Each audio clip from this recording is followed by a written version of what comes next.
bersama kita. Pas pagi oleng kepala. Dia tidur hampir pagi padahal paginya harus kerja kodong. Ya kalau misalnya ini ada kerja besok ya tinggalin aja lah live-nya, langsung tidur kayak gitu. Kan nggak harus ditungguin selesai live-nya lo.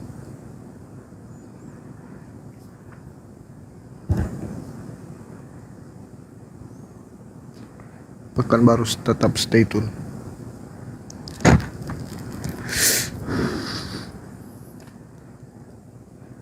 Gak bisa ditinggalin soalnya candu. Iya candu kalau misalnya ada yang berdiskusi kan. Pasti teman-teman juga dalam hatinya gini, kita udah nungguin subuh-subuh tapi nggak ada otennya. Yang naik malah teman-teman yang muslim curhat kayak gitu kan. Makanya setiap ada teman yang muslim ada yang komen udah turun.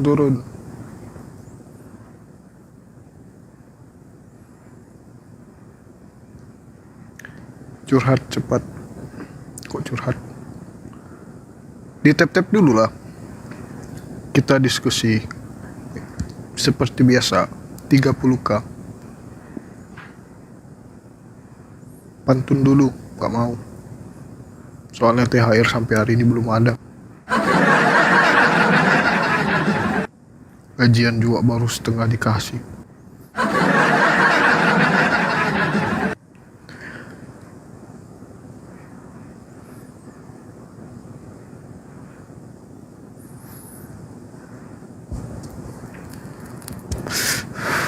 THR Terate hadir, siap Terate. Adakah Coto? Coto ada.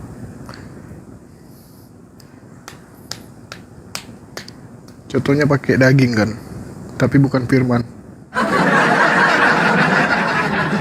Cotonya pakai daging sapi.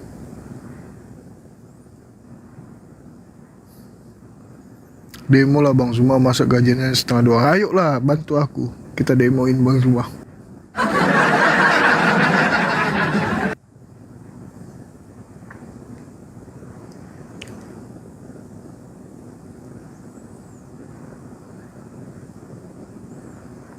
Bulukumba hadir, halo Bulukumba. Kak Nurul.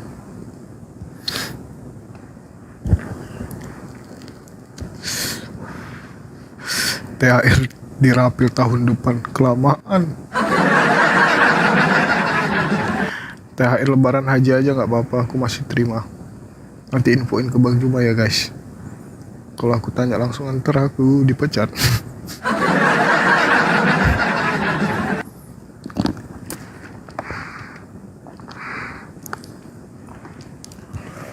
Bantu aku sampaikan ke Bang Juma. Wilayah Gor Sudiang hadir. Wih dekat berarti ini Bang Muhammad Ali Akbar, karena sama-sama kita tinggal di Sudiang. Mana Bang Zumanya ada, tapi ini 30k dulu. Di tap-tap 30k. Oh ya, siapa tahu ada yang nonton, siapa tahu dia nonton di sini. Jadi ada yang pesan buku kemarin, itu udah 2 minggu yang lalu. Terus di cancel karena salah pengiriman. Nah, aku mau kirim kembali ke orang tersebut. Seingatku alamatnya itu di Jawa Tengah. Aku lupa namanya. Mungkin bisa Uhti chat aku kembali. Soalnya bukunya belum aku kirim. Udah lama kali tuh. Udah 3 minggu. Syukron Bunda Suci. Hampir 1 bulan lah. Jangan sampai dibilang aku bohong. Dia udah transfer uang bukunya 100.000. Cuman chatnya aku hilang.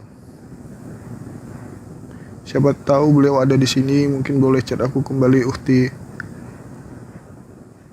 Untuk kirimkan alamatnya biar aku kirim kembali bukunya. Soalnya bukunya di cancel, salah pengiriman oleh pihak JNT-nya. Invite Bang Billy dan Darni lagi host, siap tapi di tap-tap dulu. Baru kita naikin Bang Juma dan yang lainnya.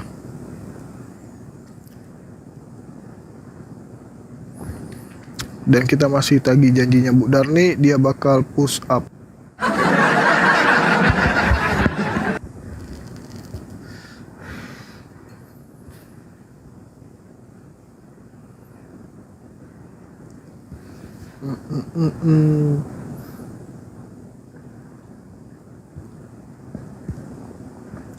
Bang Zuma mana saat? Bang Zuma ada 30k dulu. 35k lah. Bu Darni sudah salah tapi ketawa kencang banget tadi. Yoi. Tadi katanya apa? Bangkit dari kubur. Setauku sih Bangkit dari kubur itu filmnya udah tayang di XX1 berapa tahun yang lalu. Mungkin nanti coba kita tonton ya, Bangkit dari kubur. Bang Sandi lagi merokok ya? Iya. Sandi orang Jawa ya? Enggak, aku orang-orangan sawah.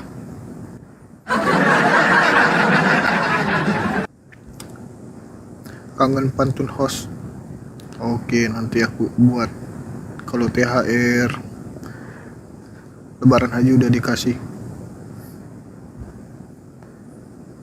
Ngeri kali Bu Darni mau disuruh push up. Ya tadi Bu Darni ini kalah. Perjanjiannya kalau kalah push up.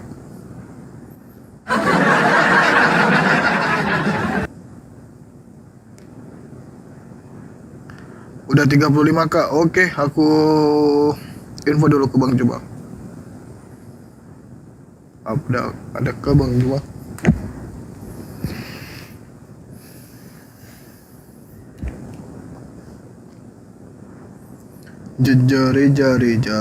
Jari pabem.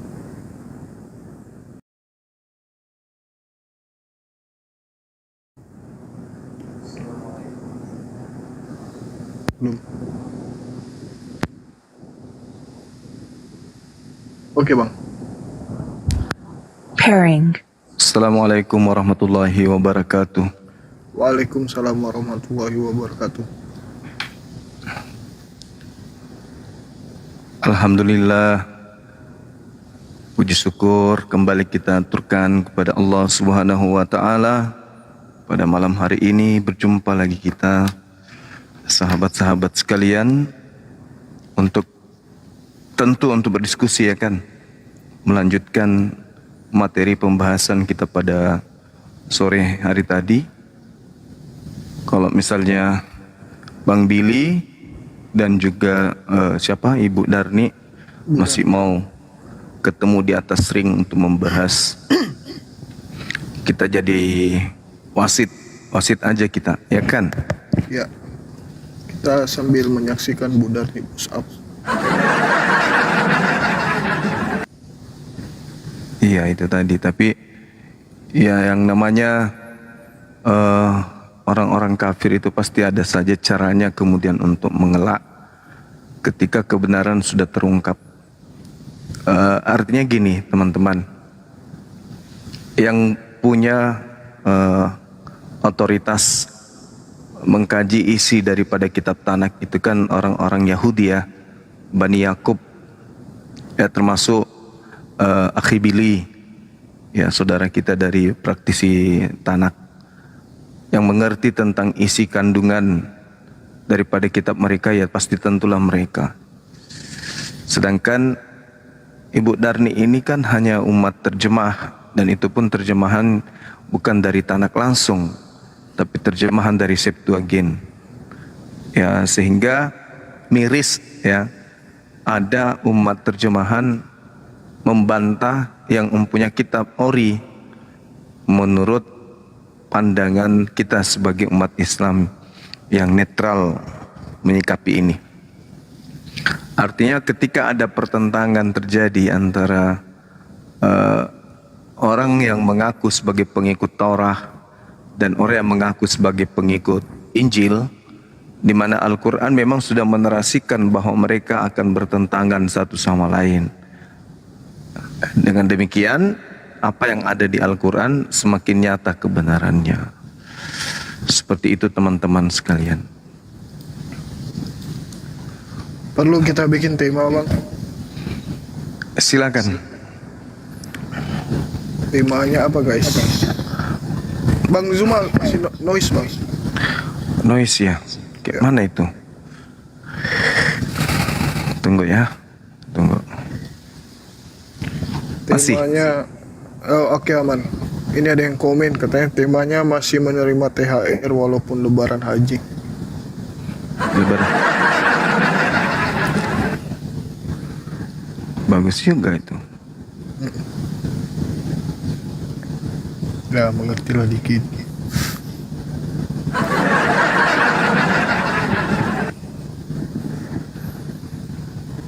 Mengertilah dikit.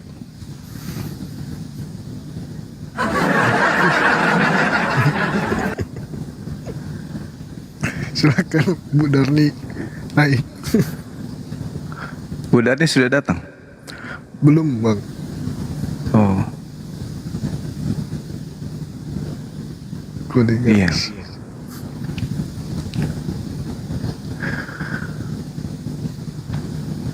Mengungkap kebenaran Al-Quran surah Al-Ahqaf ayat 6. Bisa nggak temanya itu? Kenapa bang? Surah Al-Ahqaf ayat 6.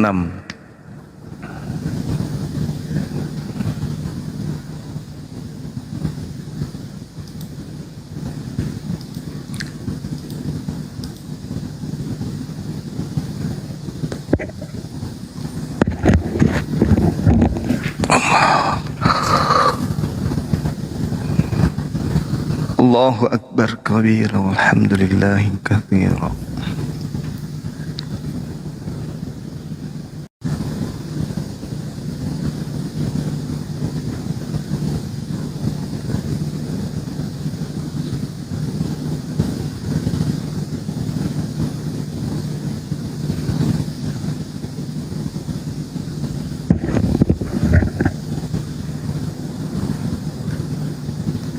oke. Silakan Bu Darni. Oh, Bu Darni belum ada. Kita tunggu teman-teman, mungkin bisa di tag akunnya di komen biar dilihat sama Bu Darni. Bang, kenapa noise parah ya bang? Saya? Iya. Tapi kalau pas lagi bersuara hilang noise ya. Kok bisa ya?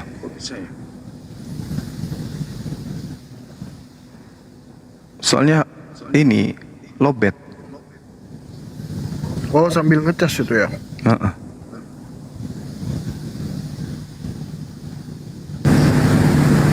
Wah, Masih ada? mau lebih parah bang. Bisa. Masih? Enggak kan? Masih. Coba kalau dicabut casnya bang. Oh iya, karena cas. Kencang kali ya? Enggak kan? Iya lumayan.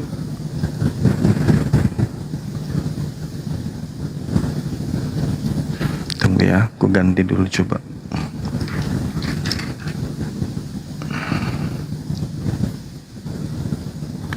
Oh Bu Darni ada di PPJ. Oke baik. Yang lain aja dulu. Ini kan masih pagi kan? Ya ini ada Bang Amus nih. Amus itu ya, yang ikan. Ikan salmon. Ikan biasanya bau amus.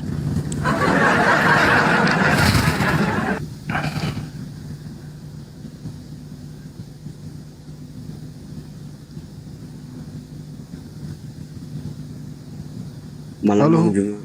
Ya malam Bang. Halo. Iya, halo. Assalamualaikum warahmatullahi wabarakatuh. Islam itu apa? Bang? Waalaikumsalam warahmatullahi. Waalaikumsalam warahmatullahi Wih. wabarakatuh. Subuh-subuh, mantap. Bang Juma, syarat Iya. masuk Islam itu apa? Syarat masuk Islam itu ya syahadat, menyadari Islam itu adalah jalan kebenaran dan hidup.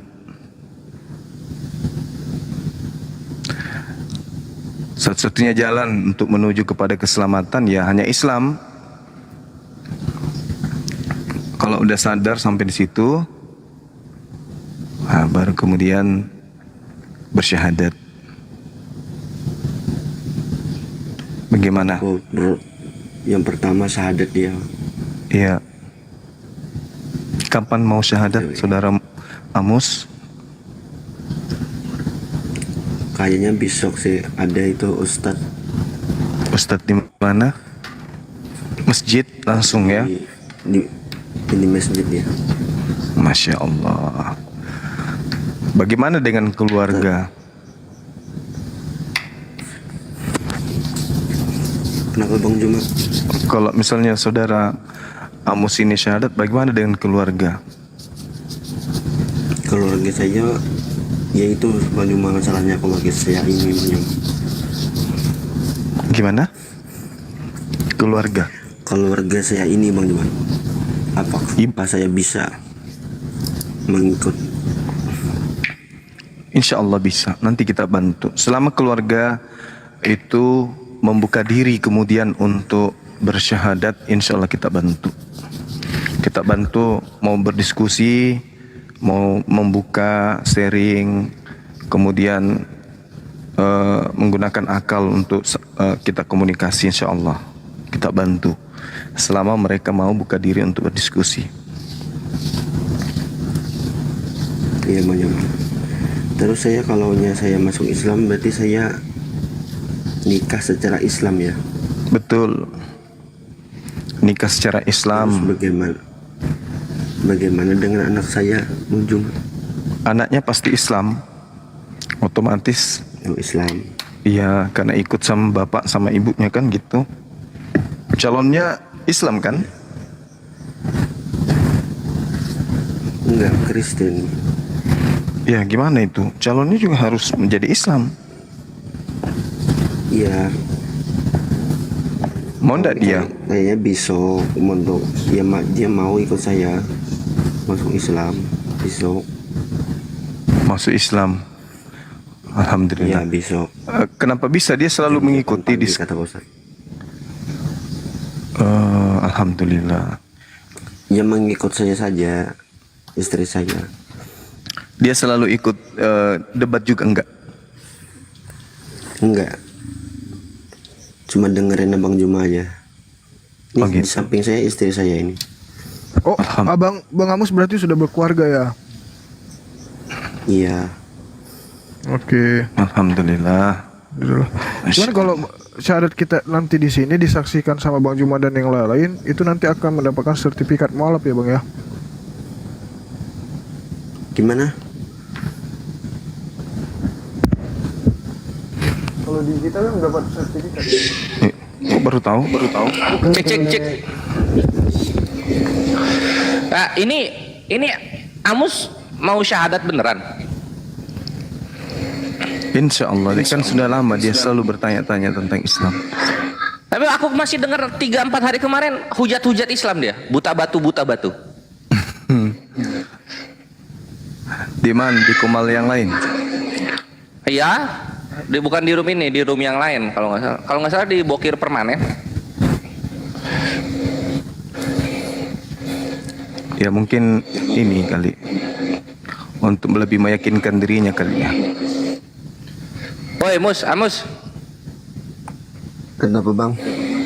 kemarin kan lu masih hujat-hujat, iya nggak? Hujat-hujat Islam waktu tanya-tanya gitu. Hah? Ada seminggu 4 hari ke belakang lah.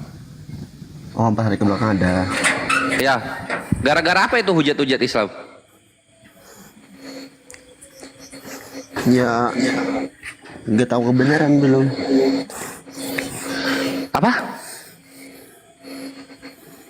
Tidak tahu kebenaran. Ini saya lagi belajar Islam. Oh, ya wes lah. Semoga ini serius ini. Iya, besok katanya Pak Ustadz.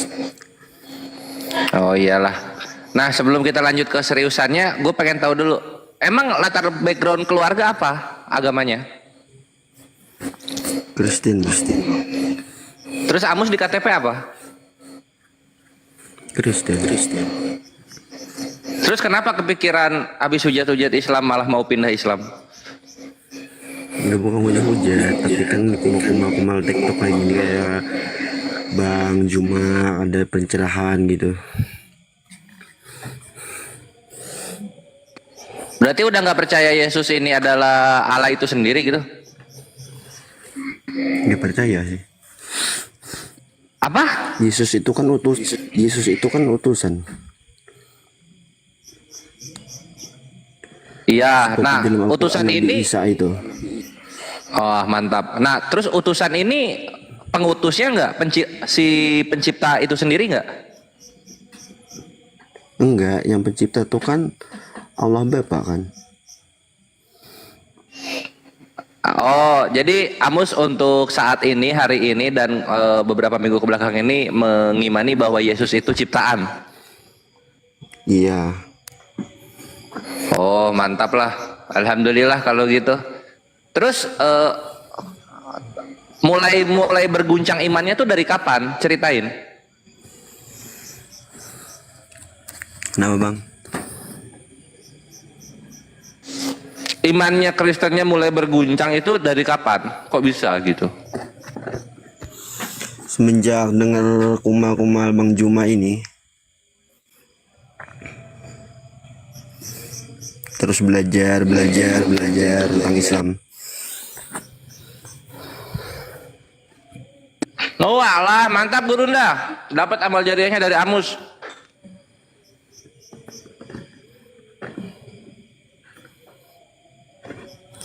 Katanya sih bisa Terus di masjid. berarti udah mantap banget ya. Siapa Setahu nama saya- ustadznya? Sok. Setahu saya sejak dari bulan puasa saudara Amus itu tidak pernah hujat. Makanya saya kaget. Hujat batu-batu itu kapan dia?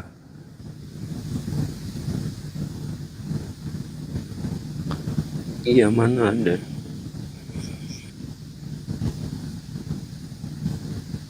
Dinda Kores Iya Gurunda pernah ada Bang Handi juga kalau nggak salah hujat-hujat dia. Cuma jadi posisinya tuh dia didorong kan apa dia ditekan-tekan. Wah Yesus itu ciptaan, Yesus ini gitu. Nggak tahu gimana eskalasi mungkinnya gara-gara emosi. Jadi saling hujat. Kalian sembah batu gitu-gitu dia. Iya. Ya, tapi hidayah kalau sudah mau datang tak ada yang bisa kemudian untuk menghalangi itu. Amin. Ya katanya besok sih jam 8 pagi saya satu keluarga ke masjid, ntar kata Ustadz. Ya, alhamdulillah. Tapi gini Bang Juma, tapi bagaimana dengan keluarga saya yang orang tua saya yang masih Kristen? Ya itu yang seperti yang sering saya sampaikan, bahwa melalui jalan Amus ini kemudian syahadat, maka bisa orang tua itu nanti akan berpikir untuk ikut ke Islam. Tapi kalau sama sekali nggak ada,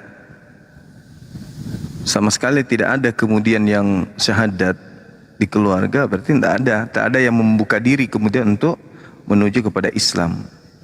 Tapi kalau sudah ada yang buka diri satu orang menuju kepada Islam, maka keluarga lain juga itu pasti nanti arah pikirannya ke Islam. Ada apa dengan Islam ini? Mungkin awalnya mereka menghina, awalnya mereka kemudian menjelek-jelekkan Islam.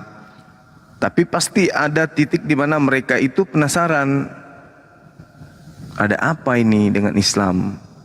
Meskipun di depan kita itu mereka menghina, merendahkan, tapi ada masa di mana mereka akan bertanya-tanya. Apalagi kalau kita menjalankan Islamnya itu dengan tekun, dengan istiqomah, memperlihatkan akhlak yang baik kepada mereka, perubahan terhadap mereka, terhadap perilaku dan sikap kita kepada mereka setelah kita menjadi Islam itu lebih baik, maka akan membuahkan sebuah pertanyaan dalam benak mereka, ini bagus ini Islam, kok bisa tiba-tiba berubah gitu.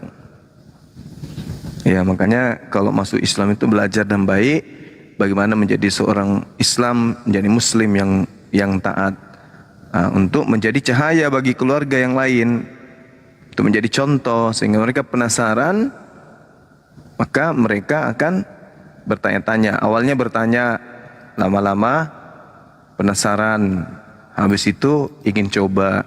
Sama seperti yang saudara Amos alami, gitu. Yang penting jangan lakukan pertentangan, apalagi ribut fisik. Iya, terima kasih Bang Juma. Sama-sama. Nanti itu kalau syahadat di masjid, imamnya bisa kasih sertifikat, bukan? Untuk penggantian ini, penggantian identitas KTP dan yang lain-lain, itu harus ada sertifikatnya. Iya Bang Juma, katanya gitu Iya. sih. Iya, sampaikan ke ininya apa, imamnya. Iya Bang Juma, siap. Oke, Cuma satu aja masalahnya lagi Bang Juma, apa tuh? tidak berani sunat saya. Ya itu kan masalahnya dari sejak kemarin-kemarin. Harus berani. Harus berani. Karena itu kan enggak masalah pun, itu cuma kayak potong kuku. Nanti kalau sudah sunat pasti, oh iya Bang Suma ternyata enggak sakit. Pasti gitu nanti. Anak-anak kecil aja sunat, dan bagaimana dengan anak-anak Islam yang jutaan anak sunat? Apakah ada dari mereka itu yang viral kesakitan atau terjadi sesuatu yang parah? Enggak ada kan? Enggak ada kan viral orang sunat sakit, enggak ada. Apalagi sekarang cara bersunat itu alatnya sudah makin canggih gitu loh. Makin canggih sunat itu. Iya Enggak Bang kayak Juma. dulu. Iya istri saya cerita. Iya. Jam Enggak ada kali sakit. katanya. Pakai laser itu. Laser, betul. Sebelum di laser disuntik dulu. Kalaupun tidak disuntik, dikasih cairan untuk kram. Aman lah itu sunat, tidak ada pun masalahnya. Andai kan sunat itu ada masalah, tentu sudah banyak viral, sudah banyak orang curhat, anakku sunat di sini tapi malpraktek, kepalanya yang dipotong atau bijinya yang dikasih pindah. Kan tidak ada. Ya sebenarnya ini Guru Nda, dia salah kalau takut di 2004 takut sunat itu dia salah gitu. Kalau lu misalnya di tahun 1900, 1800 gitu kan di Indonesia, bisa lu takut Mus, karena zaman itu belum ada mungkin ya teknologi bius gitu. Iya, Nah sekarang kan tidak. udah ada teknologi bius gitu. Ini contoh ya, tangan lu dibius itu dipotong nggak kerasa. Apalagi cuma kulit kafir 2 cm doang. Mana ada 2 cm, satu udah cukup pun. Nah satu, iya 1 cm doang. Itu dibius nanti, dibius. Terus itu kayak apa? Kayak udah lepas sendiri, nggak kerasa apa-apa. Nah itu misalnya kalau misalnya masih takut dengan bius lokal. Kalau misalnya takut bius lokal, ya udah bius total aja. Pak, saya mau dibius total. Jadi Tidur 2 jam. jadi pas lu pas di surat tuh pas lu lagi pingsan gitu loh. Tahu-tahu udah jadi aja, udah botak kayak gitu. Emang bisa. Agama itu bisa memudahkan, ya. Gitu. Emang bisa. Bius 2 jam. Bius Bisa total. Bius total. Supaya tidur kan? Bius total. Iya. Nanti Bisa bangun bisa. Nanti bangun-bangun, udah selesai ya. Tiba-tiba sudah ada di rumah. Di samping sudah ada nasi goreng, teh. Gitu. Oke lah. Nggak ada masalah. Kumpulin uang dulu, ntar sunat aku. Kecuali gak dibius baru lu pemberani, mantap gitu. Macam orang-orang dulu pakai bambu. Itu baru sakti. Sekarang udah Bambu enggak tuh itu. gimana? Pakai bambu tuh begini. Ada alatnya pakai bambu dulu tuh. Jadi dijepit ya Gurunda ya? Iya dijepit. Nabi Iya Abraham dijepit. Jadi pakai bambunya tuh kapak. ada dua. Wah, Nabi Abraham pakai kapak lagi. Lu lihat. Tang, apaan tuh? Lagi disunat gitu. Kapak lu bayangin. Ngeri. Ngeri ya, Bang. Iya, tapi Belum nggak ada dikapakin. bius zaman Nabi Ibrahim. Sudah pasti nggak dikapakin. Kebetulan aja alat pada masa itu yang tajam kapak. Jadi diletakkan aja, habis itu diiris kayak kertas diiris gitu. Kalau saya tuh sunat kelas 6 SD. Kelas 5, Deng. Kelas 5 SD saya sunat. Yang sunat dokternya dokter perempuan lagi. Seru kan?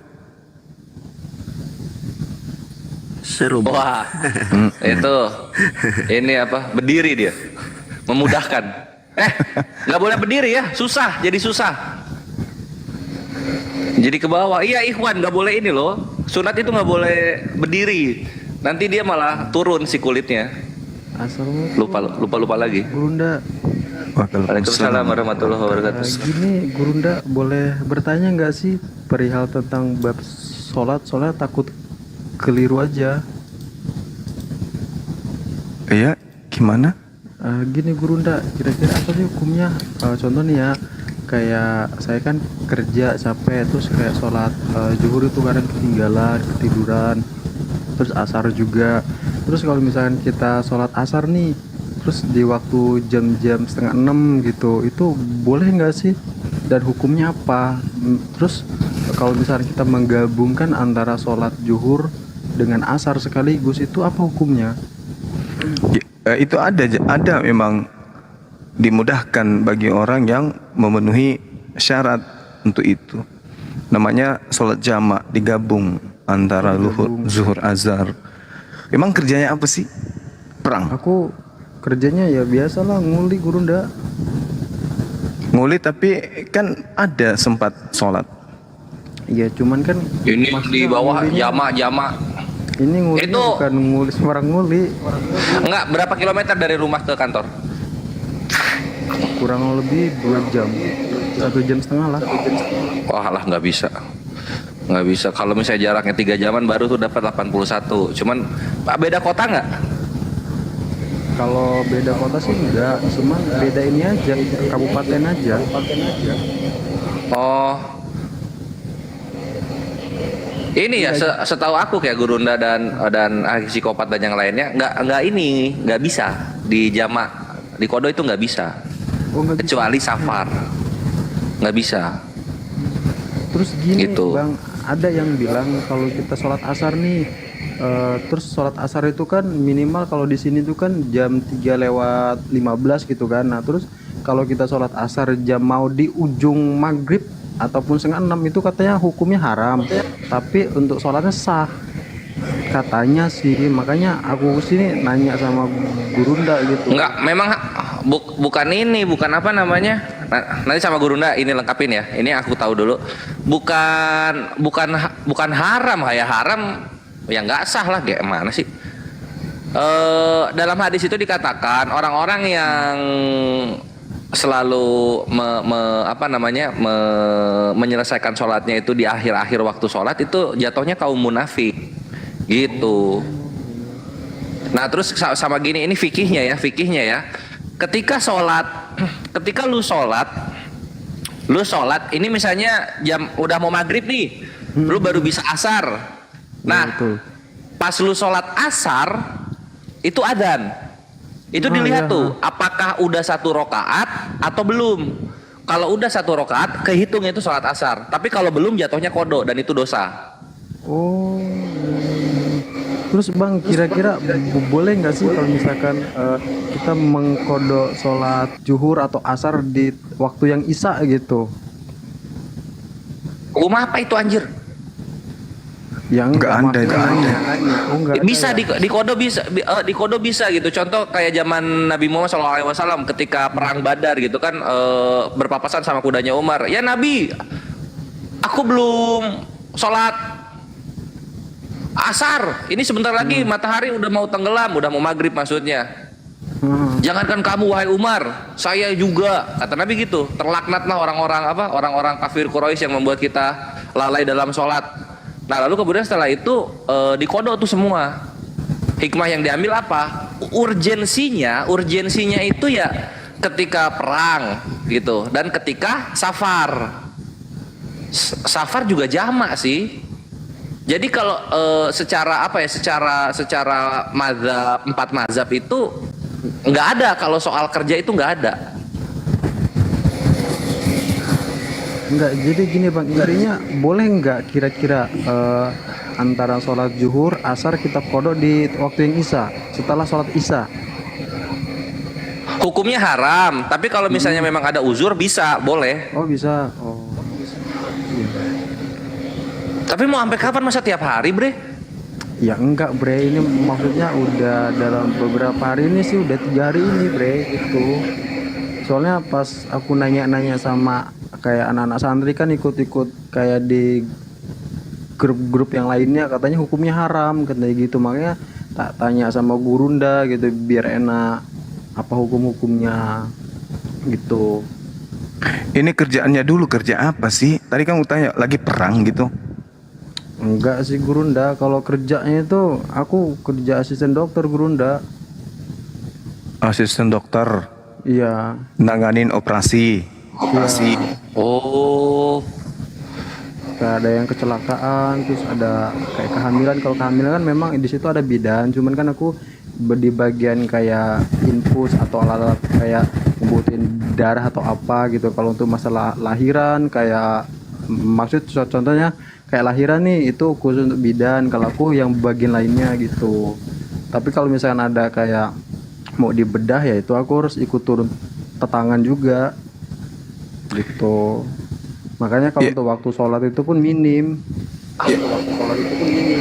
Afwan ya, ini aku Iya, revisi silakan, dulu yang tadi, silakan. bukan perang Badar, perang Khandaq. Pas perang Khandaq ya Ikhwan ya, Nabi mengkodo 4 sholat itu. Silakan Gurunda. Iya, jadi kalau orang berhati-hati terhadap sholat, ya sebagaimana yang diterangkan dalam Al-Quran, celakalah orang yang sholat, yaitu mereka yang melalaikan. Artinya, kalau saran saya sih, selama pasiennya itu tidak koma atau tidak diindikasikan parah gitu ya, tanpa penanganan secepatnya bisa dianggap akan meninggal, kurasa ada saja waktu untuk sholat itu. Karena sholat itu kan paling berapa menit? 5 menit, 7 menit. Ya. Nah, hanya kita biasanya lebih mengedepankan urusan dunia Betul. daripada sholat.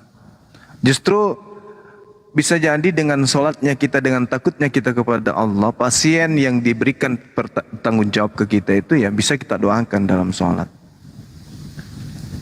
Daripada kita menyia-nyiakan waktu sholat itu, dan juga mengenai dunia kita tidak maksimal.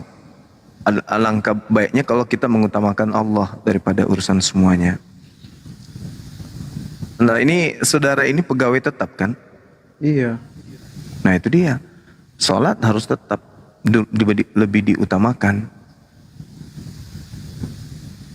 Begitu Bung.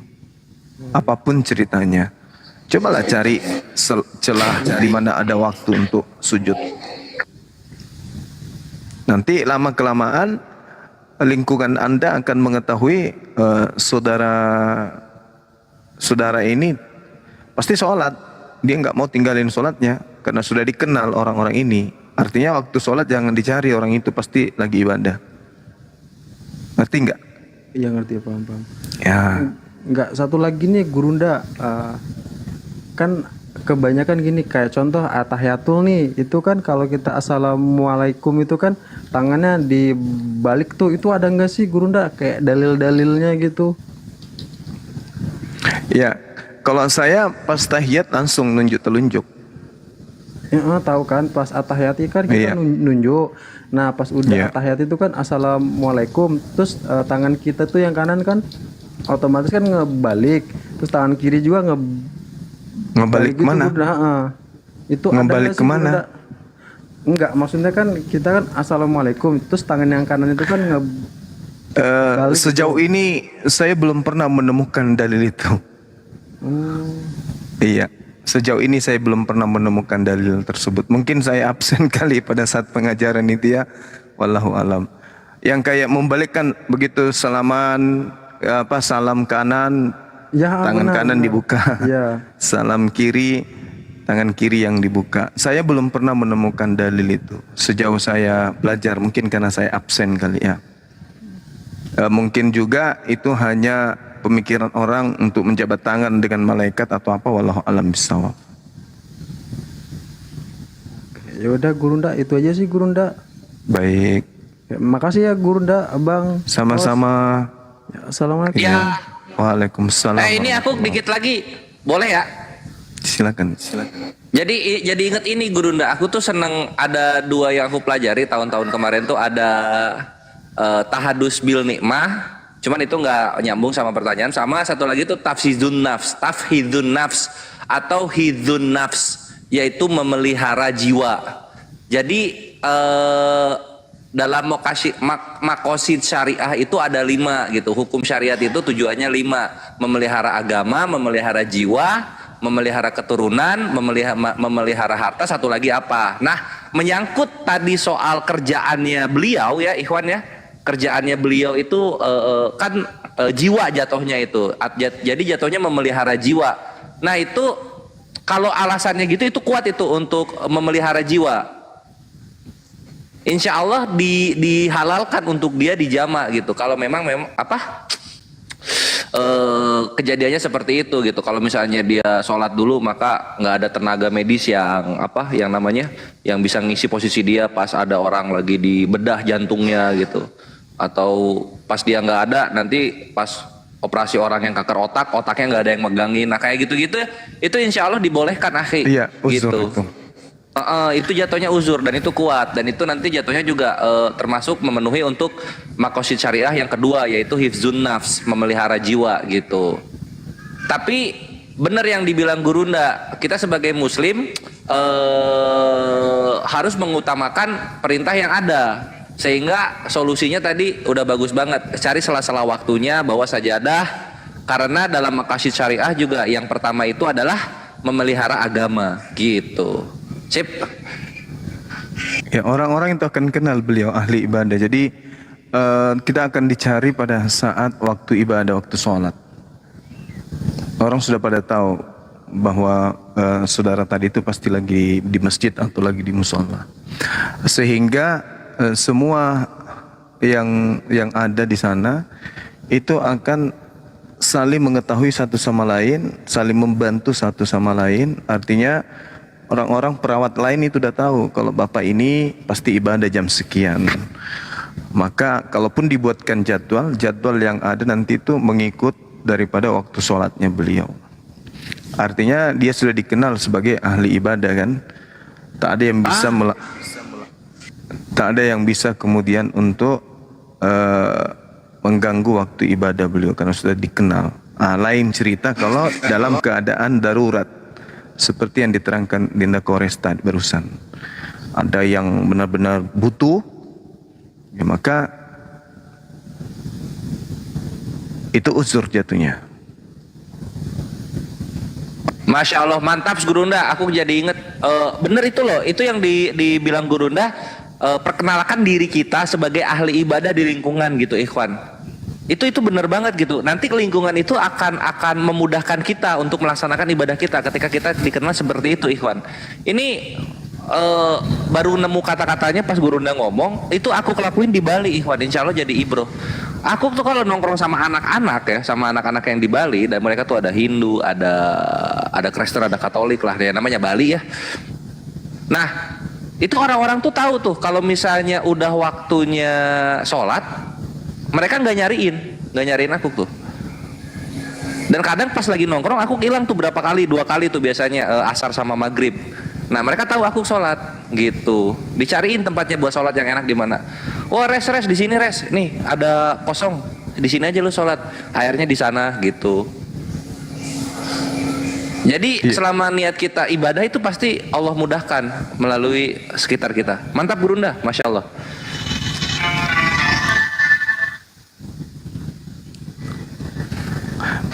Akhirnya lingkungan akan tunduk kan? Betul, betul. Sama ini Gurunda, bahkan gak cuma sholat Gurunda. Anak-anak aku yang di Bali itu, mereka tuh tahu aku ngapain di sini. Yang Kristen sama yang Hindu tuh tahu aku ngapain. Kenal sama Gurunda gitu loh. Padahal mereka Kristen Katolik. Ada yang Kristen, ada yang Katolik maksudnya. Dan mereka tuh support gitu loh. Iya, kalau misalnya hujat kayak gini, ini bukan Kristen lagi gitu dibilang.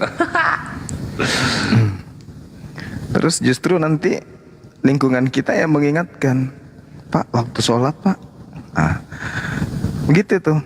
Termasuk teman yang mengingatkan waktunya sholat. Meskipun mereka justru tidak sholat, tapi karena kita sudah terlihat ahli ibadah, maksudnya orang yang tekun dalam menjaga ibadah waktu sholat, mereka akan mengingatkan karena sudah terbiasa kan. Ya, betul, betul.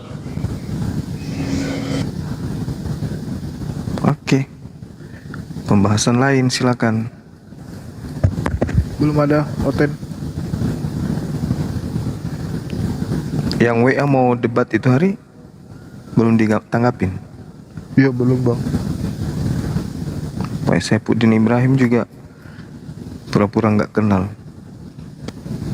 Nah ini Fatir juga bagus ya. Jangankan begitu, naik pesawat sejak duhur sampai isya tetap sholat di pesawat.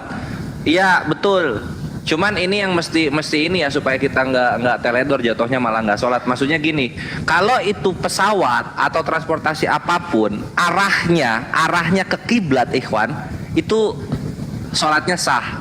Tapi kalau misalnya posisinya nggak ke kiblat, misalnya contohnya pesawat dari Jeddah mau ke Indonesia, itu kan membelakangi tuh jatuhnya tuh. Nah itu jatuhnya sholat lihurmatil wakti. Ketika turun harus diulang gitu.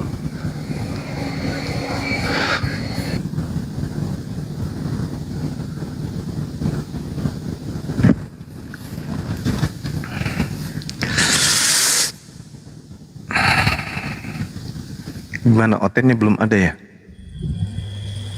Iya. Ini ada ini nih yang mau naik. Aku turun di bawah haji ya. Nyimak. Khoir Muslim kayaknya.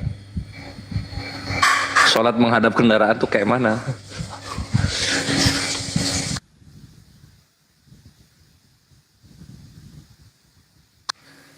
Ya ikhwan, jadi ini yang masih curiga sama Amus, kita berhusnuzon saja karena sudah terucapkan apa yang dibutuhkan dalam pengukuhan keimanan. Dia bilang Tuhan itu ya Allah gitu. Yesus itu dia sepakat bahwa itu tuh ciptaan. Dan siapa namanya tadi, Amus itu juga dia tidak tidak menyembah Yesus lagi. Dan karena Gurunda dia tertarik untuk masuk Islam gitu. Itu perkataan terakhirnya sekarang gitu ya. Kita lihat yang zohir aja. Kemarin menghujat emang iya. Ini juga aku chat ada masuk dari Akhi Kian Santang di room Dalbo sama di roomnya Kucang Eot. Nah gitu. Dia sempat ngehujat juga gitu. Cuman ya kan ini yang terakhir, ucapan dia yang terakhir gitu, dan dia udah memberikan janji bahwasanya besok mau bersyahadat jam 8 pagi insya Allah di masjid di dekat rumahnya gitu. Kalau bohong gimana Kores? Ya kalau bohong yang nggak ada harga dirinya kan Tuhannya dia yang dia sembah ketika dia berbohong gitu. Kalau benar alhamdulillah gitu. Tidak mengurangi kehormatan agama Islam ikhwan. Yang kayak gitu-gitu. Kita mudahkan aja selama approach-nya ke kita itu santun, bertanya enak gitu kan, menghormati, ya kita balik menghormati, gitu aja sih. Bukankah begitu, Gurunda? Betul sekali. Akan kembali kepada agamanya sendiri. Artinya di agamanya itu ya tidak mengajarkan kemudian etikat atau akhlak yang baik. Kalau di Islam mana ada pura-pura mualaf, itu mana bisa. Pura-pura murtad itu nggak bisa. Iya, pura-pura murtad. Aduh anjir, bete banget ya.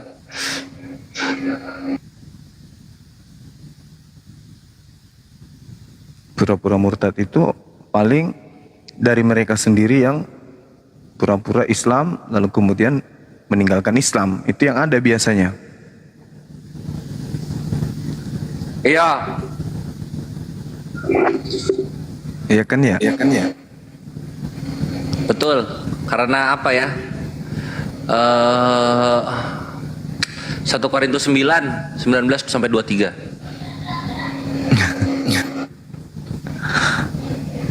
Dan juga Filipi 1 nomor 18.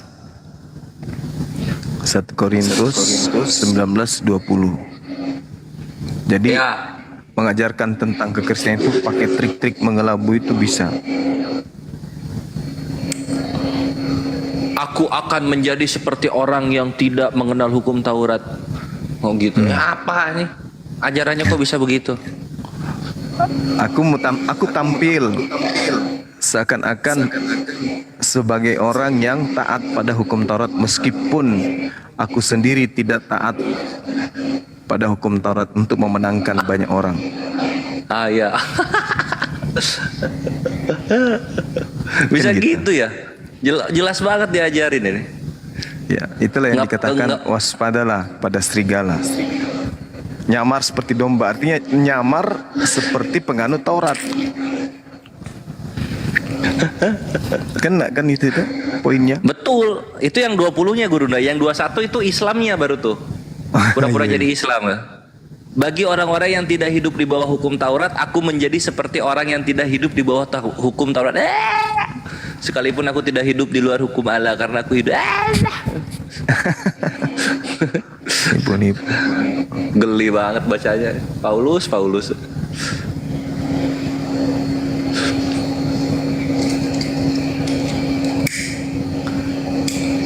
Mereka nggak sadar itu, atau mereka sadar tapi sudah bebal kan? Sudah bebal, udah dianggap biasanya itu. Iya, ini Gurunda. Mereka tuh sadar, sehingga mereka menghindari kalau dibahas kesini tuh mereka menghindari. Kayak topik ini ya, yang sering dihindari itu Gurunda ya, dan jarang juga kita bawakan. Bagaimana cara agama menyebar antara Islam dan Kristen? Itu menghindar mereka.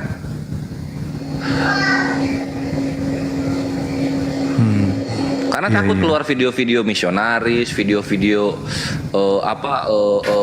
penginjilan yang di jalan pakai speaker dangdut, kayak gitu itu malu mereka.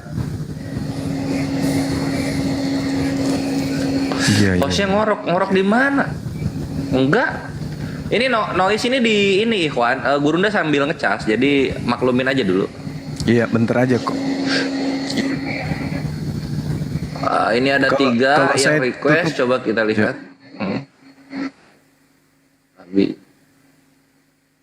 Iya, nggak noise jadi. Ada Abizar. Halo, Iya. Waalaikumsalam warahmatullahi wabarakatuh. Satu pertanyaan Akhi ya. Oh, ya, Juma nggak mau nanya ini, mau kenalan aja sama Bang Juma. Oh, Masya Allah. Sip, silahkan kenalan. Ya, sorry. Gini, sebetulnya saya masih baru dalam dunia debat ini ya, baru perkenalan. Dulu pernah waktu zaman-zaman di Facebook, waktu Ustadz siapa itu Mandek Kemali, terus Ustadz Edi yang dari Surabaya itu masih aktif di Facebook, sering-sering ikut di sana. Setelah tahu ada di TikTok ini, kembali teringat yang dulu-dulu lagi gitu loh. Udah lama jadi mengulang kembali yang masa-masa dulu sering gontok-gontokan sama orang-orang Kristen. Akhi Abizar ada musik, oi. Afwan ya. Ini Kenapa? apa namanya? Ada musik di Akhi Abizar. kena ini kita. tangga sebelah. Siap. Wah, itu Sadli ya, bukan aku. Ini ada singa Allah juga. Coba kita lihat lagi. Ada siapa? Assalamualaikum warahmatullahi wabarakatuh. Waalaikumsalam warahmatullahi wabarakatuh. Bagaimana kabar saya Abang Kores? Wah, Gurunda, Assalamualaikum warahmatullahi wabarakatuh. Waalaikumsalam warahmatullahi wabarakatuh. Waalaikumsalam warahmatullahi wabarakatuh. Iya bang, Masya Allah. saya biasa Gimana? mau naik di Komal Antum, begitu mau naik pemateri sudah banyak, sudah pada ada ahli semua di atas, nggak enak. Kayak Gurunda banyak. Masya Allah. Ya, ada beberapa panitia surga saya lihat di atas, saya nggak naik. Wah. Ini Panitia surga. penelitiannya ada di bawah terus Gurunda. Bang Kores nggak mau naik gitu. Kalau nggak dipaksa. Ngeselin Aku juga. juga kadang-kadang. Saya Sering senter dari luar biasanya. Iya. Kami begitu akhi gitu. Karena kalau naik disuruh Iya. ngomong. Yang lain terdiam kan gitu. Itu aku lagi mengolah seseorang nih Gurunda. Nih aku cerita ya teman-teman di bawah juga yang mendengarkan ya. Dia waktu SD itu diajak terus sama tetangga tanpa sepengetahuan dia ke gereja. Begitu. Jadi dia itu didoktrin terus dari SD sampai kemarin 2019 baru dia jadi murtad gitu ya. Dia murtad tanpa sepengetahuan orang tuanya juga. Kebetulan orang tuanya sekarang udah nggak ada keduanya, tinggal dia berdua sama kakaknya. Terus aku tanya, kamu pernah disuruh ngaji sama orang tuamu? Pernah bang, cuman aku nggak ini, cuma nurutin doang katanya gitu. Aku terkesima dengan ajaran kasih di Kristen gitu katanya. Aku kirimlah sama dia satu dalil gitu kan. Terus dijawab sama dia begini, iya bang, orang yang ngajak aku murtad aja dia sekarang udah mualaf gitu katanya. Insya Allah Gurunda dalam 2-3 hari ini dia bakal ini login lagi karena sudah banyak ngobrol di WA sama aku. Butuh doanya dari teman-teman semua di bawah dan Gurunda juga di atas. Masya Allah, luar biasa ini dakwanya. Ya kan di backing sama senior-senior yang subhanallah, masya Allah gitu ya. Alhamdulillah.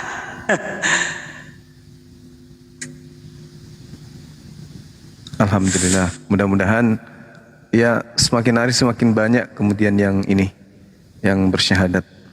Ya amin ya rabbal alamin. Mudah-mudahan lah Gurunda. Amin. Ah, Itu makanya gencarkan terus untuk diskusi debat lintas agama. iya betul. Iya.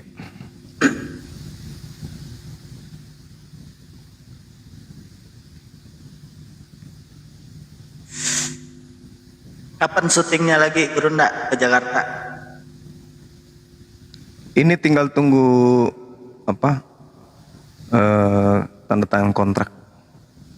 Masya Allah. Jadi Tunggu artis informasi pusat. ini Gurunda kita ya teman-teman ya. Nanti aku nunggu bisa di-download di YouTube aja lah nanti. Soalnya di tempatku jauh bioskop Gurunda. Itu di bioskop Padang mungkin udah tayang juga gitu nanti ya Gurunda ya. Iya. Insya Allah. Masya Allah. Nantilah aku ke sana nanti. Amin.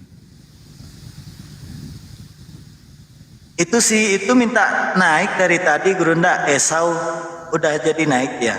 Aku baca typingnya di bawah minta di up. Esau.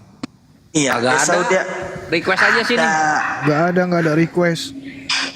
ada dia di taping tadi up katanya gitu. Dia itu di tempatku diincar sama Bang Dewa.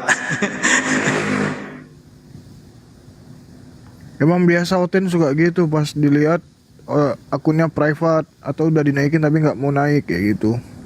Kalau Biasa Esau nggak privat ya biasanya. Ya udah coba request Esau. Kalau memang masih ada di bawah. Nah itu juga ada yang ngetik di bawah atas nama akun Bela Bau Jakit. Islam sesat total. Ah ya, coba dijelaskan sesatnya tuh di mana gitu. Naik aja. Kami dengarkan, oh Islam itu sesat karena begini dan begitu gitu. Coba dijelaskan gitu. Islam kalian sesat karena menyembah manusia misalnya kayak gitu, atau Islam kalian sesat karena logo kalian kayu gitu. Apa kek?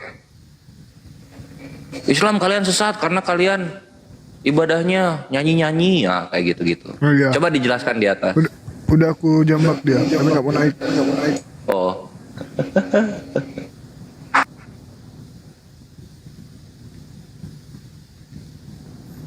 Mana ini Bu Darni? Katanya dia mau pargoy tadi.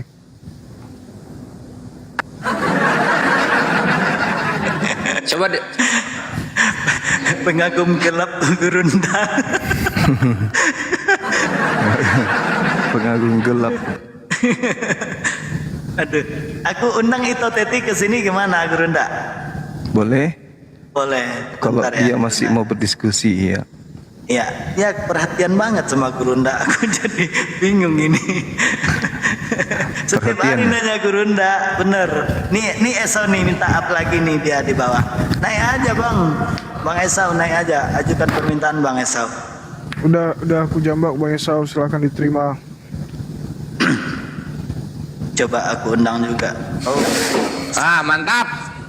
gitu dong. Bang Silakan Esau.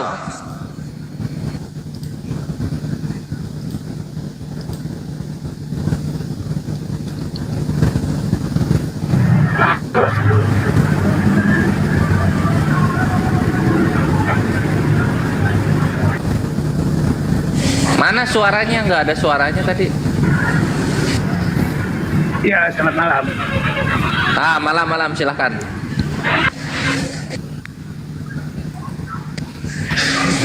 Kenapa ada tukang EO-EO? Nggak tahu. Lagi di luar ini kayaknya. Ya, soalnya sinyalnya agak bagus di sini. Dia ada ribut sedikit gitu.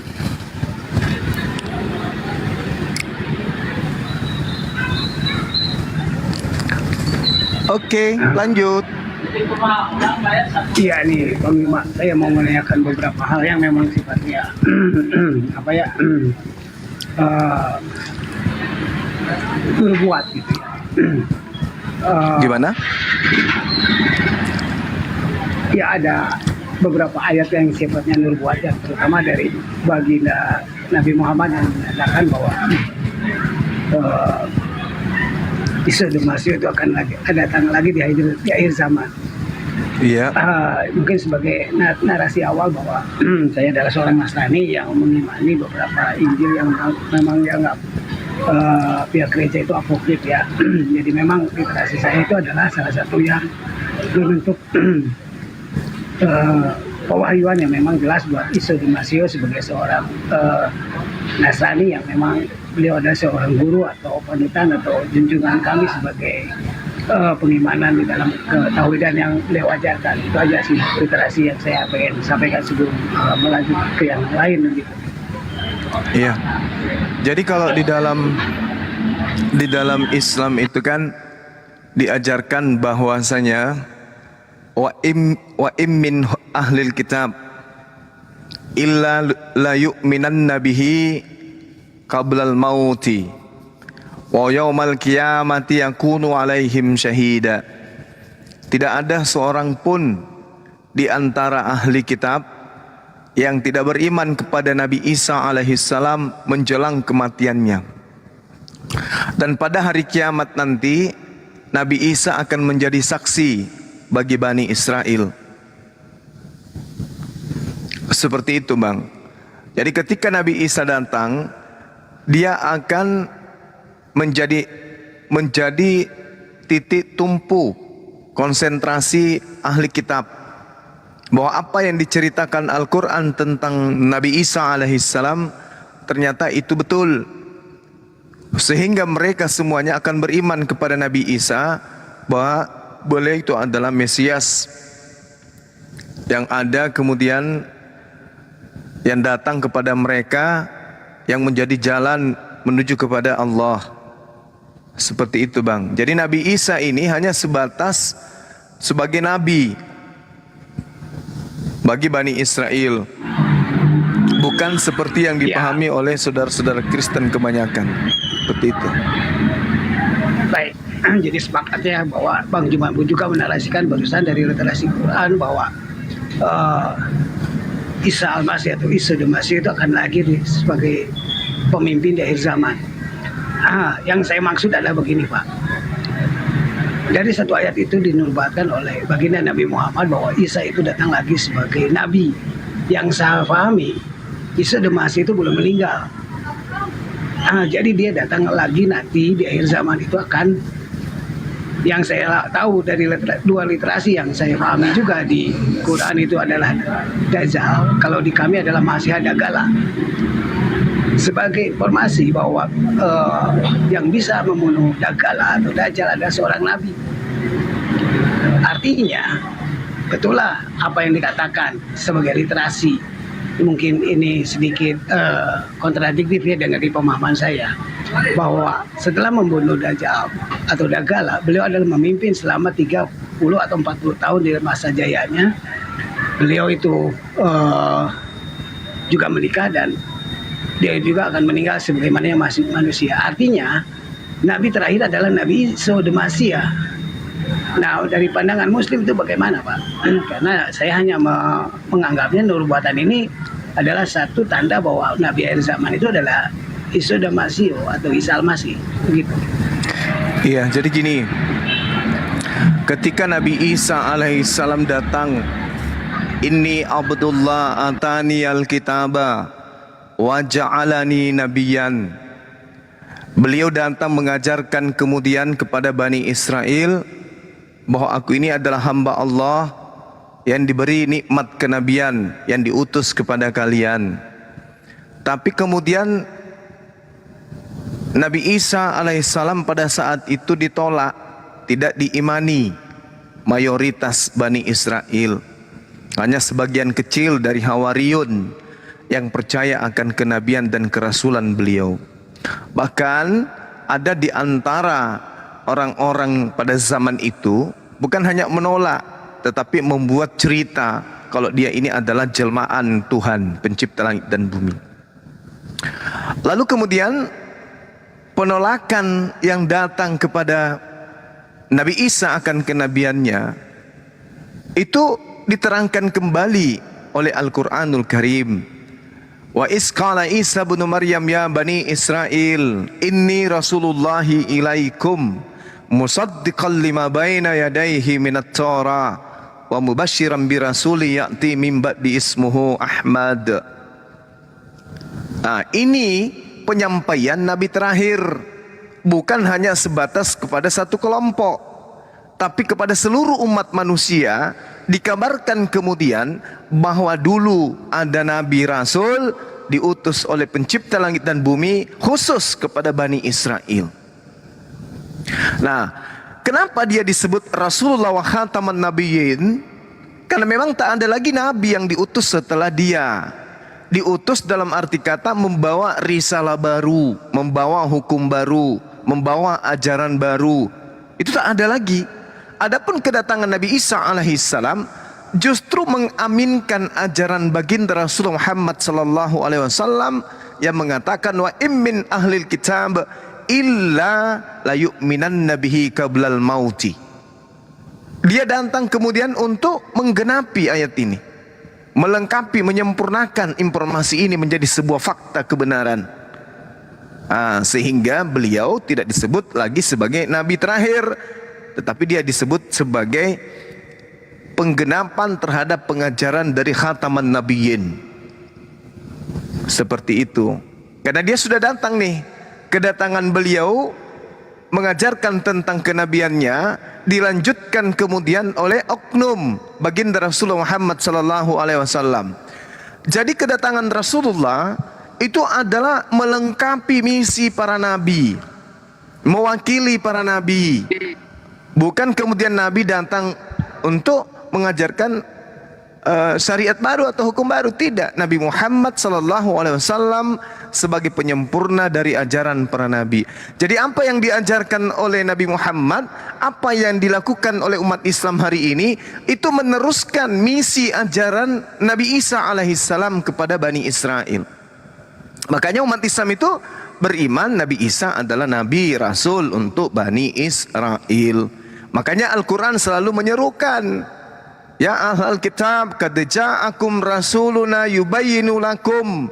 Wahai ahli kitab, telah datang kepadamu rasul kami untuk mengajarkan dan mengajak kalian kepada jalan keselamatan. Apa itu? Beriman kepada baginda Rasulullah Muhammad SAW tanpa meninggalkan imannya kepada kitab-kitab terdahulu dan nabi-nabi yang pernah diutus kepada mereka. Itu menjadi misi terakhir daripada pengutusan nabi dan rasul. Demikian sementara. Ya, Esal, aku nambahin ya dari penjelasan Gurunda. Nanti silakan dilihat di hadis Muslim nomor 224. Di sini diriwayatkan dari Abu Hurairah radhiyallahu anhu dari Rasulullah SAW bersabda, dan dari Ibnu Abu Dhi'ib berkata bahwasanya bagaimana keadaan kalian apabila Isa putra Maryam turun pada kalian dan menjadi pemimpin kalian? Lalu dari Ibnu Abu Dhi'ib berkata, dia akan memimpin kalian berdasarkan kitabullah dan sunnah Nabi kalian sallallahu alaihi wasallam. Gitu. Jadi kalau mau dibilang apa ya? Kalau mau dibilang nabi terakhir dalam perspektif Islam, urutan nabi itu dilihat dari syariatnya, bukan dilihat dari turunnya gitu. Kalau Nabi Isa turun membawakan sunnahnya sendiri dan kitabnya sendiri sebagai pengganti Al-Quran, sah dibilang nabi terakhir. Cuman perkaranya Nabi Isa alaihissalam turun, dia meneruskan seperti yang Gurunda bilang, meneruskan hukum yang ada di Al-Quran dan sunnah Nabi kita Muhammad Shallallahu Alaihi Wasallam gitu.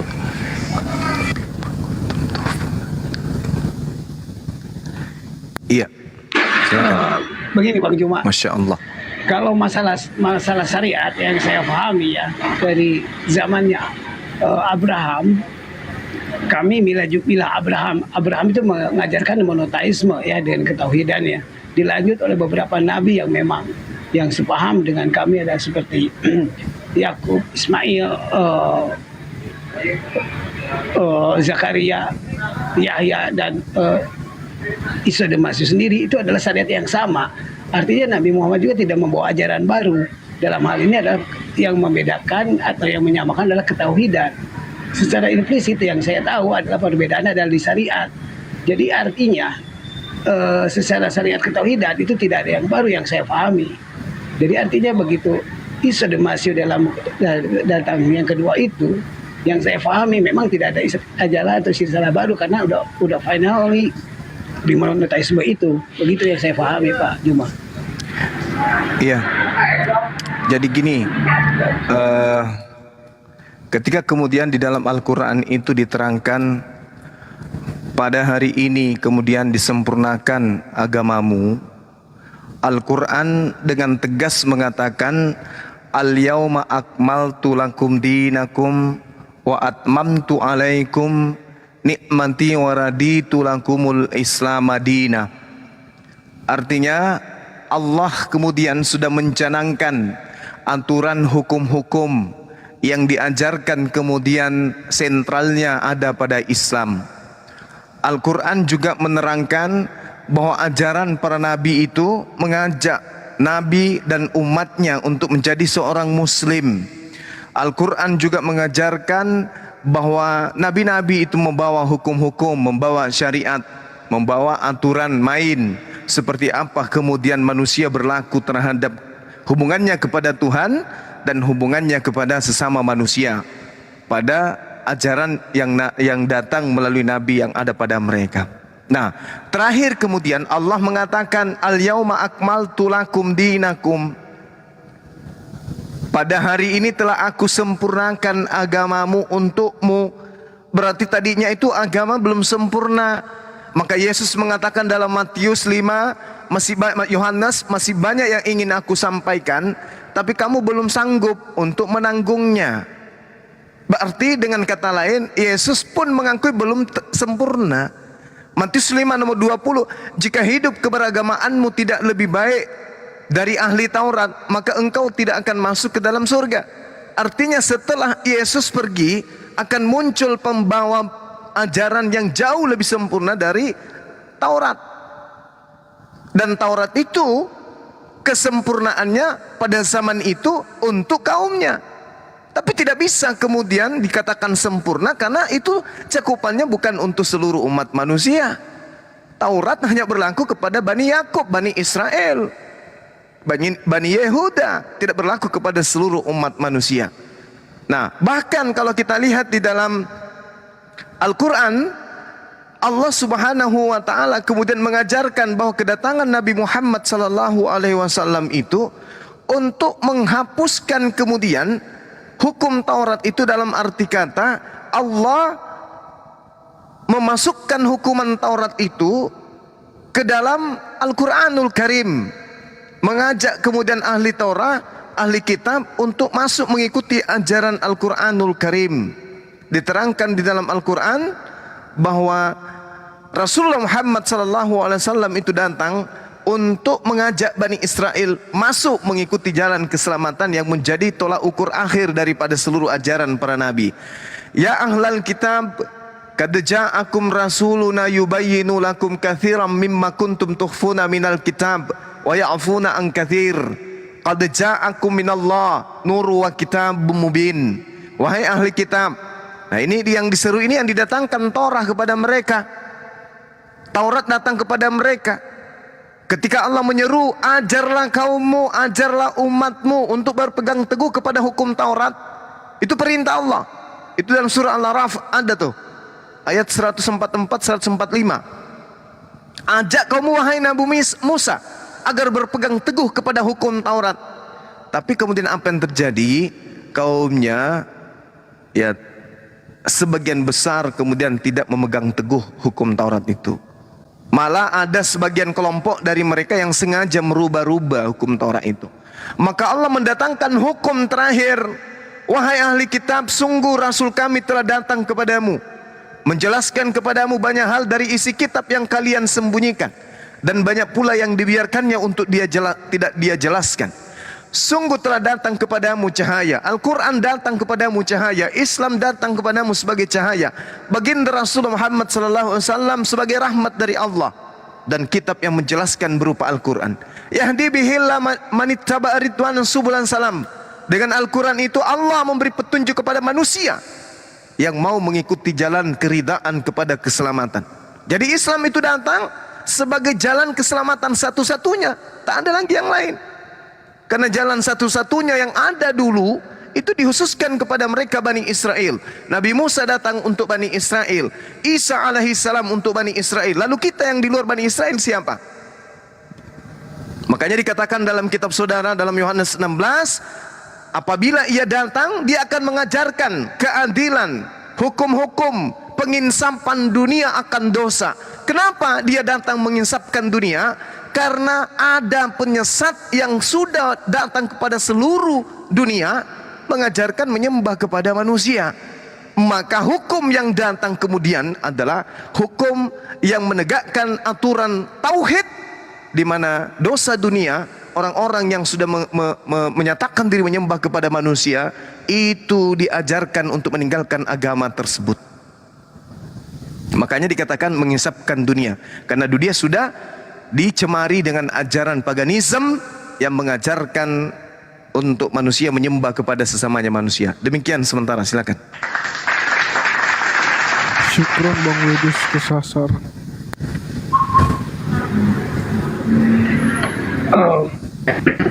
Artinya dari dua pemaparan yang Bang Juma tadi sampaikan, dari dua kaum yang memang ada sampai akhir zaman itu adalah kaum Yahudi dan Nasrani ya, yang memang selaras secara literasi ketauhidan, yaitu Yahudi, Nasrani dan Muslim. Saya dalam konteks itu. Jadi saya agak bingung yang begini Bang Juma. Di sisi lain Bang Juma tidak mengakui bahwa Nabi terakhir yang datang adalah Al-Masih atau Sunasio. Tetapi secara nubuatan yang barusan Bang Juma paparkan, itu beliau akan memimpin karena predikat Nabi itu tidak akan hilang karena dia belum meninggal.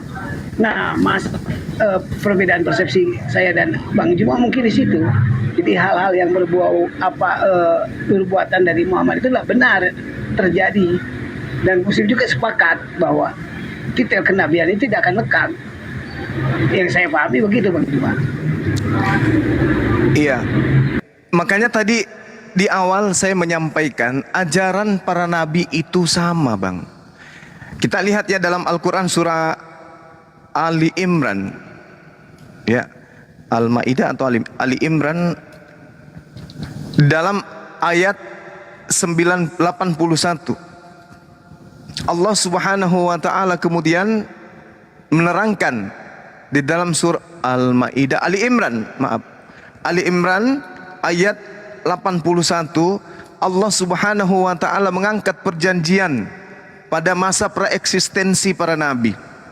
Wa is ahazallahu mitsaqan nabiyyan kanabiyin lama ataitukum min kitab wa hikmah summa ja'akum rasulun musaddiqul lima ma'akum latu'minunna bihi wa latansurunna qala aqrartum wa ahazdum ala zalikum isri qalu aqrarna.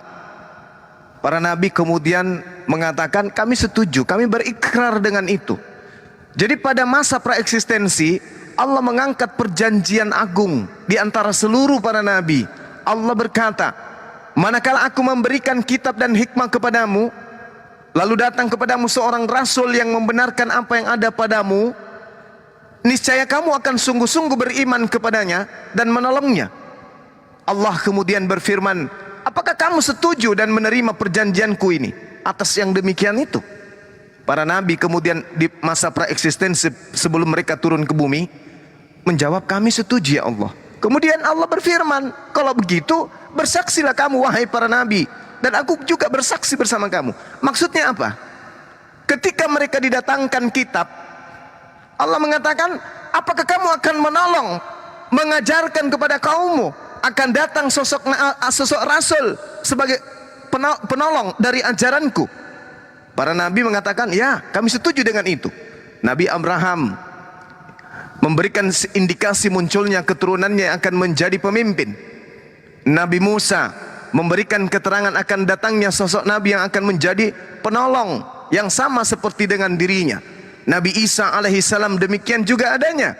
Ketika ia datang, dia menyampaikan akan adanya sosok nabi sebagai penutup ajaran para nabi, di mana dia akan melanjutkan tongkat kerajaan Tuhan yang ada di atas muka bumi. Nah, itu Al-Quran yang menerangkan. Lalu bagaimana dengan kitab saudara? Kita lihat dalam Yohanes 16 nomor 7 sampai dengan nomor 15. Ini sangat jelas, indikasi yang datang itu adalah nabi kebenaran. Nabi kebenaran itu disebut dengan ruah. Ruah. Setiap Tuhan bercerita tentang nabi, pasti ruah, pasti berbicara tentang ruh.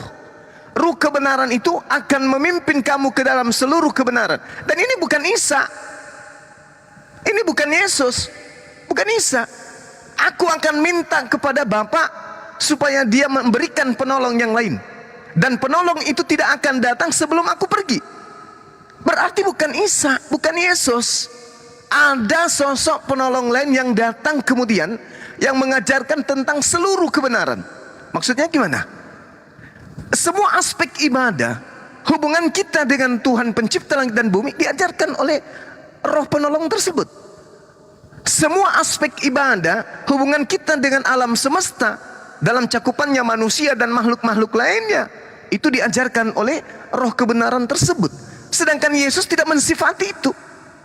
Baik di dalam Al-Quran maupun dalam kitab saudara, Yesus bahkan mengatakan, aku berdoa bukan untuk dunia, aku berdoa untuk mereka. Mereka siapa? Bani Israel, itu pun yang menjadi pengikutnya. Yohanes 10 nomor 27, aku mengenal pengikutku, mereka mengenal aku, mereka mengikuti aku dan mendengarkan aku. Aku diutus hanya kepada domba-domba yang sesat dari umat Israel. meneriakannya pun Shema Israel, Adonai Eloheinu, Adonai Ahad. Hanya untuk Bani Israel. Tak ada cakupan pengajaran Yesus, wahai seluruh manusia, wahai seluruh manusia. Bahkan ada orang Kanaan perempuan yang mau ikut menjadi pengikutnya sekalipun, apa yang dikatakan oleh Yesus? Tidak patut roti yang disediakan untuk Bani Israel diberikan kepada non-Israel. Bahkan non-Israelnya disebut guguk. Disebut guguk oleh Yesus. Aku diutus hanya kepada domba, bukan diutus kepada guguk. Jadi kalau dikatakan Nabi Isa itu sebagai nabi terakhir, itu keliru. Itu keliru. Kenapa? Nabi Isa datang justru mengaminkan ajaran baginda Rasulullah Muhammad sallallahu alaihi wasallam. Coba Anda lihat. Mohon maaf nih. Mudah-mudahan Anda tidak keliru membaca dalil yang ada dalam kitab saudara. Apa kata Yesus sebagai patokan penghakiman di akhir zaman? Baca Yohanes 12:48. Mohon maaf kalau saya keliru. Barang siapa yang menolak aku, dia sudah ada hakimnya, yaitu firman yang pernah aku katakan kepada mereka. Firman itulah kelak yang akan menjadi hakimnya di akhir zaman. Yesus, dalam hal ini Nabi Isa, dalam iman kami tidak punya wewenang, tidak punya hak kemudian untuk menghakimi umat di luar Bani Israel, kecuali, ini tanda petik, kecuali, ya, tanda koma pembuka, kecuali titik dua koma pembuka, orang-orang non-Israel, non-Yahudi yang nyamar-nyamar jadi pengikutnya dan tidak melakukan kehendak Tuhan yang telah mengutus Yesus, maka Yesus akan mengusir mereka. Tutup tanda petiknya, balas kurung. Seperti itu, Bang. Tidak ada hubungannya Yesus dengan kaum di luar dari Bani Israel, nggak ada. Kecuali yang nyamar-nyamar seperti domba, padahal mereka bukan domba, mereka bukan Bani Israel. Nah, itu yang perlu saudara. Kenapa bisa demikian? Sedikit 10 detik. Kenapa bisa demikian?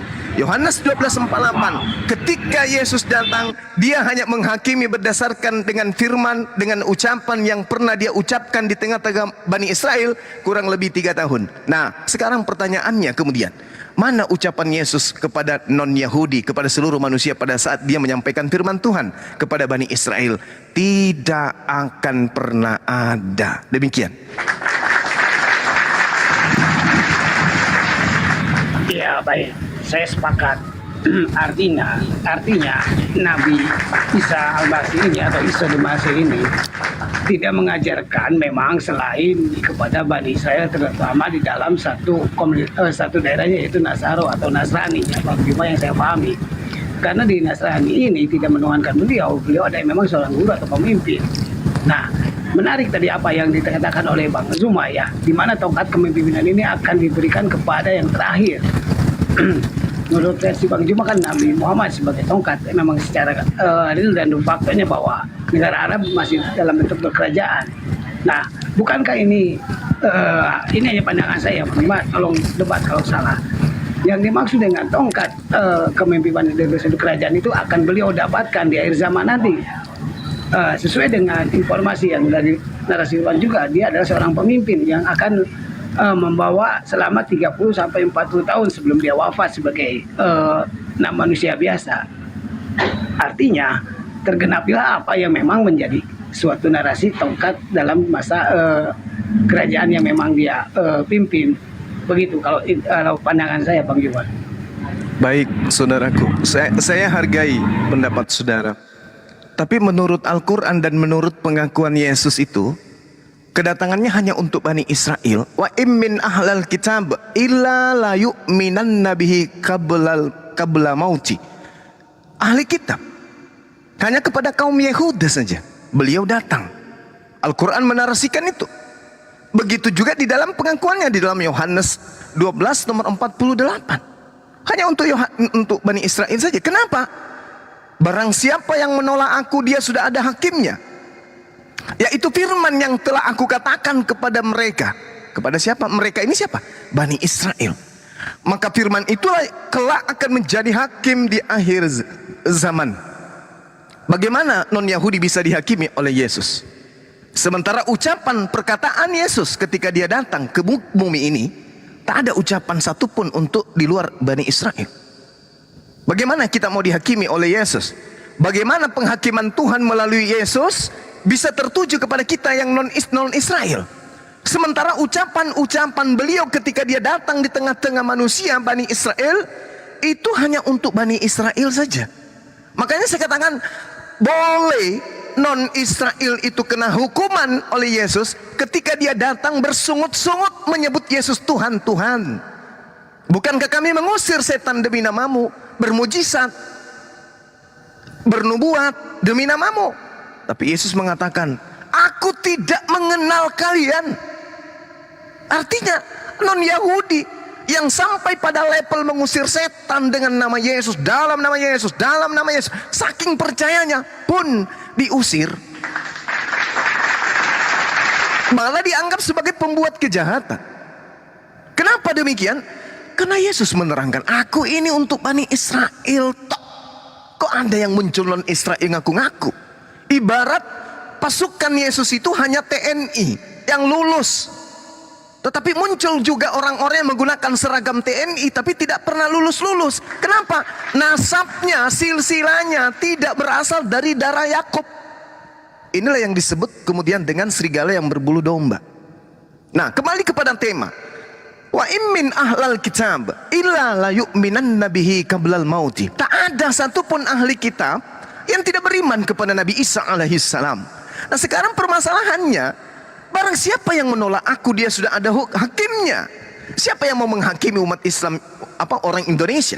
Menurut takaran firman yang Yesus pernah ucapkan ketika datang di tengah Bani Israel, adakah ucapan dia, wahai seluruh umat manusia, datanglah kepadaku, percayalah kepadaku, tak ada yang sampai kepada Bapa tanpa melalui aku? Emang ada ucapan Yesus itu untuk kita orang Indonesia? Tak ada. Ucapan-ucapan itu spesial hanya untuk kaumnya Bani Israel. Dan ingat Bung, ingat sekali lagi, mohon maaf nih, bukan hanya untuk saudaraku Esau, tapi untuk semuanya, termasuk orang Kristen di luar sana. Di dalam kitabnya orang Yahudi, Yeremia 23 nomor 2, nomor 3, nomor 6, Tuhan akan datang kemudian mengumpulkan semua domba-dombanya yang sudah berserak ke seluruh penjuru mata angin untuk kembali kepada Yerusalem baru yang sudah dijanjikan kepada mereka, tanah Yerusalem yang dijanjikan kepada mereka. Dan ingat polanya, di dalam kitab mereka Yesaya 52 nomor 1, tidak boleh kemudian orang-orang yang tidak bersunat dibuat satu kalangan, satu apa itu? Kalau gembala itu maksudnya apa? Satu kawanan dengan domba. Jadi serigala yang tak bersunat tidak boleh kemudian masuk ke dalam kota Yerusalem. Domba-domba akan dipisahkan dengan serigala, di mana serigala adalah makhluk-makhluk tidak bersunat. Dan Tuhan mengatakan dalam Yesaya 52 nomor 1, nomor 2, orang-orang non-Israel, orang-orang yang tidak bersunat, haram hukumnya masuk dengan satu kawanan bersama dengan domba-domba Bani Israel yang bersunat. Jadi umat Islam lebih pantas bergabung mereka, karena kami bersunat. Dan memang kami adalah saudara sepupu. Sedangkan Tuhan mengatakan di dalam kitab mereka, Yehezkiel 44 nomor 9, haram hukumnya orang yang tidak bersunat kemudian masuk ke dalam bait suci atau baitullah. Bagaimana dengan Kristen? Mau kemana Kristen ini kemudian nantinya? Tak bisa Bang. Makanya polanya Yohanes 12:48 itu tidak bisa kita pungkiri. Wa in min ahlal kitab illa la yu'minanna bihi qablal mauti. Lagi-lagi yang diterangkan di sana adalah apa yang Yesus sampaikan di tengah-tengah Bani Israel, itulah pola penghakiman berdasarkan apa yang Tuhan berikan kepada Nabi Isa di tengah-tengah Bani Israel. Ya ahlal kitab, qad ja'akum rasuluna yubayyinu lakum. Telah datang kemudian, ini seruan Allah kepada Bani Israel untuk merujuk kepada Nabi terakhir. Lalu kemudian, terakhir dari saya 30 detik, Allah subhanahu wa ta'ala menjelaskan dalam Al-Quran, Nabi Isa telah menyampaikan risalah kenabiannya kepada Bani Israel. Inni abdullah ataniyal kitab wa ja'alani nawiyan. Sesungguhnya wahai Bani Israel, aku ini adalah hamba Allah yang diutus kepadamu, diberi nikmat kenabian yang nantinya akan dibekali dengan hikmat Injil, diutus kepada kalian. Al-Quran mengaku itu. Berarti pola penghakiman yang didatangkan kemudian oleh Yesus atau Isa alaihissalam adalah ucapan-ucapan beliau yang pernah ia ucapkan 3 tahun lamanya kurang lebih di tengah-tengah Bani Israel. Dan tak ada satupun pun ucapan beliau diperuntukkan untuk orang Indonesia atau jangan orang Indonesia, orang Roma dan Yunani, itu tak ada satu kata pun. Demikian.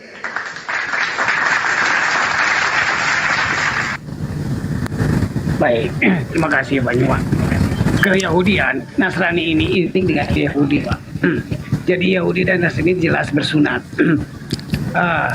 Kan mengenai tentang adanya beberapa eksodus Yahudi besar-besaran dulu. Salah satunya di Indonesia itu banyak ya yang masih mempertahankan keyahudian seperti Billy. Nah, saya pun sama. Saya masih mempertahankan kenasranian. Artinya secara hukum syariat kami bersunat semua karena dasarnya memang begitu. Beda dengan pihak yang lain ya, mungkin Kristen tidak melakukan hal itu karena bagi dia adalah yang saya tahu adalah sunat hati. Sedangkan di kami itu tidak berlaku sunat hati. Haruslah dengan adamanya di sunat fisik, barulah sunat hati bisa dilaksanakan. Kembali kepada tema Bang Zuma. Artinya, nur buatan ini mungkin saya dari pemaparan Bang Zuma bisa menarasikan harus dibedakan antara pemimpin dan nabi. Jadi pemimpin itu adalah Isa al-Masih di akhir zaman dengan masa berkuasanya 30-40 tahun sebelum dia wafat sebagai manusia biasa. Jadi garis merahnya mungkin di sini perbedaannya antara nabi dan pemimpin itu juga memang dinyatakan begitu mungkin Bang. Gimana tuh? Iya. Jadi sekali lagi saya katakan kepada saudara saya, Nabi Muhammad dikatakan di dalam Al-Quran sebagai Rasul, penutup para nabi, penutup para nabi. Nabi Isa datang di akhir zaman sebagai hakim. Kenapa dia datang sebagai hakim? Karena ada terdakwah. Siapa terdakwa ini? Mereka yang mengaku-ngaku sebagai pengikut. Itu yang dihakimi. Apa polanya tadi? Ya, yang kita bacakan, yang saya bacakan, bahwasanya tak ada satupun ahli kitab yang tak beriman. Wa min ahlal kitab illa, kecuali la yu'minanna bihi, beriman kepada Nabi Isa alaihissalam. Apa pola imannya? Sebagai Yudaism? Tidak. Sebagai Nasrani? Tidak.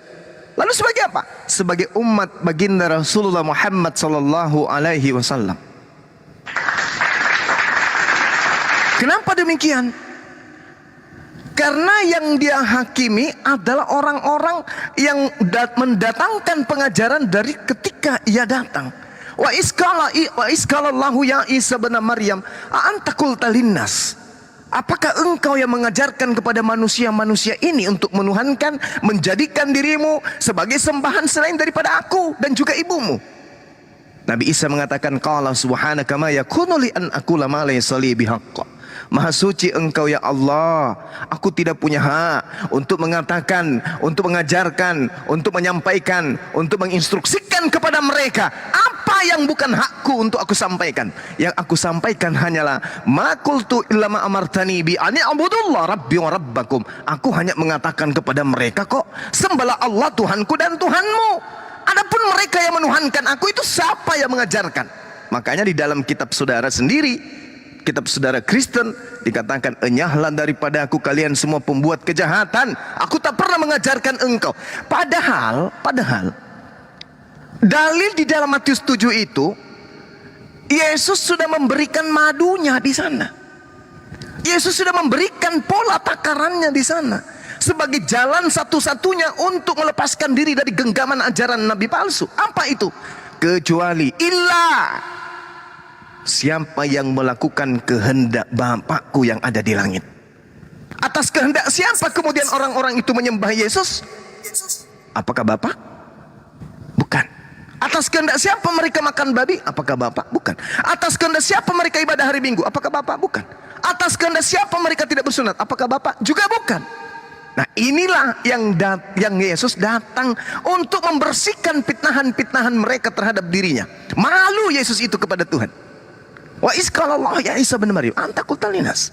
Aku tidak berkata-kata dari diriku sendiri. Apa yang aku katakan adalah apa yang diperintahkan untuk aku katakan dan aku sampaikan kepada Bani Israel. Yohanes 12:49. Jadi kedatangannya kemudian adalah menorehkan misi untuk membersihkan dirinya dari orang-orang yang mempertuhankan dirinya. Dan ini sudah diajarkan oleh Al-Quran. Berarti Nabi Isa mengaminkan apa yang ada di dalam Al-Quran. Berarti ahli kitab nanti akan mengaminkan apa yang disampaikan oleh umat Islam. Mereka akan beriman. Polanya yang tadi Yohanes 12:48. Ketika ia datang, dia akan menagih. Lu siapa? Kalau kamu siapa? You siapa? Lu siapa? You siapa? You. Saya Bani Israel. Dari keturunan siapa? Dari keturunan Benyamin. Kalau you siapa? Aku dari keturunan Natali. You dari siapa? Yusuf. You dari siapa? Yehuda. You dari siapa? Itu ditanyai semua. Kamu mengimani diriku sebagai Mesias, sebagai Rasul? Tidak. Hanyalah daripadaku. Nah, ini lain-lain lagi nih. Ini siapa ini? Kok pada hitam semua mukanya nih? Ini siapa nih? Oh, ini mukanya hitam karena mereka pemakan babi. Di dalam Yesaya 66 nomor 15 sampai nomor 17, Tuhan akan datang menghanguskan dengan nyala api yang begitu dahsyat kepada semua manusia yang makan babi dan makan makanan tikus, makan tikus balau. Oh, ini, iya. Ini kenapa dia? Ini yang memanggil saya Tuhan, diusir. Tuhan, bukankah kami yang telah bernubuat loh pakai namamu, mengusir setan loh pakai namamu, bahkan kami bermujizat loh bisa ngobatin orang pakai namamu. Apa kata Yesus? Enyahlah daripadaku kalian semua pembuat kejahatan, aku tak mengenal kalian. Itu makanya polanya tadi, orang-orang yang tidak bersunat haram hukumnya masuk ke dalam bait suci atau ke Baitullah atau ke Betel atau ke sinagoge. Haram hukumnya. Bahkan masuk ke kota Yerusalem aja diharamkan. Yesaya 52 yang tadi. Jadi Kristen tidak bisa satu kawanan dengan Yahudi. Yahudi bisa dengan umat Islam. Kenapa? Tuhannya sama. Kitab suci yang diimani itu indikasinya runut. Torah, Zabur, Injil, Quran. Kemudian nabinya sama. Lalu agama sama. Tuhan mereka sembah sama. Nabi yang mereka imani sama. Syariat yang mereka lakoni itu juga sama. Meskipun ada yang lebih, ada mereka masih kurang, dan seterusnya. Satu kawanan, satu tempat rumah ibadah. Tapi Kristen mau kemana dia? Datang-datang dia mau kemana? Di kawanan mana dia mau berkumpul? Orang bersunat tak boleh, orang yang tidak bersunat tak boleh masuk.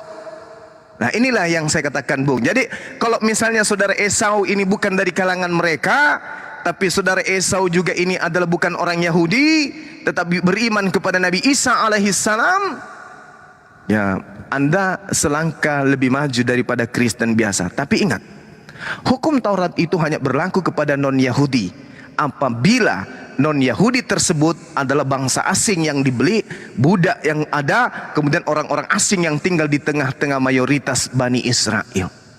Tapi kalau Anda tidak masuk dalam kategori itu, maka coba Anda renungkan lagi. Demikian.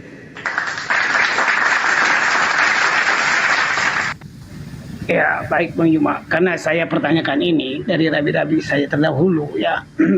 Ini seolah-olah antara Muslim dan Nasrani ini berebut Nabi akhir zaman. Literasi yang memang dasar pemahaman ketua-ketua kami adalah, salah satu adalah dibuat dari Nabi Muhammad. Kenapa kami mengakui Nabi Muhammad? Karena jelas itu adalah dari tiga agama Simawi yang memang ada dengan risalahnya Quran. Nah, Quran ini adalah sebagai bentuk pengimanan dasar orang Muslim di dalam menjalankan keibadahannya, termasuk dalam hal-hal yang memang sifatnya nurbuat. Nah, nurbuat ini memang sudah terjadi di beberapa dekade ini, ya. Banyaklah yang sudah memang terjadi. Mungkin secara syariat kami dan Anda yang berbeda di situ. Makanya saya tanyakan hal ini tentang berebut Nabi akhir zaman antara Muslim dan Nasrani. Ya, dari pemaparan Bang Zuma yang memang ya saya dapatkan secara edukatif dan literasi itu benar. Cuman Bang Zuma terlalu cepat memberikan ayat-ayatnya, jadi saya nulisnya tidak bisa mencerna apa yang mesti saya tulis karena keburu meloncat ke narasi. Karena ini sebagai literasi saya dalam untuk mempelajari beberapa hal yang memang nurbuatan itu memang harus terjadi. Mungkin itu aja sih sebagai bentuk edukasi bagi saya sendiri yang dengan rekan-rekan saya ini sebagai Nasrani yang memang kami ini turunan Yahudi yang ada di Jawa Barat atau di Jawa ini yang masih mempertahankan dengan kenasranian. Beda dengan Billy mungkin yang mempertahankan dengan keyahudian, ya itulah hak masing-masing. Bahkan banyak juga yang yang sudah convert ke Muslim atau ke Kristen. Jadi hal-hal inilah yang memang menjadikan dasar pengimanan kami di dalam pengamalan atau pengetahuan tentang Nabi akhir zaman. Mungkin itu Bang Jumi. Boleh ada satu lagi pertanyaan Bang Juma yang saya mau sampaikan, karena saya agak pusing dengan pertanyaan Otan yang memang secara literasi benar juga sih. Iya, silakan. Di mana dikatakan bahwa Nabi Muhammad itu masih menerima wahyu masih turun padahal Nabi Muhammad sudah meninggal. Narasi yang mereka bangun adalah Nabi Muhammad itu wafat di umur 63 tahun kan. Sementara kita tahu bahwa beliau itu lahir di 12 Rabiul Awal tahun gajah. Karena gajah ini tidak dikenal di dalam kalender Yahudi maupun Nasrani atau Romawi, maka diganti dikonvertlah ke Masehi. Yang saya pahami itu di 571 Masehi ya. Sementara yang saya juga pahami juga bahwa Nabi Muhammad itu meninggal di 632 Masehi. Kalau mengacu ke sana itu benar karena ditambah 63. Tetapi kalau mengacu ke hal-hal yang sifatnya penjabaran, misalnya 571 ditambah 40, di mana 40 itu adalah di mana beliau diangkat sebagai Rasul. Artinya menjadi 611, ditambah lagi dengan masa pewahyuan 23 tahun. Itu kalau dijumlah itu 634. Jadi ada jeda 2 tahun dari kenyataan yang ada. Nah, cara menjawab ini bagaimana? Kalau hal-hal yang sifatnya memang wahyu itu masih turun padahal beliau sudah meninggal. Karena kita menghitungkan pakai Masehi. Iya, baik. Sebenarnya sederhana ya. Bagaimana kemudian ketika ada anak yang lahir, kemudian ada peristiwa yang sangat besar pernah terjadi pada dekade tersebut. Nah, maka ketika baginda Rasulullah Muhammad SAW lahir di kota Mekah 12 Rabiul Awal, dikatakan sebagai tahun gajah, itu bertepatan dengan peristiwa penting dalam sejarah Arab. Kelahiran Nabi Muhammad dengan peristiwa yang penting ini, saya katakan sebagai peristiwa penyerangan kota Mekah oleh pasukan gajah. Pasukan gajah itu dipimpin langsung oleh As-Sabah, anak dari As-Sabah, ya, dari kota Yaman, yaitu Abraha. Lalu kemudian menurut cerita, keinginan itu muncul dikarenakan Abraha ini cemburu karena peziarah-peziarah yang terus berdatangan berkunjung kepada kota Mekah pada masa itu. Maka Abraha kemudian melampiaskan keinginannya itu, mengarahkan pasukan dengan mengendarai gajah pada masa itu. Lalu Abraha bersama pasukannya ini menurut cerita berhasil menghancurkan. Namun mereka gagal menguasai Ka'bah. Kota Mekah berhasil mereka lululantakkan, tetapi Ka'bah gagal kemudian untuk ia kuasai. Nah, ketika kemudian diceritakan ada beberapa pasukan terkepung, Allah Subhanahu wa ta'ala mengutus rombongan berupa makhluk ababil dengan jumlah yang banyak. Kemudian diceritakan bahwa pasukan Abraha itu hancur karena dihalau oleh pasukan dari ababil ini, burung-burung yang didatangkan oleh Allah. Bahkan Abraha ikut jadi korban, meninggal pada saat itu. Jadi peristiwa ini, selain kelahiran Nabi Muhammad SAW yang disebutkan tadi sebagai tahun gajah, juga bertepatan dengan tahun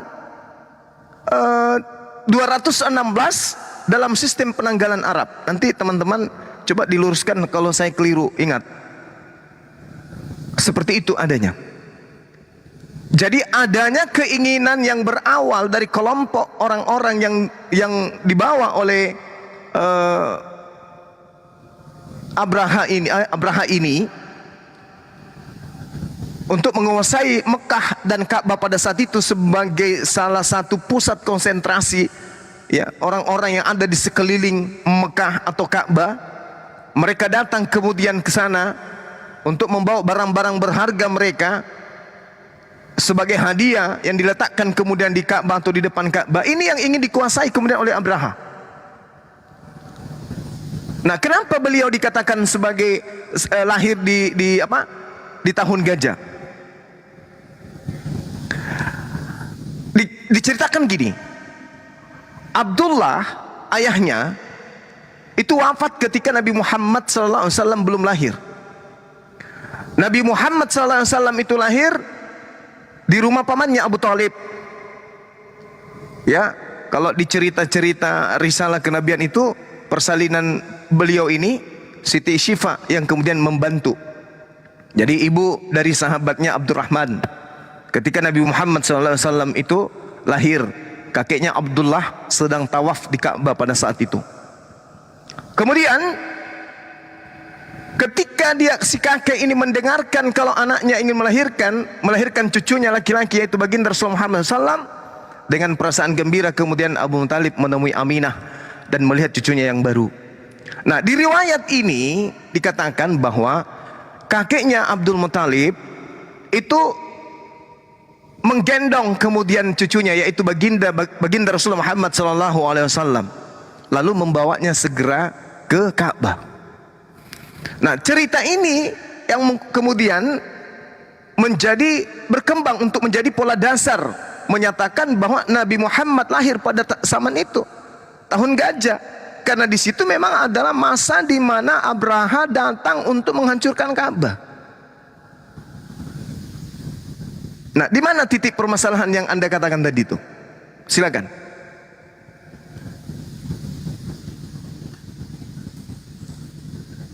Saudara Esau. Iya, baik. Artinya Pak, Bang Juma, di tahun gajah itu dikonvensi kalau menurut sejarah dari Keromawian itu kan di tahun 571 Masehi. Sebenarnya nggak cocok juga karena ini di situ ada 12 Rabiul Awal tapi pakai tahun Masehi, harusnya pakai tahun Hijriah yang saya tahu ya. Nah, dari dasar 571 inilah ya secara kesejarahan beliau lahir, ditambah 40 tahun masa dia diangkat jadi Rasul, itu jadi 611, ditambah masa pewahyuan itu 23 tahun, jadi 634. Sedangkan beliau itu meninggal di 632. Ada jeda 2 tahun yang dikatakan bahwa pewahyuan masih turun padahal beliau masih sudah meninggal. Nah, inilah yang menjadi dasar kesalahan, kalau saya koreksi ya, di dalam memakai tahun Masehi. Intinya sih begitu Bang Juma. Kalau dikonvert ke Hijriah itu mungkin bisa mendekati. Cuman Hijriah yang mungkin Anda tahu juga, Hijriah itu mulai ada kan, yang saya tahu itu di zamannya Umar itu Khalifah kedua setelah baginda, yang saya pahami begitu. Iya, kalau diriwayatkan kemudian, peristiwa yang diriwayatkan kemudian menurut sejarawan yang mungkin berbeda dengan apa yang saudara pahami, dinukil oleh Ali Husni Al-Qurbuti dalam Cari Ka'bah, Rasulullah Muhammad SAW itu lahir 50 hari setelah datangnya pasukan gajah. Pasukan ini datang ke Makkah pada hari Senin 13 hari terakhir pada bulan Ramadan pada tahun itu. Nah, sehingga yang kami imani, beliau disebutkan kemudian lahir di tahun gajah, itu diterangkan dalam Al-Quran surah Al-Fil, ya, alam tara kaifa fa'ala rabbuka bi ashabil fil. Jadi Rasulullah memang betul-betul lahir pada tahun itu. Artinya kalaupun misalnya Abraha datang tidak bertepatan dengan kelahirannya, tapi tahun itu masih diperingati sebagai tahun terjadinya peristiwa itu. Tahun gajah, bukan hari gajah, bukan minggu gajah, bukan bulan gajah, tapi tahun gajah. Kira-kira kalau saya katakan tahun gajah itu, saudara nyampe enggak ke sana? Bukan hari gajah, bukan juga bulan gajah, bukan juga minggu gajah, tapi tahun gajah. Artinya pada tahun kelahiran beliau, pasukan Abraha itu datang kemudian berbondong-bondong untuk menghancurkan Ka'bah. Iya, saya sepakat tahun gajah. Artinya kalau tahun gajah dikonversi ke Masehi, itu adalah 571 Masehi. Itu dasarnya. Ya, informasi yang Anda temukan itu dari mana, Bang? Dikit Gurunda. Esau, nggak usah dipaksain Esau. Masehi itu matahari. Ya, Hijriyah Komar, bulan dia, gitu. Jadi nanti tentunya akan ada pembulatan sehingga ketemu pasnya gitu loh. Karena kan nanti ada kurang 10 hari. 10 hari itu nanti akan dikonversi menjadi 1 tahun sehingga dibulatkan lah supaya sama gitu. Makanya apa ini? Ini terlalu kelamaan lu bahas yang nggak penting ini. Gitu loh. Gitu sih Gurunda, silahkan Gurunda. Ya baik. Ya saya sih hanya sedikit informasi aja bahwa terjadi informasi yang negatif dari pihak OTAN menyatakan bahwa pewahyuan itu masih turun padahal beliau sudah meninggal. Tapi benar juga ya, kalau memang saya juga hitung-hitung, kalau memang barusan saya juga dapat satu literasi, ternyata ada yang salah Bang Juma ya, bahwa pewahyuan itu bukan 23 tahun ya, ternyata 22 tahun. 22 tahun. Bulan, ya betul kan, artinya mengurangi. Malahan kalau saya juga coba untuk membantu pihak Anda dalam menghitung sebagai hijriah di sini adalah betul apa kata Kores tadi bahwa perhitungan bulan dan matahari itu beda. Kalau bulan itu yang saya tahu itu sampai 29, artinya dalam 1 tahun itu ada perbedaan 11 hari. Ditambah 1 bulan yang memang ada tahun kabisat yang memang penanggalan sampai 27, sedangkan di Masehi tanggal 28. Nah, tapi kalau kita menghitung secara hijriah itu tepat semuanya di angka 632 sesuai dengan beliau wafat. Nah, mungkin mereka tidak mengerti perhitungan itu karena sudah mempelajari beberapa hal-hal yang itu. Nah, ini hanya sebagai literasi aja bahwa cuman ya ada cuman satu itu Bang Juma yang saya memang saya tidak bisa bantah bahwa penanggalan bulan itu memang terjadi di dalam kesejarahan Nabi Muhammad dengan adanya bulan Ramadan itu. Tetapi kalau Hijriah yang saya pahami itu bukan zaman beliau, itu zaman kekhalifahan Umar kalau saya salah. Kalau literasinya mendasarnya ke sana. Itu aja sih sebagai koreksi pertimbangan saya. Mungkin itu dulu Bang Juma sebagai informasi yang saya bisa sampaikan. Terima kasih. Siap, mantap. Kalau yang penting Esaunya mengerti, bagian terhitung mau ngebebal itu nanti bagian kami ngebubukin, aman. Kalau ada bahas itu kita siap. Lanjut, silakan Nurunda. Iya, sekali lagi saya katakan bahwa tahun gajah itu artinya dalam setahun perhitungan Islam peristiwa itu terjadi dalam tahun itu. Jadi beliau lahir di tahun gajah. Nah, tahun terjadinya peristiwa ini kemudian dijadikan sebagai awal perhitungan tahun, di mana bulan pertama ditetapkan bulan Muharram. Sebelum peristiwa ini terjadi, penanggalan yang dibikin kemudian oleh orang-orang pada masa itu didasarkan pada peristiwa penting dengan meninggalnya Qusay. Mungkin teman-teman yang belajar tentang ini bisa paham.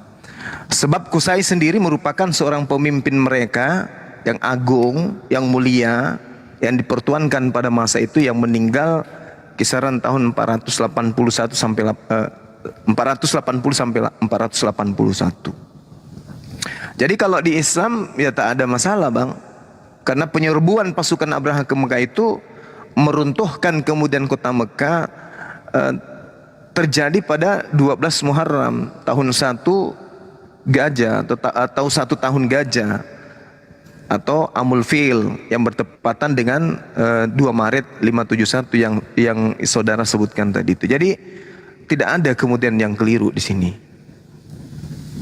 Seperti itu Bang Esau.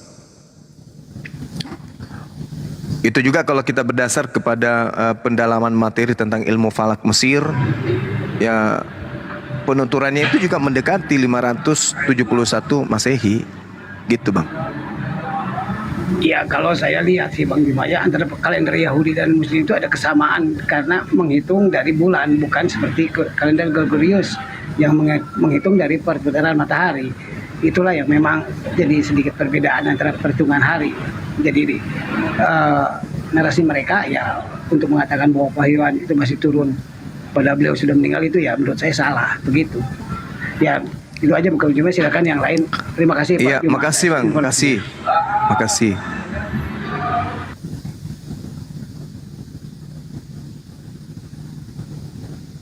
Silakan yang lain. Iya, ini berkaitan tahun gajah ya supaya ngisi aja.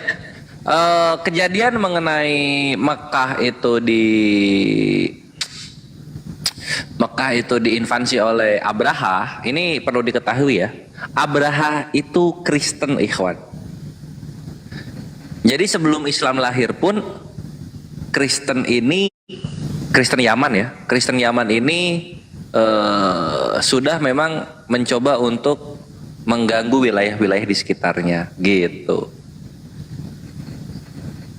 Si Abraha ini ceritanya ingin merubah haji bangsa Arab Bani Ismail ke Yaman, ke gereja yang dia buat.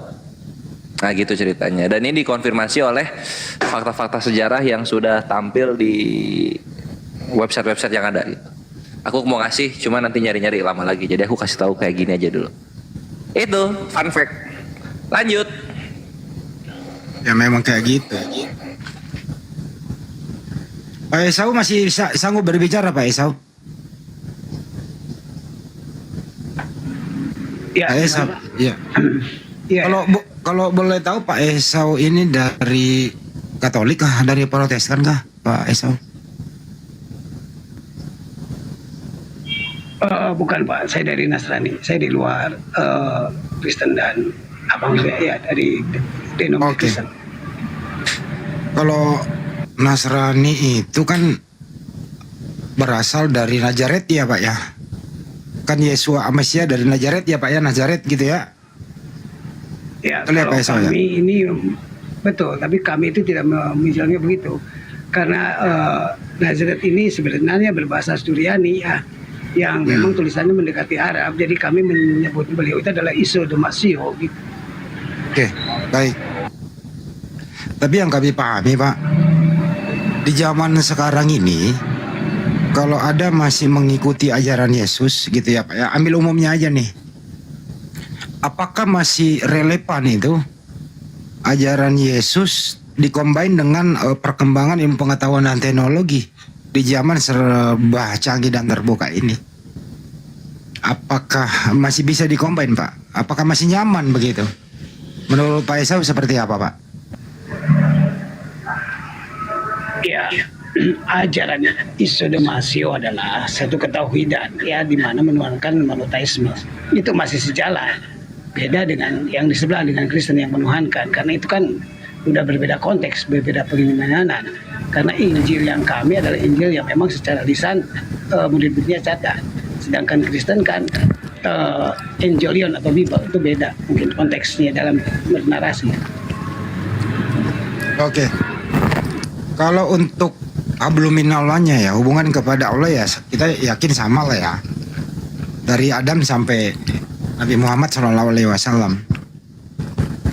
Cuman ini loh Pak, caranya itu loh Pak. Bagaimana kira-kira caranya berhubungan dengan Sang Pencipta itu Pak? Apakah memang masih Anda ikuti bagaimana Yesus Mesias itu bagaimana beribadah kepada Tuhannya, kan begitu? Gimana bisa neranginya tuh Pak? Silakan Pak. Ya, sebagai bentuk pengikut atau memang literasi atau pengajaran yang beliau upayakan, ya kami juga sama melakukan takbilah atau sembahyang. Memang yang dilakukan begitu, kami bersujud dan mengagungkan atas nama Elohim sebagai nama sesembahan kami. Itu tidak ada masalah karena memang kami tidak punya gereja karena kami bukan Kristen. Nah, di mana pengimanan kami juga sama dengan Yahudi dan Muslim. Artinya apa? Kita menghadap ke Ben Hemikadas ya, kalau Anda menyebutnya Al-Quds mungkin ya. Tunggu sebelum dilanjut. Agama Nasrani di Indonesia ini terutama komunitasnya Maibre Esau ada berapa orang sebelum dilanjut ya?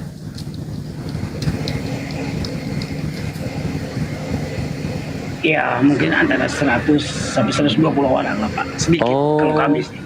Oke, lanjut. Ya untuk sisi baiknya sih kita akui oke lah tauhid kan gitu ya Pak ya. Tapi kalau syariat yang lain itu loh Pak, maksud saya itu yang berhubungan dengan kemaslahatan umat nih supaya selamat orang masuk surga nih. Apakah misalnya contoh satu saya ambil nih ya Pak ya, mungkin bisa dibahas nih. Anda saya yakin sudah menikah ya. Gimana sih tata cara menikah Anda itu loh? Kalau menurut saya Yesus Amasnya nggak ngajarin loh Pak. Syarat-syarat menikah dulu itu loh. Bukan tujuan menikah ya Pak ya. Ada dua hal di sini, menikah dan tujuan. Syarat-syarat dulu. Sepertinya Yesus Amasnya nggak pernah ngajarin loh Pak. Gimana bisa mengakalinya Pak? Silakan Pak. Bukan mengakali Pak, kita kan ada satu narasi atau satu sumber sebelum Injil itu adalah Taurat, di mana hukum-hukum di sana syariat.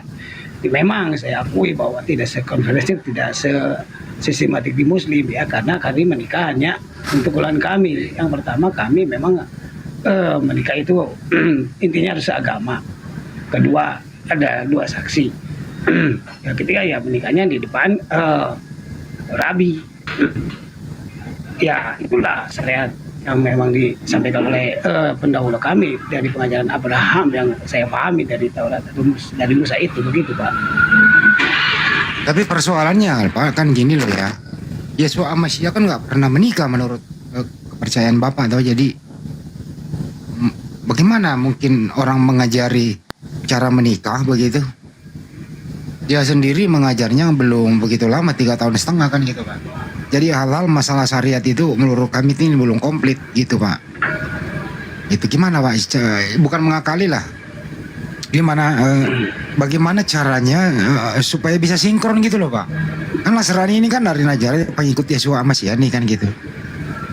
Nah beliau sendiri nggak ngajarin kayak gitu. Gimana caranya Pak? Ya memang betul. Beliau belum menikah yang saya tahu ya, dan tidak mengajarkan. Tetapi kan ada literasi contoh terdahulu yang memang yang bisa kita ambil dari ketua-ketua kami. Ya saudara-saudaranya Ibu Zakaria atau apa itu kan masih saudara juga mencontohkan bagaimana menikah dengan berdasarkan hukum Taurat. Nah kalau kita menuju ke zaman sekarang ya, dalam satu bentuk negara yang memang di Indonesia ini ya, yang bersyukur saya bisa berkolaborasi dengan satu berdasarkan Indonesia ya, dengan aturan negara juga inilah kami menjalankan hal-hal yang sifatnya syariat. Memang ada sedikit kebersamaan dengan Muslim, tapi ya tidak ada salahnya mungkin ya kalau kami mencontek Muslim juga, karena ya sebagai satu sepupu yang memang mengimani atau mengajarkan hal-hal tersebut begitu.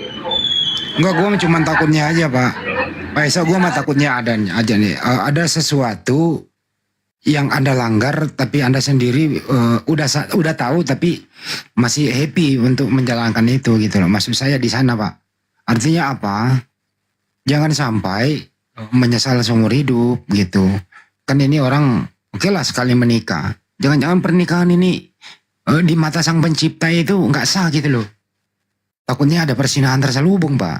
Itu maksud saya Pak. Jangan sampai Bapak ada di sana posisinya gitu loh. Gimana Pak? Nasrani ini kaum yang kecil Pak. Jadi komunitas kami kecil. jadi mudah termonitor semuanya. Tidak seperti umat Islam yang memang harus banyak dan banyak berjuta-juta, atau Kristen ya. Kalau kami kecil, jadi mudah untuk masih mudah memonitornya, khususnya untuk di Indonesia ini. Tidak seperti kaum yang lain begitu Pak, dari syariat untuk pengajarannya. Jadi kalau Dan kami juga bukan agama untuk disebarkan. Kami hanya memang untuk kami sendiri-sendiri aja sebagai kaumnya. Itu aja apakah sih. Anda mirip-mirip dengan Muslim Pak, Islam gitu? Ada pengantin wanita, ada pengantin laki-laki, ada penghulu, ada ikrar yang diucapkan. Apa mirip-mirip seperti Islam ya Pak? Cara ikrarnya itu loh Pak. Maaf, saya bisa katakan tadi saya info dapat dari Bang Juma bahwa kami juga sebenarnya Muslim. Artinya kalau dalam pernikahan sama, ada dua pengantin, ada yang namanya saksi dan adanya nabi yang menikahkan dari secara keagamaan. Karena kan sekarang udah dihukum Indonesia, ya kita ikut aturan hukum Indonesia gitu. Oh Anda berasa Muslim tapi nggak totalitas ya? Aduh gimana nih menyikapi Bang Juma di bawah-bawah nih? Kenapa nggak totalitas aja sih Pak sekalian gitu loh? Kitab sucinya apa saja itu? Kitab sucinya Bang apa itu? Kitab Anda apa? Beda dengan yang mereka pakai yang umumnya? Beda? Ya kalau Injil kan tidak dikanonkan Bu. Injil itu memang apa adanya. Injil itu adalah satu pewahyuan yang sifatnya oral yang dicatat oleh beberapa murid-murid beliau. Makanya Injil itu banyak, ada Maria, Injil Filipus, Injil Barnabas, Injil. Jadi yang apokripa, ini yang Anda ambil. Filipus, Thomas, Maria itu yang Anda pakai. Mereka yang bilang sekalian Barnabas dipakai. Barnabas. Kalau kita lihat di Makabe ya Pak, di Makabe, perang Makabe tuh semua tuh dihanguskan. Kita sejarah, semua dihanguskan tuh di perang Makabe. Pemberontakan Makabe tuh semua dihanguskan oleh penjajah tuh. Jadi entah tapi kan sifatnya Injil itu apa. Sifatnya ini Injil yang orisinil itu sifatnya oral Bu. Bentuknya ada hafalan juga. Karena sedikit, informasinya 3,5 tahun. Beda dengan Baginda yang 22 tahun. Oral. Apakah kalau kita ikan ada sanad, apakah nyambung ke yang Anda bilang oral ini? Apakah nyambung ke Yesus itu? Kemana ke Tuhannya? Kemana ya? Injil ini nyambungnya kemana sih? Ke Yesus? Apa nyambung ke murid-murid? Ada sanadnya gitu? Enggak ya? Kalau Anda bilang sanad, kami sih biasanya bahasa yang kami pakai adalah mata rantai riwayat ya. Mata rantai riwayat ya, itu ya Pak, memang nyambung bisa tahu, bisa dipaparkan Pak nyambungnya sampai ke mana itu? Yang Anda pakai loh. Nggak jelas iya, Anda ini di mana. Isa Al-Masih atau Isa Al-Masih itu Yesus Masih itu mempunyai 12 murid. Nah 12 murid ini yang mencatat Injil kami, ucapan-ucapan beliau selama beliau hidup, ditulis secara live, secara langsung dan dikoreksi antara beberapa muridnya. Memang ada kontradiktif, tapi tidak begitu tajam karena itu Anda tahu di mana itu Pak literasinya? Anda tahu itu dari mana? Ya, kalau yang nulis itu murid-murid, di mana literasi itu? Ya untuk sebagian ada sih Bu dari hasil peninggalan rabi kami terdahulu. Kalau kita lihat Pak, kalau kita lihat penyaliban aja mereka pada kabur Pak waktu penyaliban. Nah ini penasarannya ini saya ini dari mana ini? Ya memang. Anda bilang dari 12 murid. Mana? Coba mana ininya Pak? Catatan-catatannya. Kalau literasi mana itu Bapak ambil? Kalau Ibu katakan tadi mereka kabur, memang kabur karena mereka tahu bahwa yang di sana itu bukan Isa dan Masia. Ya, artinya ya buat apa menyaksikan yang bukan gurunya atau rasulnya? Yang saya pahami begitu. Tanya saja percaya penyaliban atau tidak, itu aja. Kalau saya penyaliban Pak, saya lebih mau tahu ininya loh, Biblenya apanya dia, apa tuh yang dia pegang tuh. Kalau Nasrani, ngaku Nasrani, apa tuh dia, apa bedanya dengan, kan ada lagi Unitarian macam-macam lah. Aduh, apa yang kalian, apa lagi yang dia pegang ini? Ya udah, tadi yang ibu bilang apokrit itu yang kami pakai, Bu. Itu ya Pak. Iya. Oke, kita lanjut ya. Apokrit gitu ya Pak. Pak, kita kan tahu ini Yesus ngajar 3 tahun setengah nih. Yesus itu kan taat sama hukum Taurat ya Pak. Sabat. Terus itu masalah makanannya juga ketat sekali Pak. Apa Nasrani konsisten di situ Pak? Banyak loh makanan yang diharamkan Pak. Konsisten nggak Nasrani ke situ Pak? Atau ada perubahan gitu Pak? Silakan. Yahudi adalah salah satu bangsa atau ini yang memang pilih-pilih Pak di dalam memakan sesuatu yang memang jadi dikonsumsi. Kami babi tidak makan, apalagi anjing. Alkohol juga kami tidak minum. Kami secara syariat aja yang biasa normalkan. Kalau Tapi di sana itu Pak, sebenarnya iya, lebih Pak. dianjurkan. Penambahannya itu kan tidak bersisik, belut, udang, cumi. Konsisten juga seperti itu Pak. Ya kalau yang senior masih konsisten sih Pak. Tapi kalau yang anak-anak muda di sini ya menyatakan asal bahwa itu bukan haram, ya ada juga ya. Tapi tidak setiap hari, cuma sekali-kali mungkin mereka makan. Tapi yang jelas babi dan anjing tidak kami makan, apalagi alkohol. Artinya kalau begini syariat Islam itu yang paling benar. Karena sebagian udah dihalalkan dan sudah diharamkan. Memang Islam agak modern Pak. makanya Berlaku seumur hidup kan. Totalitas aja sih Pak kan itu. Iya, makanya saya bilang secara syariat Islam itu lebih sistematis, lebih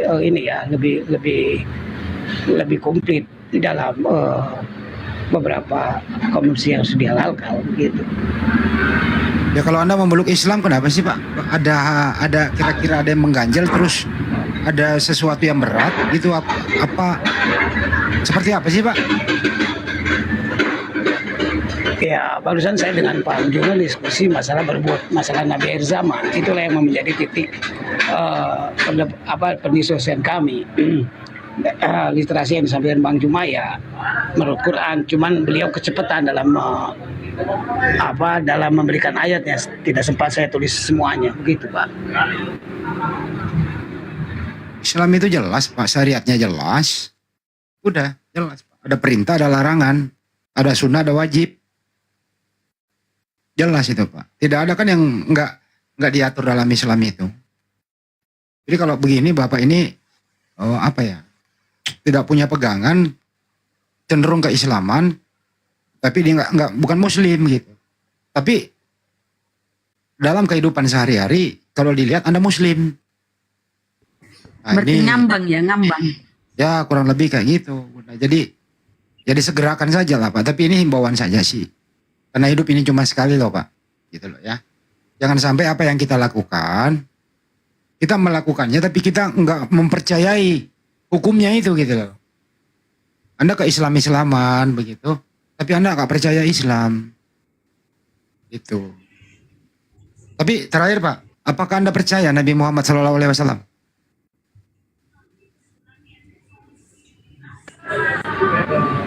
Ya percaya Pak dengan adanya Quran, dan memang banyak umatnya di dunia ini ya mau tidak mau harus percaya.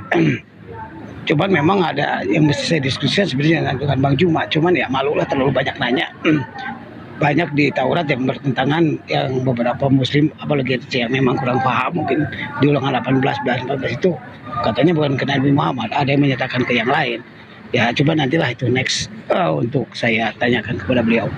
Tanya aja Pak, Ulangan 18 itu mengenai seperti Musa, aku akan menaruh firmanku di mulutnya, kan begitu. Kira-kira siapa Nabi yang seperti Musa? Gak apa-apa, tanya aja ke Bang Juma. Beliau kuasai kok. Ulangan 18 Ya, gak ada masalah.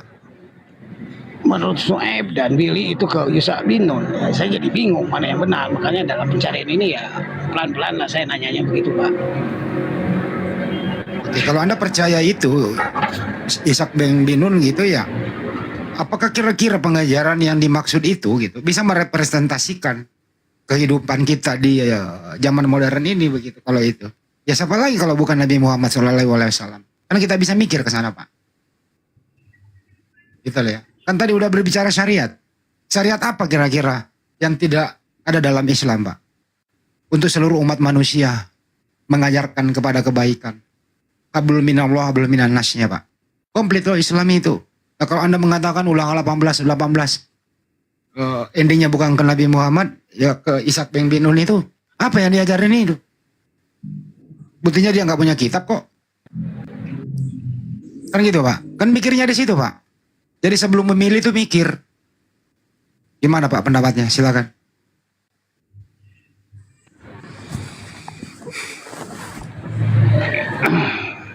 Jadi menurut Anda ke siapa dong?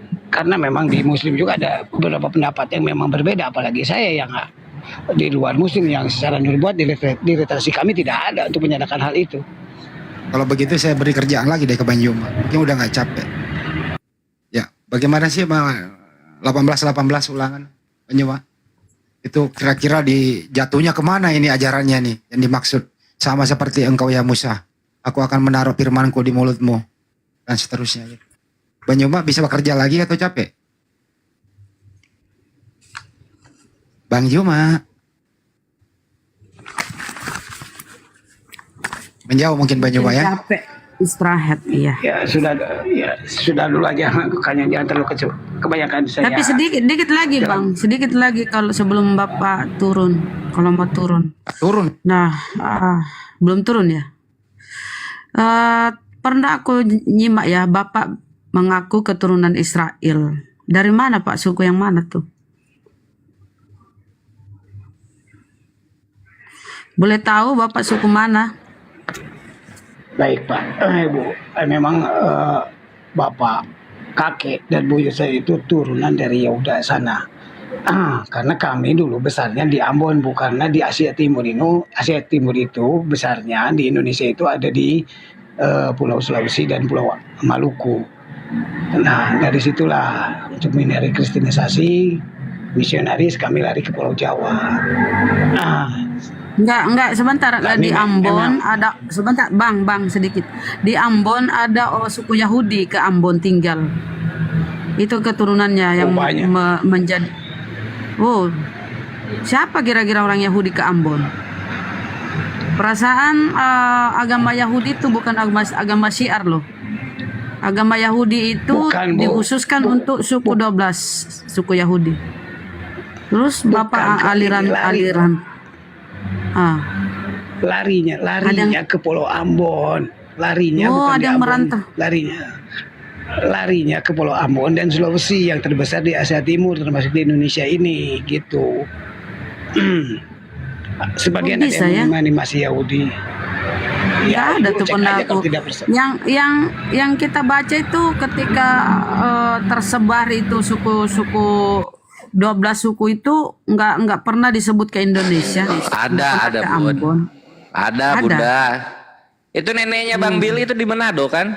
Yahudi neneknya Bang Billy. Nah ini aja, ini nih supaya seru kayak gini aja. Ya, silakan. Esau, apa yang membuat Esau enggak masuk ke Islam?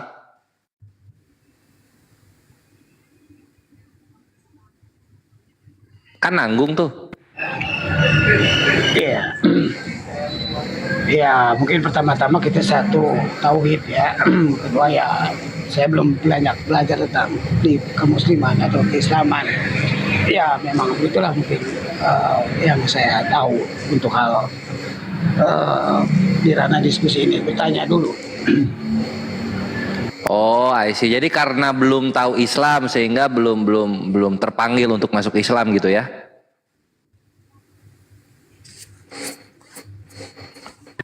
Ya mungkin kurang lebih begitu. Oh mantap. Sip lah. Ya silakan Bang Handi, Bunda Rahma, Gurunda. Saya kasih dulu satu data ya. Mazmur kita sampaikan dulu di Mazmur 86:10. Segala bangsa yang kau jadikan akan datang sujud menyembah. Ya, segala bangsa yang engkau jadikan akan datang sujud menyembah di hadapanmu ya Tuhan. Dan akan memuliakan namamu sebab engkau besar. Dan melakukan keajaiban-keajaiban engkau sendiri saja ya Allah. Segala bangsa akan datang sujud. Di mana itu? Di tanah suci. Di Mekkah sana orang semua sujud, segala bangsa datang. Di mana tempat sujud lain selain tanah suci sana? Yerusalem nggak sujud orang. Cuma kepalanya dia apa ke tembok itu, tembok ratapan. Di segala bangsa akan datang sujud menyembah di hadapanmu ya Tuhan. Dan akan memuliakan Engkau. Sebab Engkau besar, Engkau Allah Maha Besar. Dan melakukan keajaiban-keajaiban.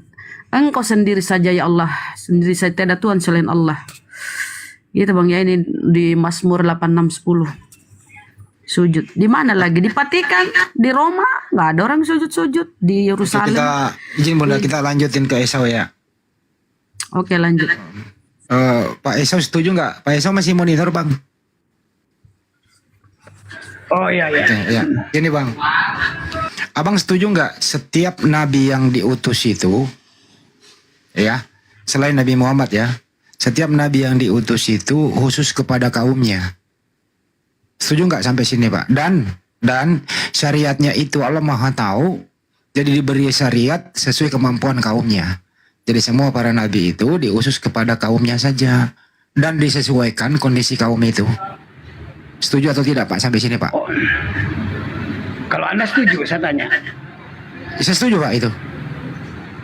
Berarti saya juga setuju. Artinya Muhammad juga buat kaumnya kan? Enggak, saya tadi belum sebut Nabi Muhammad. Saya belum sebut. Saya ulang ya. Oh, Nabi Adam sampai Nabi Isa alaihissalam itu diutus kepada kaumnya. Kemudian syariatnya sesuai kemampuan kaumnya. Setuju sampai sini Pak? ya sepakat. Sepakat. Apakah Anda mampu mengerjakan sebagaimana kaumnya Nabi Isa alaihissalam yang terafiliasi dengan kaumnya Nabi Musa? Apakah mampu syariat seperti itu Pak? Silakan.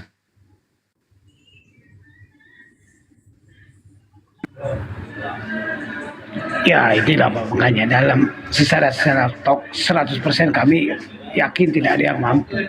Karena memang dari beberapa syariat itu ada sedikit perubahan-perubahan yang memang sesuai dengan hal-hal yang memang sifatnya kehidupan. Yang saya pahami dalam kehidupan, Pak, bukan di dalam syariat, bukan ketauhidan yang saya tahu gitu. Oke, kalau kami di sini nggak mampu Pak, agak berat sekali itu sepertinya. Beratnya apa? Anda tahu kan bagaimana syariatnya Yudaisme itu? Pertama sahabat, kalau Anda membaca semua kitabnya Pak, itu kalau istri lagi menstruasi Pak, disingkirin dulu Pak, potong merpati. Puasa 40 hari 40 malam. Terus kemudian masalah makanan banyak sekali yang diharamkan Pak. Bangkrut industri-industri dan perdagangan Pak, kalau kita konsisten di situ. Makanya datang Nabi Muhammad SAW, rahmatan lil alamin, mempermudah, tapi SOP yang jelas. Gitu lah Pak ya. Karena kaumnya Nabi Musa, kaumnya Nabi Isa alaihissalam, itu ya Pak, kemampuannya berbeda dengan kaum sekarang. Makanya Islam itu Pak selalu memperingan, tapi SOP-nya ketat, begitu. Nah ini yang membuat Anda sekarang lagi ambigu. Itu loh Pak. Jadi kalau Anda konsisten di situ, ya saya mohon maaf ya Pak ya, saya kasihan sama Bapak, milih-milih gitu loh. Nah kalau mau milih-milih ikut Islam aja Pak. Karena di Islam itu kan diajarkan, dihalalkan sebagian yang telah diharamkan itu. Gitu Pak. Sanggup nggak sih Pak? Ya, di Muslim sendiri kalau mencuri sesuai dengan ajaran Muhammad kan dipotong. Ya itu ada ajaran yang konsisten Pak. 10 perintah Tuhan itu ada di Al-Quran. Gitu Pak. Jangan berzina ada di Al-Quran, jangan mencuri ada di Al-Quran. Gitu loh Pak. Tapi kalau masalah yang konsisten kepada hukum Taurat, waduh ngeri-ngeri sedap Pak. Gak ada yang bisa lakuin tuh, berat kali Pak. Sanggup puasa 40 hari 40 malam. Mau Anda singkirin bini kalau lagi menstruasi Pak? Potong merpati gitu. Habis merpati Pak. Itu maksudnya, makanya Nabi Muhammad datang tuh untuk rahmatan lil alamin. bukan untuk kaumnya saja. Ya ayunas, apa ini berisik nih? Itu Pak. Beliau noise, PC noise. Mudah sebenarnya ini, tapi ya ini memang kalau hidayah belum datang ya memang sulit sih. Tapi begini loh Pak, kami sering lebih mudah orang login itu yang benar-benar bahlul dibanding orang yang sudah tahu tapi mengingkari. Lebih mudah loh Pak mengedukasi orang yang tidak tahu, tapi orang yang sudah tahu itu lebih sulit karena mereka mempunyai daya pertahanan yang begitu jitu. Tapi orang yang tidak tahu kita edukasi, dia nggak punya pertahanan karena belum punya pengalaman untuk itu. Ini bahasa filsafat Pak. Nah, seperti Bapak ini agak sulit memang karena sudah berpengalaman di bidang itu. Tentunya agak sulit memang untuk menyeluruh begitu. Buktinya apa? Bapak sudah mengimani ada Nabi Muhammad Sallallahu Alaihi Wasallam, tapi abang tidak mau mengikutinya gitu loh. Itu kira-kira Pak. Mudah-mudahan bisa dimengerti ya Pak. Ini maaf nih kalau saya terlalu jauh menguliti Bapak. Tapi inilah memang harus diberitahu. Kalau enggak juga kita dimintai pertanggungjawaban. Mudah-mudahan bisa dipertimbangkan yang kedepannya ya Pak Esau. Oke? Oke, baik rekan-rekan ya. Terima kasih Bang Juma atas informasinya. Saya izin turun kelamaan nih, gak enak. Rekan-rekan yang lain bisa, siapa tahu ada yang mau naik. Selamat malam. Oke Pak. Malam. Malam. Bang Juma, sanggup nggak Bang Juma melaksanakan ajaran hukum Taurat secara konsekuen? Sebagai laki-laki, kalau mau dijalankan kemudian syariatnya itu kurasa berat. Beratnya bukan dari seluruh cakupan dari isi Taurat, karena Tuhan di situ juga diterangkan Ulangan 30:11, hukum yang kuberikan kepadamu adalah mudah bagimu. Kita merasa berat karena memang hukum Taurat itu bukan untuk kita. Ketika kemudian orang Yahudi diberikan syariat ini, hukum-hukum ini, mereka yang taat kepada Allah, maka seberat apapun menurut pandangan orang di luar Yahudi, bagi mereka orang-orang soleh di kalangan mereka itu adalah mudah. Sama seperti pandangan orang non-muslim terhadap Islam, sholat 5 kali sehari itu adalah satu yang sangat berat. Mereka lebih mudah rasanya ngangkat gunung daripada masuk Islam untuk melaksanakan prosesi ibadah sholat itu. Berat sekali, tapi bagi kita ringan. Kenapa? Karena kita mengerjakannya dengan hati dan kita mengerjakannya dengan ikhlas dan kita sadar itu adalah kebutuhan kita, maka ringan. Sama seperti teman-teman kita Yahudi terkait dengan haid. Karena itu sudah merupakan perintah Tuhan yang mereka yakini, maka mereka kemudian dengan ringan untuk melaksanakan itu.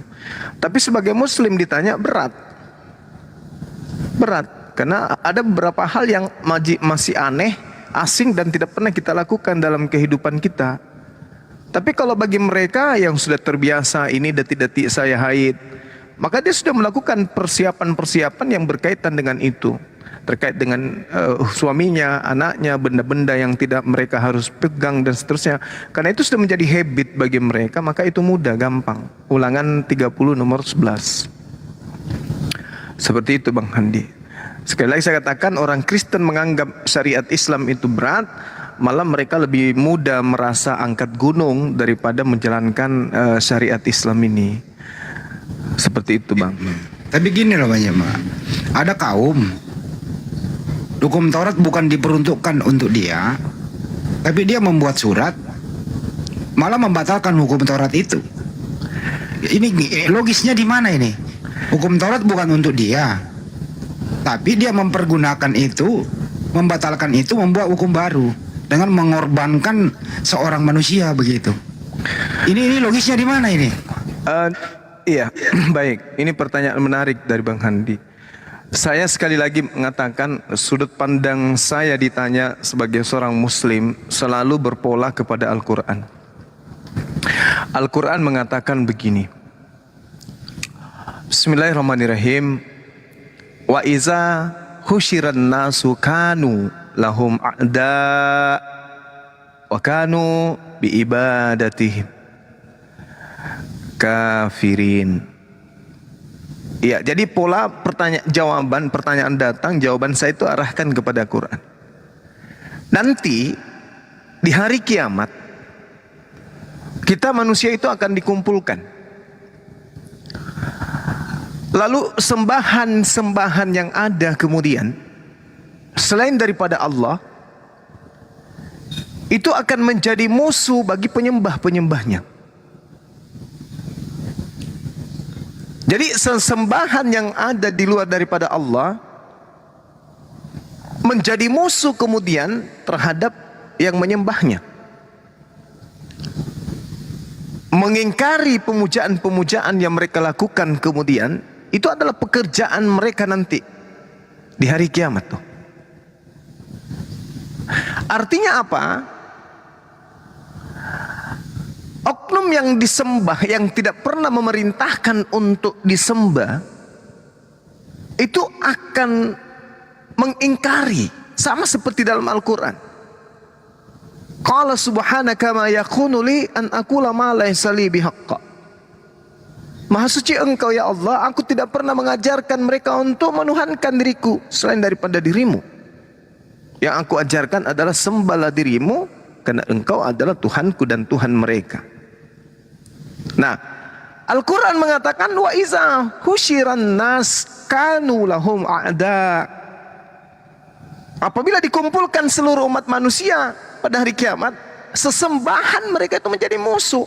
Makanya kita menemukan dalam Matius 7, enyahlah daripada aku kalian semua pembuat kejahatan, aku tak mengenal engkau. Pertanyaan Bang Handi kemudian, kenapa ada orang yang demikian? Ya, pertama kita kembali kepada Al-Quran, surah Al-Baqarah, surah Sa'ad. Bagaimana iblis berjanji bersumpah akan mengajak seluruh anak keturunan Adam untuk masuk ke dalam neraka, dan kemudian iblis berjanji akan membuat kejahatan itu berasa indah, terlihat indah oleh mereka pelaku-pelaku kejahatan tersebut yang terperdaya oleh iblis. Jadi kalau ada yang muncul merubah kemudian kitab-kitab terdahulu lalu menjadikan Tuhan-Tuhanan mereka itu ada di tengah-tengah mereka sebagai sembahan, itu wajar. Kenapa? Al-Quran sudah menarasikan itu. Akan muncul penyesat-penyesat, di mana penyesat ini adalah orang-orang yang kemudian melakukan tindakan mengikuti langkah setan. Nah, itu Bang Handi. Jadi ketika ada orang yang mengajak manusia menyembah kepada sesamanya manusia, Al-Quran benar. Al-Quran benar. Karena kalau tidak, bagaimana mungkin ada sesembahan menjadi musuh bagi orang-orang yang menyembahnya di hari kiamat? Berarti harus ada.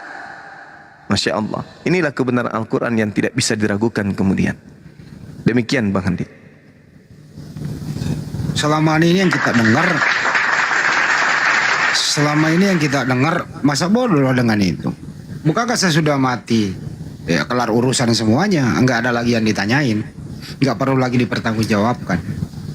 Jadi menghindari pertanyaan itu, siapakah Tuhan Muhammad Rabbuka gitu loh. Enggak ada pertanyaan kayak gitu menurut mereka. Mereka ya hidup di dunia nyaman, dijamin masuk surga. Nah ini kira-kira ajaran dari mana ini seperti ini Pak Juma? Itu kalau kita merujuk kemudian, jangankan man rabbuka, siapa Tuhanmu, kan polanya sudah sangat jelas bagi mereka. Bukan setiap orang yang memanggil aku Tuhan akan masuk ke dalam kerajaan surga. Nah, dari sini aja kalau orang menggunakan akal, mereka udah paham, aduh bahaya ini. Ternyata Yesus tak mau dipanggil Tuhan. Berarti saya harus mencari Tuhan yang benar. Oh, Tuhan yang benar itu yang datang kepada Abraham, Ishak dan Yakub. Tapi ajarannya, syariatnya, hukum-hukumnya kayak mana? Dipelajari. Lah, gini gimana? Ini kan untuk Bani Israel saja. Jadi saya harus kemana ini? Pelajari Bible baik-baik. Kalau nggak bisa kemudian sampai kepada Al-Quran. Tanya, siapa penolong lain yang datang setelah Yesus? Yang mengajarkan segala hukum-hukum. Hukum-hukum ini kemudian tulis. Hukum apa aja yang dibutuhkan terkait dengan kemaslahatan kehidupan manusia. Hukum waris, catat. Hukum tata negara, catat. Hukum nikah, catat. Hukum riba, catat. Hukum jual beli, catat. Hukum perekonomian, catat. Catat semua tuh hukum-hukum yang dibutuhkan. Hukum militer, hukum peperangan, hukum perbudakan dan seterusnya. Catat semua. Habis itu cari di kitab mana ini tertuang. Karena penolong lain akan datang mengajarkan hukum-hukum, segala hukum-hukum. Dan seorang penolong ini akan muncul untuk menginsafkan dunia akan dosa. Di mana agama ini yang melarang ini, melarang itu, melarang ini, melarang itu, melarang ini, melarang itu di mana agama itu? Karena ini adalah di dunia sudah terjadi hal-hal yang sifatnya negatif dalam pandangan umum secara logika. Ini yang melarang ini di mana? Misalnya nih, yang merusak tatanan kehidupan manusia, minuman keras, di mana dalam sebuah kitab dilarang ini? Cari. Judi, di mana di dalam kitab di agama ini yang ada pelarangan judi? Dan seterusnya. Mengundi nasib, di mana di dalam kitab yang ada di bumi ini yang melarang ini? Dan seterusnya dan seterusnya. Cari itu. Temukan. Setelah ditemukan sebuah kitab mengajarkan semua aspek menginsafkan dunia akan dosa, kalau sehat ikutin. Jangan cari kitab yang justru menghalalkan dan menghapus semua perintah-perintah Tuhan.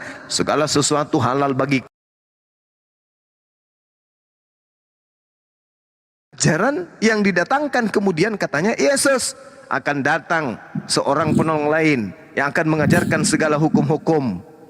Nah, tapi yang muncul kemudian segala sesuatu halal. Bukan, tidak mengajarkan hukum-hukum lagi nih. Segala sesuatu boleh, nggak menghalalkan lagi, tidak mengajarkan lagi sesuai ini yang diperintahkan oleh Yesus. Karena di situ dikatakan Matius 23, jangan kau ikuti ahli Taurat dan orang Farisi. Mereka menduduki kursi Musa tapi mereka tidak mempraktekkan hukum Taurat. Jangan ikuti, tapi ikuti yang mempraktekkan. Nah, siapa yang mempraktekkan kemudian hukum-hukum Tuhan lebih komplit daripada ahli Taurat, daripada apa yang disyariatkan kepada saudara kita Bani Israel? Islam. Kristen juga, mana bisa? Efesus 2 nomor 15, dengan matinya orang yang terkutuk di atas tiang salib ini, maka dia telah membatalkan segala perintah-perintah Tuhan yang ada dalam kitab Nabi Musa alaihissalam. Sudah selesai. Berarti bukan agama kita. Karena yang datang setelah Yesus adalah dia yang mengajarkan segala hukum-hukum. Bukan dia yang datang adalah yang menghapuskan segala hukum-hukum. Kristen datang dengan pola penghapusan segala hukum-hukum. Efesus 2 nomor 15. Roh Kudus datang, roh kebenaran datang, penolong lain datang untuk mengajarkan segala hukum-hukum. Bandingkan aja tuh. Kalau mengajarkan segala hukum-hukum versus yang menghilangkan segala hukum-hukum, sama enggak? Tidak sama. Anda sehat semua ya. Yesus mengatakan dia akan datang mengajarkan segala hukum-hukum.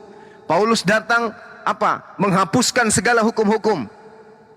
Berarti roh kebenaran itu, roh kudus itu tidak bekerja di Kristen, bekerjanya di Islam.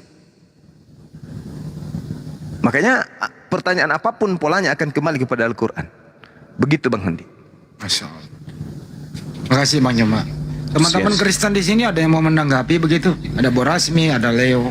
Ada yang mau menanggapi? Silakan. Leo. Buras. Leo ini apa nih Leo? Leo silakan Leo. Leo. Ya Leo. Halo. Ya. Ya. Anda. Halo, selamat malam. Malam. Silakan ditanggapi Leo Kristen. Iya dong. Ya, silakan ditanggapi. Monggo. Oh. Enggak, sebelumnya saya mau sapa dulu Bang Juma. Silakan. Selamat malam Juma. Malam. Iya. Selamat malam. Ini ada berapa ini ya? Ada 5 orang ini, 6. Harus disapa dulu juga dong. Iya, Bang Handi Slebes ada ini.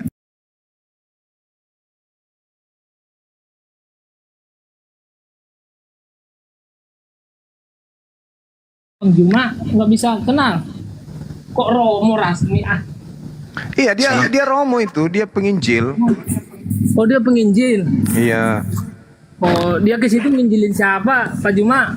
nginjilin dirinya sendiri. Dari tadi dia tuh baca Bible. Baca apa? Baca Bible. Oh,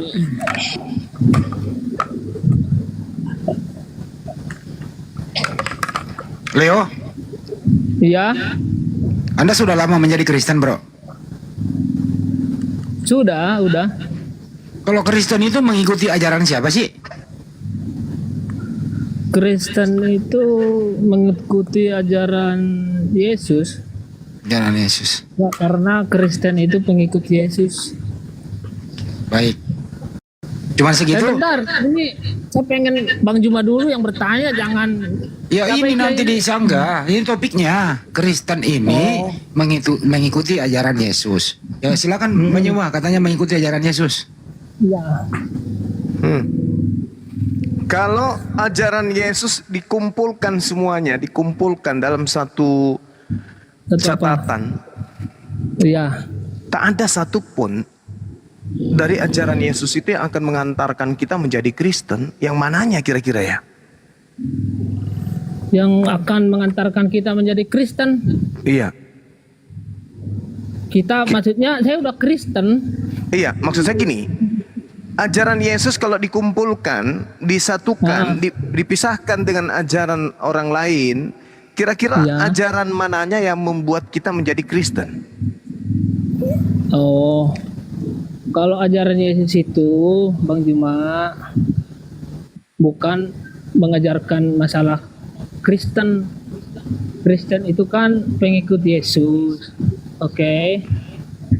Dengar nggak? Iya, dengar. Itu makanya lucu kalau Kristen itu bukan mengajarkan Kristen, terus Kristen ini ngaku pengikut, itu bagaimana ceritanya? Iya. Kristen itu pengikut Yesus. Nah, itu dia yang saya tanya, Bang. Apa Iya. kira-kira ajaran Yesus yang bisa kita lakukan sehingga kita disebut sebagai Kristen, pengikut Yesus? Oh iya, pengajaran Yesus itu kan bisa lah di udah banyak yang tahu, Muslim juga tahu kan pengajaran Yesus itu bagaimana. Satu, ya benar, lakukan yang baik, jangan sampai menyakiti hati orang. Ya intinya ke sana aja, berbuat baik. Berarti orang-orang Hindu, orang-orang Buddha juga ini adalah pengikut Yesus gitu ya, Bang ya? Mereka Kristen iya. juga berarti. Bukan. Kalau Nah, tapi Kristen mereka itu juga kan, juga gimana? baik. Mereka Ya. juga baik, mereka menolong orang. Bedanya dengan Dan Anda apa soalnya- kira-kira? soalnya di pengikut Kristen kan Yesus itu mengatakan nggak pernah disuruh berbuat jahat. Asal ke orang yang udah berbuat baik itu berarti pengikut Tuhan, pengikut Yesus. Oh, Kalau berarti Anda- mereka bisa disebut Kristen? Hah? Mereka bisa disebut Kristen juga? Bisa, kalau mau orang itu mau. Iya. Oh gitu.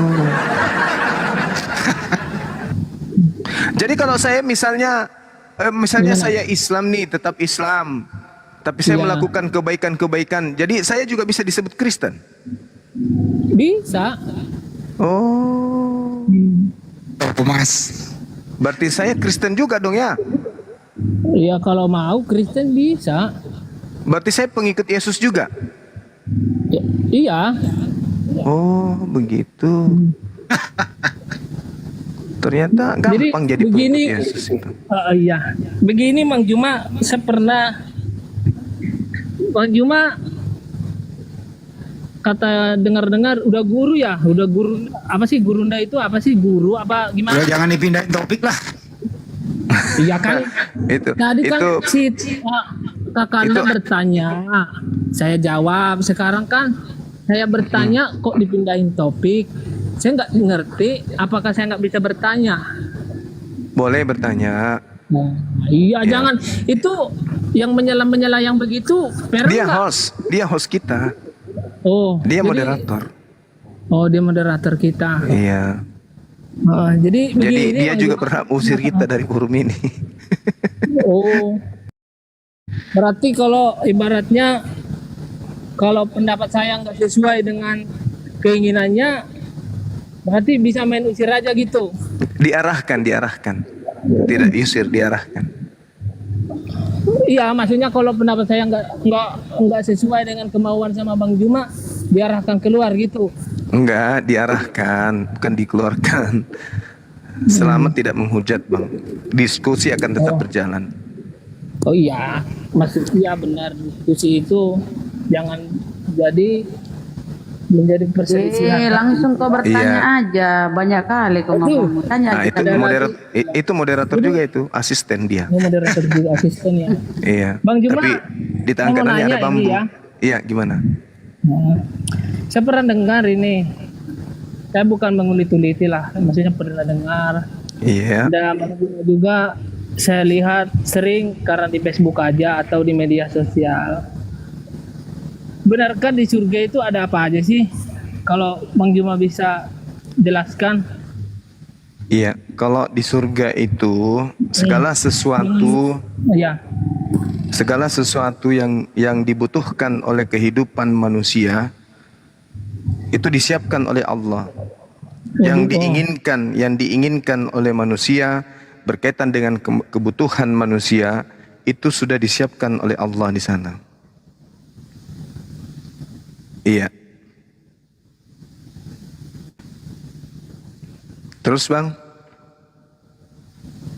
ada lagi? Ngomong itu tapi ke mute. Dibuka mute-nya.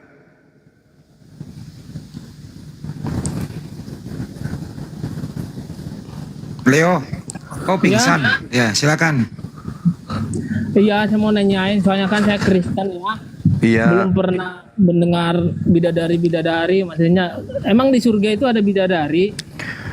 Jelas ada Bang, bidadari itu ada. Ada? Oh iya. Pernah lihat? Udah pernah ke sana? Ini pertanyaan apa nih? Al-Quran mengatakan, Bilang ada, kata Mang Juma. "Fala ta'lamu nafsun ma ukhfi lahum min qurra a'yun jasa'an bima kanu ya'malun." Tidak seorang pun mengetahui apa yang disembunyikan oleh untuk mereka berupa kenikmatan-kenikmatan yang Allah siapkan yang menyenangkan hati mereka sebagai balasan terhadap apa yang mereka kerjakan ketika ia di dunia. Maksudnya terkait dengan kebahagiaan, kesenangan yang ada di surga itu Allah tidak uraikan, masih rahasia. Seperti itu Bang. Tapi yang pasti apa yang disenangi manusia, laki-laki senangnya apa itu sudah disiapkan oleh Allah. Wanita yang beriman kesenangannya apa sudah disiapkan oleh Allah di surga. Itu juga tertuang di dalam 1 Korintus 2 nomor 9. Apa yang tidak pernah dilihat oleh mata dan yang tidak pernah didengar oleh telinga dan yang tidak pernah timbul di dalam hati manusia, semua di ini bertentangan. Kalau di kitab saudara di neraka di surga itu ada perang naga gitu. Ya. Taruh Leo. Udah dijawab oleh, dengerin dulu. Pak juga udah menjawab bahwa di surga itu ada beda. Dengerin dulu orang ngomong. Kamu nggak bisa mendengarkan sambil ngomong. Oke? Oh iya. Dengar dulu. Udah dijawab tadi di surga itu ada bidadari. Tapi di kitabmu itu di Matius 21:31 di surga itu dengerin dulu. Di surga itu dengarkan dulu. Dengarkan dulu. Matius 21:31 di kitabmu itu di surga ada wanita pesundal. Kamu percaya nggak di surga ada wanita pesundal? Itu dulu dikombinasi dulu, silakan. Saya nggak percaya di kitab ada wanita pesundal. Ada Bang, Matius 21 31 32. Wanita pesundal lebih dulu masuk surga. Baru tahu itu. Kena dia. Perempuan bodoh juga ada di surga. Aduh. Udah pernah ke sana lihatnya? Itu surganya siapa Mak Juma? Dalilnya ada di dalam kitab saudara, ada dalilnya. Tampilin Bunda Ramadia baca. Matius 21:31 Bunda, tampilin. Matius 25 juga ada Oke. gadis-gadis bodoh Ambil ya. gitu. Tunggu Bang, kita 21. baca dulu datanya ya, tunggu ya. Kita baca. 21. Matius 21 31 Matius. Oh, yang perempuan itu ya. Ya itu. Sabar dulu ya Leo, kita main data ya. Sabar ya Nak. Oh iya. Iya. Tapi nanti sambil mencari kan saya bertanya Ya sedikit. ini itu udah ketemu. Tunggu dulu bentar. Paling 6 hari. Iya, Paling 6 hari. Kalian kan nggak ada batasnya. Kok saya mau bertanya lagi? Ya tunggu dulu, habis ini dulu baru tanya. Ini dulu. Sabar Oh, iya. dulu. Iya. Sabar dulu ya. Nanti saya kasih permen, saya jamin. Nah, ini.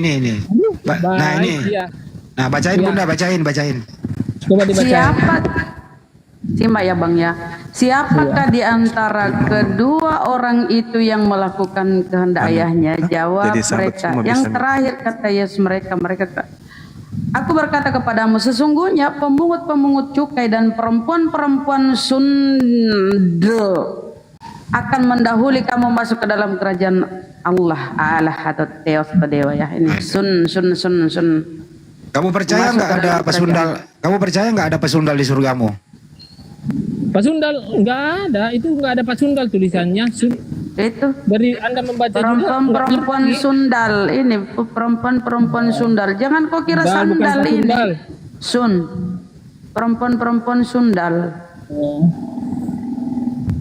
Kalau Oh, iya, perempuan-perempuan bodoh juga ada di surga.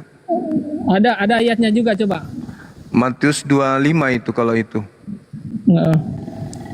Coba. Dia juga 1 Korintus 4:10 kau juga tolong Mas. Berapa ya? Jangan ke situ. Berapa belajar tadi dia. Gurunda? Ya, boleh Matius saya 25 sanggah nomor ya. 3.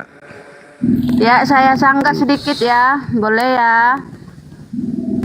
Tenang aja. Saya sanggah sedikit ya. Boleh ya. Bentar Rasmi, Bu Rasmi. Iya, sebentar. Gadis-gadis yang bodoh. Nih, gadis-gadis yang bodoh. Bentar. Rasmi habis ini Bu Rasmi baru ngomong. Habis ini. Gadis-gadis yang bodoh itu membawa pelitanya tetapi tidak membawa minyak, sedangkan gadis-gadis bodoh ya. Bahkan di sana Lihat. ada perjamuan kawin di surga.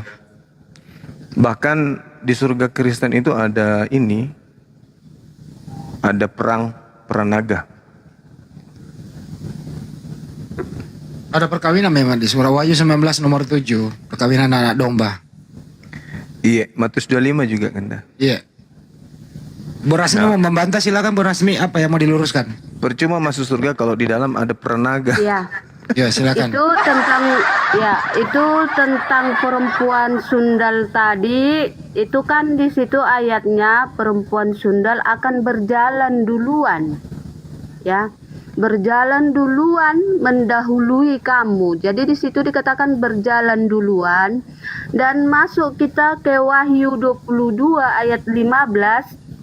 Lebih dulu Tetapi masuk surga. anjing-anjing bukan lebih dulu, berjalan duluan, baca yang benar. Iya, lebih dulu dong. Sama aja kan? Berjalan duluan. Kenapa bisa Ya. dirubah dalilnya ya?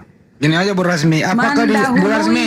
Bu Rasmi dengerin, apakah di surga ada perempuan sundal Bu Rasmi? Ada atau tidak? Nih, Enggak ada, ini. enggak ada.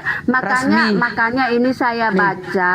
Ini Rasmi ya, mendahului. Mendahului. Oh, sudah. Iya, mendahului, berjalan mendahului.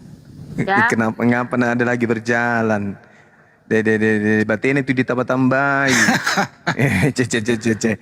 Tia kita tambahi beresmi. Tidak ada itu mendahului berjalan, tidak ada. Baca.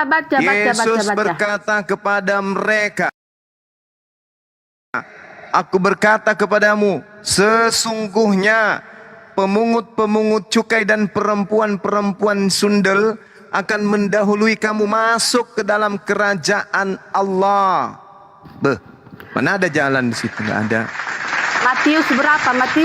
Biar aku buka. Itu Baru mau tahu. Matius 21. 31. Iya, ini biar saya baca ya. Di Wahyu 22 ayat 15. Benar ya, saya baca. Matius ke Wahyu. Wahyu.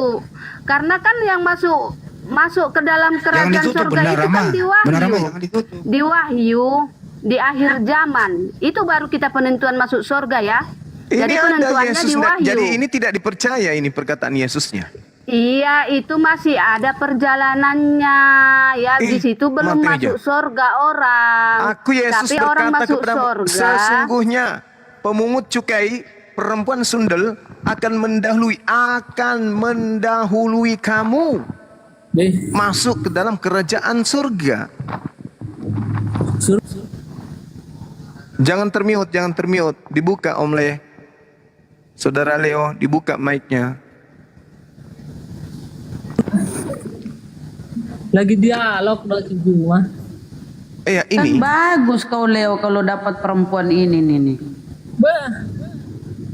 Juma. Ya. Halo Juma. Halo juga. Hai. Halo. Hai. Kalau menurutmu di surgamu itu kau dapat berapa bidadari? Coba dulu. Boleh Kalau pakai ayat-ayat juga nggak apa-apa. Kalau di hadisnya itu 72. Wow. Kalau di Matius pengikut Yesus dapat 100. 100. Bentar dulu.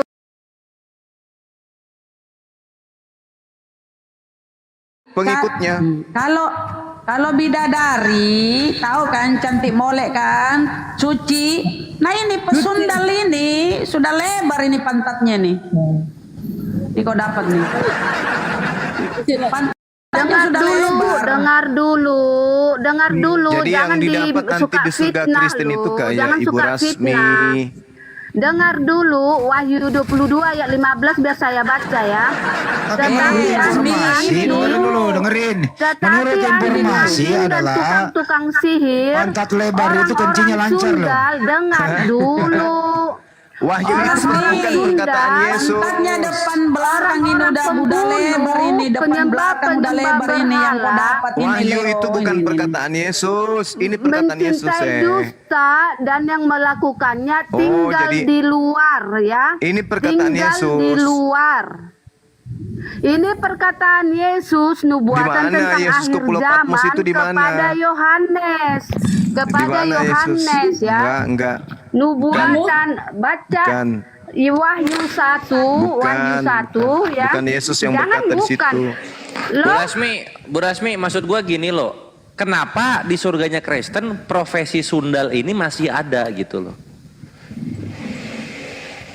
Siapa tahu nanti ada Germo lagi di sana ya. Benar-benar jangan ditambahin. Kan udah saya baca tadi Wahyu 22 ayat 15. Kenapa Perempuan Anda hantam? sundal tinggal di luar. Kenapa Anda Tinggal tabrakan di itu? luar. Itu perkataan terus ini- Yesus. Nah itu yang maksud Gurunda itu kan itu tinggal di luar, tapi yang ini mendahului kamu masuk surga. Apa Mana- maksudnya itu? Mana yang benar, Yesus atau pengarang Wahyu? Juma. Matius 1 Oi, Leo. Matius 21. Iya, Saudara Dua. Leo, kenapa? Iya, Saudara Leo, kenapa? Iya, itu yang ngomong yang Romo yang Romo yang kamu bilang itu sealiran gak samamu? Bukan, dia penyembah Yudas juga samamu. Ya kan makanya ditanya masih. Dia langsung nggak nanti jadi bidadari di surgamu? Iya, karena itu tertulis toh. Romo tuh siapa? Si Rasmi nanti di sana jadi wanita sundal dia. Di mana? Di surgamu? Kau siap Leo, nanti kau siap-siap. Kalau nanti kau mati, kau bawa bekal. Karena Ibu Rasmi sudah nunggu kau, makanya kau harus pakai jas. Jadi Ini maksudnya gini loh kawan-kawan Kristen ya. Maksudnya gini loh. Ini kan sundal, ini kan Gini bekas orang ini belasan Leo dan suka ratusan fitnah. pria. Beginilah ajaran agama orang ini suka depan fitnah. belakang ini sudah doli. Sundal itu kan bekas ya Bu Rasmi dan Leo ya. Benar Rama. Bisa di surga ya? Ngapa tuh nah di belakangnya Orang juga ini Don. kan itu Apa? suka Iya. fitnah. Sudah operasi. Suka fitnah. Agama Ini agama fitnah apa itu ini. yang Jadi suka ini fitnah fitnah. itu ya? Ini dalilnya 16 kenapa itu. dibilang fitnah? Kan aku udah baca tadi di Wahyu. Itu Wahyu bukan Di perkataan Wahyu. Yesus. Romo. Perkataan Yesus kepada Romo, Yohanes. ini perkataan Yesus ini. Matius 25, 21 ini perkataan Yesus. Kata Yesus kepada mereka, aku Yesus berkata kepadamu, sesungguhnya pemungut-pemungut cukai dan perempuan-perempuan sundel akan mendahului kamu masuk ke dalam kerajaan Theos. Jadi sudah duluan, sundal sudah duluan masuk di dalam, menunggu kalian semua. Pertanyaannya adalah berapa jahitan kah itu perempuan sundal? Ini saudara Leo, kalau tidak bertobat, nanti kau di surga, kau dijadikan seperti ayam betina, dikejar sama pesundal-pesundal ini. Ayo, mau lari kemana kau? Ditangkap kau sama pesundal itu, masuk semua dalam surga. Mati lah kau. Kita kalau misalnya logis ya, kalau misalnya pakai logika lah, pakai akal sehat, kan mending surga yang isinya bidadari daripada sundal, iya nggak? Nah, Bang gitu Juma, bentar ya, bentar, saya sanggah bentar, ya. Apa aja yang disangka? Yeskiel Oholiba adalah Yerusalem, ya kan? Jauh Ya. banget. Galatia, dengar, Galatia, Hagar adalah Yerusalem, oke? Aduh, Apa Ya sih? kan? stres dia, stres gara-gara pesandal. Paham nggak tuh maksudnya? Di apalagi Yeskiel Oholiba adalah Yerusalem, ya kan? Di Galatia 4 Hagar adalah Yerusalem yang sekarang. Di Ya. Galatia itu Tuhanmu terkutuk. Wah, apa kau ke Galatia? Galatia 4 Hagar adalah Yerusalem yang sekarang. Bunda, Bu, Iya ini untuk kan? Leo, diam kau, ini untuk Leo, diam dulu kau. Bunda bukain Hosea 1 nomor 2, ini untuk Leo. Hosea 1 nomor 2, Hosea untuk Leo. 1. Hosea Bentar 1 nomor Handi, 2. Handi Diam dulu bentar, kau. bentar Handi. Diam dulu kau, untuk Leo. Untuk Leo, Bunda bukain Hosea Buka 1 nomor. dulu Matius Udah dibukain, diam dulu. Matius 23. Diam dulu. Ini untuk Leo. Ya, Ini untuk Leo. bentar. Keluhan terhadap Yerusalem. Hosea nomor 2 ya. Matius 23 baca dulu. Diam dulu. Keluhan terhadap Leo. Yerusalem. Diam dulu. Diam. Nah, ini untuk Leo. Bacain Bunda. bacakan dia untuk Leo. Bacain. Nah, Mulai ketika Tuhan mulai berbicara dengan perantaraan Hosea, berfirmanlah ia kepada Hosea, pergilah, kawinilah perempuan-perempuan sundal. Kau disuruh mengawini perempuan sundal. Astagfirullahaladzim. Kalau kau nggak Perintah ngerti, apaan Leo, ini? turun aja kau. Nanti kau sesat. Ini diam kau resmi nih. Nih. Kau diperintahkan kawinilah seorang perempuan sundal dan peranakanlah anak-anak sundal. Tuhan apa ini anjir? Apa ini? Apa halo. ini? Apa sih? Rahma luarmu teh. Rahma. Toro kanakan rengbat itu pergilah kawinilah seorang perempuan sundal dan peranakanlah anak-anak sundal. Astagfirullahaladzim, astagfirullahaladzim, astagfirullahaladzim. Sudah guarmu. Siapa sih? Andi, enggak ada jelas namanya. Andi. Bunda Rahma namanya, Bunda Rahma. Oh, Bunda Rahma nggak kelihatan di sininya. Ada anak Bunda Rahma. Jadi kalau nanti kalian Bunda Rahma ketemu sama Bang Juma di surgamu, kau layanin si Bang Juma itu. Nggak ada begitu di Al-Quran, nggak ada. Yang ada di Bibelmu ini, kalau disuruh kami ini pesundal. Kalau yang kau bilang itu nggak ada seperti itu. Kalau ada Karena di surga tunjukkan, ini kita udah nyata ini. ini Leo, karena surga kita itu bidadari isinya bukan sundal. Kalau sundal bisa kayak begitu. Gitu loh. Iya, Kau disuruh makanya kami ini pesundal. saya kan bertanya. Hagar Yerusalem, boy. Hagar Yerusalem, Oholiba Yerusalem, pesundal Oholiba lo. Konslet ya. Oholiba pesundal, boy. Ngejek diri sendiri kamu, Rama. Ini pesundal ini baskom pun bisa masuk di pantatnya ini. Oholiba pesundal, Oholiba. Baca Yeskiel, Oholiba pesundal, Oholiba adalah Yerusalem. Hagar adalah Yerusalem yang sekarang. Kok nggak paham sih? Itu makian kepada Kenapa? Berarti apa gini ya? Kalau soal ini kan kita Nggak nyambung dia.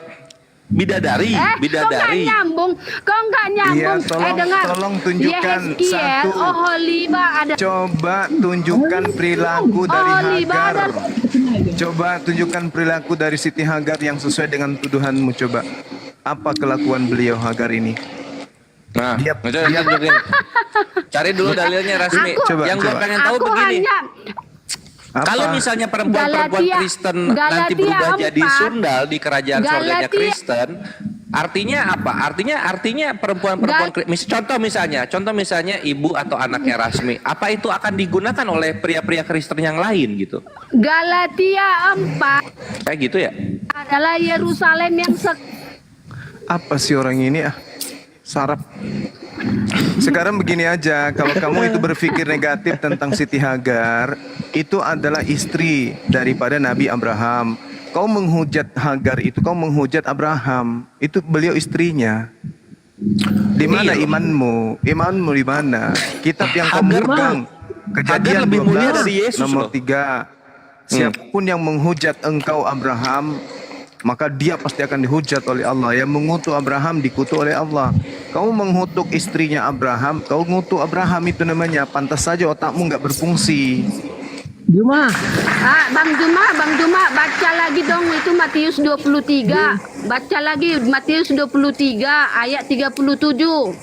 Biar saya baca ya.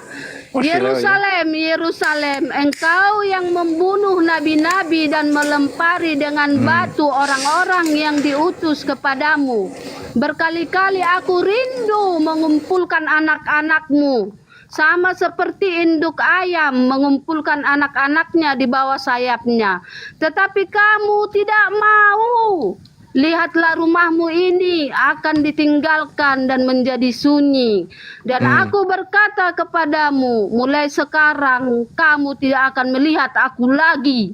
Hingga kamu berkata, berkatilah dia yang datang dalam nama Tuhan. Bang Juma yang respon, biar Bang Juma yang respon benar. Yerusalem, Ini kau dulu lah, ini. Rasmi, engkau yang ini kau. membunuh nabi-nabi. Kau bodoh di botol. Oholiba pesundal, baca Yehezkiel Rama. Oholiba pesundal. Oholiba Yerusalem. Nah iya, maksudnya Baca gini loh. Yehezkiel. Maksudnya gini loh, Bu Rasmi, Aduh. kenapa Oholiba itu Nah. masuk kerajaan sorga? Kenapa?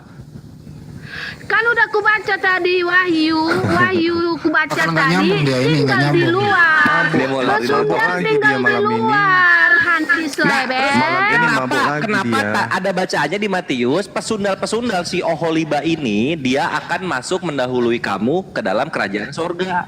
Kenapa dibilang begitu? Itu di Alkitabku berjalan duluan, itu di kitabmu yang lain. Orang gila. Menolak percaya dia. Itu Yesus ngomong begitu. Sesungguhnya pemungut cukai Di dan juga kitab, di pesundal-pesundal Alkitabku akan berjalan mendahului dulu. kamu memasuki kerajaan sorga, gitu dibilangnya. Bukan mendahului kamu, Terus apa dong? berjalan duluan. Berjalan duluan memasuki kerajaan sorga kan? Gimana sih Gurunda? Masa salah ya? Ya, pesundal lebih dulu masuk surga daripada orang Yahudi. Orang-orang yang Kenapa taat di- kemudian Kristen ini nggak ada surganya. Intinya, Kenapa Rasmi bohong-bohong dia? Dia memang Wahyu, agama penginut Paulus memang begitu. Wahyu orang masuk Wahyu dikatakan tinggal di luar ya. Coba Bunda Rama dilihatin lagi yang tadi coba kita baca bareng-bareng yuk supaya Enggak, ini tunggu dulu, Iya. tunggu dulu, teman-teman Muslim. Sadar enggak kita ini bahwa kita sedang berbicara dengan orang mabuk? Iya. Orang mabuk. Orang yang putus sarafnya 3 ini. Nah itu dia Ini- makanya. Lagi mabok ya lu ya? Lu minum Amer ya lu ya? Rasmi, lagi minum lu ya? Habis minumnya rem. Kan dia jualan kayak gitu memang. Memang keras. Rasmi lu mabok sama bapak-bapak di RT lu ya? Habis minumnya rem dia. Ya, lagi mabok ya? Fitnah itu sama dengan membunuh. Salah. Fitnah itu lebih kejam dari membunuh. Terus ya. kenapa Anda terarah? Cara dialognya kenapa Anda terarah? Lah, Kenapa nggak terarah? Kan terarah tentang Yerusalem, Oholiba, Terus, Pesundal. Kan apa cerita hubungannya? Pesundal. Apa Kan cerita hubungannya Pesundal itu nih. semua? Apa hubungannya itu Kan semua? Yeskiel, Kita sedang membahas Oholiba, Matius Pesundal. 21. Kita sedang membahas Matius 21 bahwa pesundal lebih dulu masuk ke dalam Iya, surga. Pesundal. Ya, pesundal Iya, kan lebih dia dulu kata masuk ke pesundal. surga. Apa hubungannya Anda lari kemana-mana? Ini membahas tentang yang masuk ke surga. Lebih dulu pesundal masuk surga Anda Gini loh, bentar Bang daripada Juma. Anda sendiri. Masih bagus itu. Yes, Masih bagus. Tidak ada hubungannya dengan Yeskiel yang kita sudah nih. bahas ini. Ras, Aneh. bohong Gurunda, bohong bener. Gurunda yang jujur. Kita lagi bahas Dia bilang pesundal. Nah ini nih ya, ini yang dibahas Gurunda kan. Nah di sini Rasmi lihat ini, perempuan-perempuan Sundal akan mendahului kamu masuk ke dalam kerajaan Theos. Ini kenapa kata masuknya kok malu sekali sih? Masuk ke dalam kerajaan Theos. Jangan bohong-bohong Rasmi. Ini Yesus memang gini kok orangnya.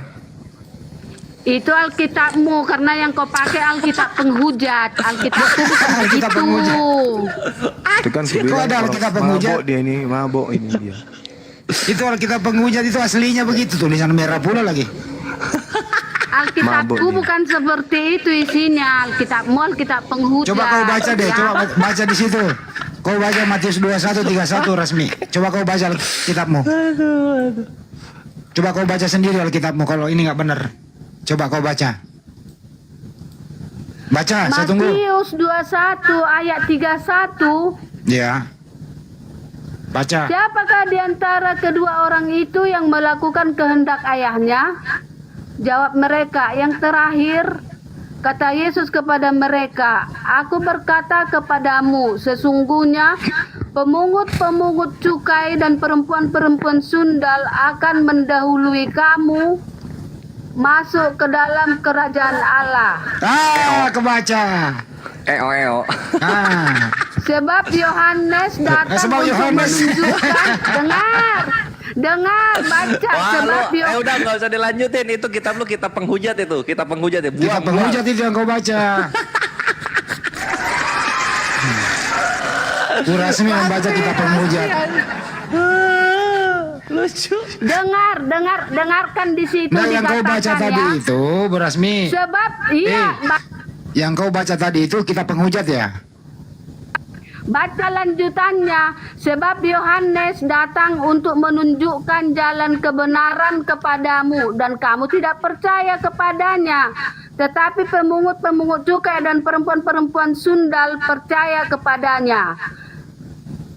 Dan meskipun kamu melihatnya, tetapi kemudian kamu tidak menyesal dan kamu tidak juga percaya kepadanya. Oh, jadi ini tentang pesundal yang percaya kepada ajaran Yohanes ya. Oh, Ya ajaran wajar Yohanes. dong, ya masuk Orang gila. kerajaan surga ya. Pesundal berarti dan pemungut bukan- bea cukai itu yang kitabnya bukan percaya kitab kepada penghujat ya? ajaran Yohanes. Itu kitab penghujat bukan?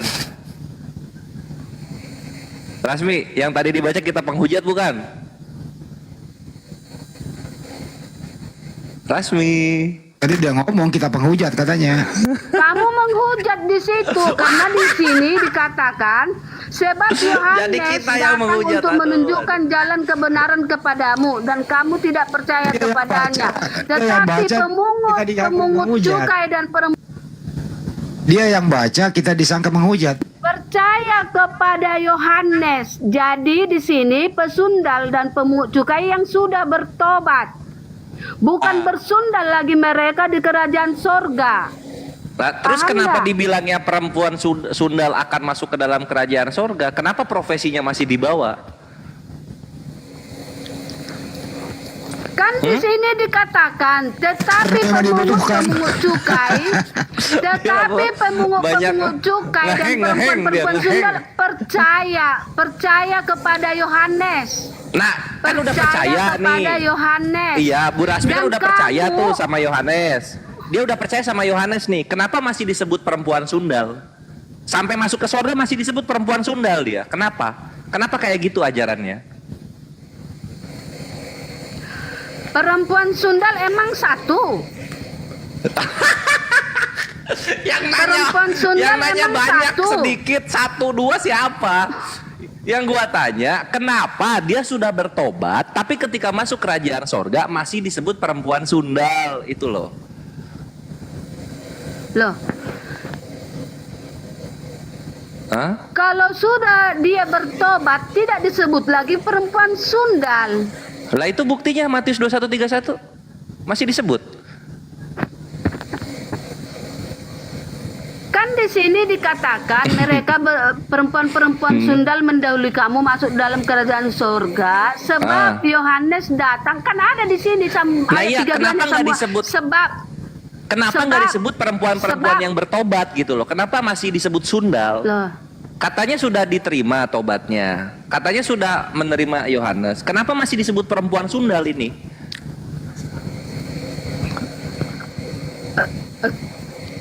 Kenapa Aduh, kamu bilang? Karena memang mereka perempuan sundal yang masih baru bertobat, ya, masih baru bertobat. Jadi kalau kita mewartakan Injil gitu, memberitahukan kepada orang, siapa jadinya kita bilang dia? Ya perempuan, wanita yang baru bertobat kan bisa kayak gitu. Jadi malaikat yang bertobat. Berarti tanpa penyaliban Wanita yang cukup bertobat bertobat, sampai wanita surga. apa? Wanita apa? Wanita pembunuh? Wanita apa? Wanita pembunuh? Enggak, Atau kenapa wanita... mesti tahu banget dosanya gitu loh? Kenapa dosanya tuh digembor-gemborin di kerajaan sorga? Ini wanita pesundal. Kenapa harus begitu? Ini di Matius belum lagi masuk kerajaan sorga ya. Ini masih pewartaan Injil ya, masih pewartaan Injil ya. Di sini Matius masih pewartaan Injil. Kan di situ tertulis kata masuk kan, akan mendahului kamu masuk katanya kan gitu kan, bukan akan mendahului kamu ngejogrok di depan gerbang. Sebab Yohanes datang menunjukkan jalan kebenaran. Iya ngerti, perempuan sudahnya percaya nggak sama Yohanes? Ya percaya dong. Percaya kan, bertobat nggak perempuan sundalnya? Yohanes datang menunjukkan dia bertobat. Kenapa ketika sudah percaya dan bertobat masih disebut perempuan sundal? Masuk tuh dia ke dalam kerajaan sorga. Kan ini masih Injil ya kan, masih pewartaan ya, masih pemberitaan Injil ya kan Matius. Emang ini udah akhir zaman, sudah ini Matius, belum kan? Belum. Masih mewartakan di sini ya, masih mewartakan. Oh jadi setiap pewartaannya Yohanes terus aja dibawa-bawain. Ini perempuan sundal, ini perempuan sundal gitu maksudnya. Emang di situ ada dikatakan ini perempuan sundal? Itu Matius 21:31 ada di sini kan? Ini. Karena nggak ada ini. Ya tapi ketika dibahas masuk ke sorga itu masih, iya maksudnya kalau benar ini ajaran yang benar, kenapa merendahkan wanita gitu loh maksud gua. Emang Matius berapa kali? Emang Matius berapa lama rupanya hidup di dunia? Berapa lama Matius Ini hidup kan di dunia? bacaan 3 hari. Matius. Ini kan bacaan Matius. Ini kan bacaan Matius. Matius Bukan Yesus berapa yang lama ngomong. hidup di dunia? Apa sampai sekarang Matius hidup? Enggak, Matius hidup cuma berapa tuh? 3 mingguan Makanya doang. kau jangan suka fitnah. Jangan suka fitnah. Gimana enggak fitnah, itu tertulis Matius 21:31. Iya, ini pewartaan Injil. Nah, kenapa pewartaan Injil Ya. itu kok begitu kepada kaum wanita? Dan ini di sini dikatakan perempuan sundal, bukan ada dihunjuk orangnya. Ini perempuan sundalnya, nggak ada kan? Ya tapi kan Dan nanti ketika dibariskan masuk ke dalam kerajaan sorga kan orang-orang jadi tahu, oh ini perempuan-perempuan yang di depan ini sundal semua ini. Kan gitu jadi orang-orang. Enggak lagi seperti itu. Karena perempuan yang sudah bertobat itu tidak lagi dikatakan perempuan sundal, tetapi di belakangnya masih banyak lagi perempuan yang bersundal, apalagi zaman sekarang. Intinya kalau Apalagi masuk zaman surga, sekarang.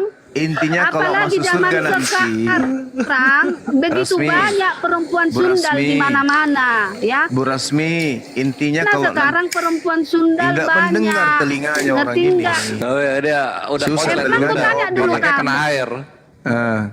Begini Perempuannya Rasmi, emang nanti kalau kamu masuk ke surgamu, sekarang? kalau ada kelompok di depanmu itu berjalan, Ada lagi di itulah dunia. kelompok pesundal itu. Katamu Jadi kalau kamu masuk surga ada lebih duluan masuk daripada kamu, itu pesundal-pesundal semua itu. Kan lebih dulu dia masuk daripada kamu kan? Ini ketahuan dari barisan ya Gurunda ya. Barisan terdepan adalah barisan pesundal. Itu pesundal yang sudah bertobat ya, pesundal yang sudah dia di bertobat depan. ya. Dia di depan, berjalan di depan daripada kamu. Atau kamu masuk dalam golongannya juga? Enggak. Nah itu. Nanti Rasmi kira-kira di barisan paling depan nggak waktu masuk kerajaan surga? Atau di belakang? Kalau kamu menuduh aku masuk golongan, bagaimana jika aku tuduh mamamu masuk ke dalam golongan itu? Kenapa jadi kami yang orang kamu? tua dia. Kok marah? Kan ditanya kira-kira nanti. Ya, kira-kira. Sister Ya, saudari aku Orang juga. tua Rasmi. kami nggak masuk ke surgamu. Beda surga kita. Beda surganya. Kalau kita di barisan paling depan itu para nabi-nabi. Jadi kalau nggak kita, masalah, bukan perempuan nggak Sunda. masalah kira-kira. Kalau di agamamu, Kan dengan mereka nggak Berasmi, masalah. kalau kamu mau lebih dulu masuk neraka daripada kau kelamaan menunggu, lebih cepat masuk surga, ya ambil barisan itu. Daripada kau lama menunggu, supaya kau lebih duluan masuk ke surga ya. Nungginglah sana sini. Dia janda, Guru. Ya lebih cocok lagi. Masa tidak percaya dengan ucapan Yesus? Itu kan yang sudah bertobat Kasihan, ya. Ya Yang sudah bertobat, siapapun Gini loh, gini. orangnya, Gini, Bu Rasmi, gini loh. siapapun kalau sudah bertobat masuk kerajaan Bukan, surga. bukan siapapun. Beda dengan Kenapa begitu lagi kalian, bahasanya? sebaik-baik Gini, Bu Rasmi, apapun, kita dengan berbicara sebaik-baik ya, ada apapun pencuri. mendatangi neraka Iya, lebih ya. dulu masuk Maryam surga. 71. Jadi Emosi dia, gurunya. apa upahnya berbuat baik kalau kau bedanya mendatangi di dalam neraka? Matius, coba kamu pikirkan Gitu Matius loh. 7 yang memanggil Yesus Tuhan masuk neraka.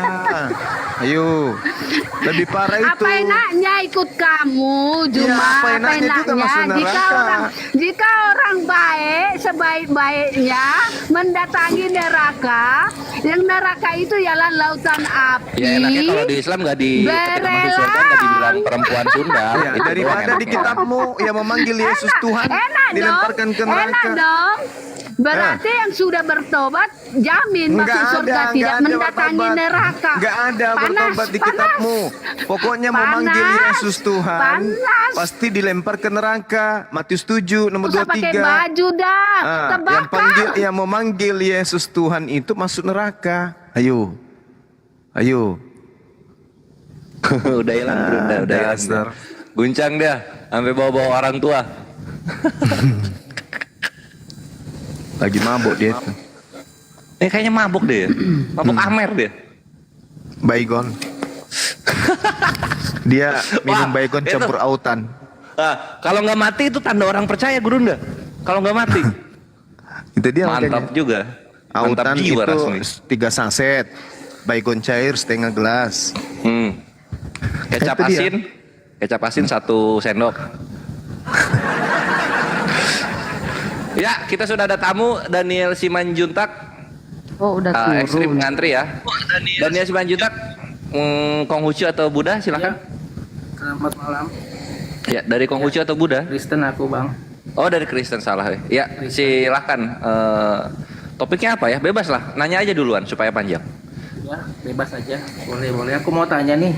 Iya, silakan. Kira-kira Bang Zuma dan timnya Apologet itu bisa menjaminkan masuk surga atau tidak? Seperti itu. Bukan kami yang menjamin, Itu aja. Bang.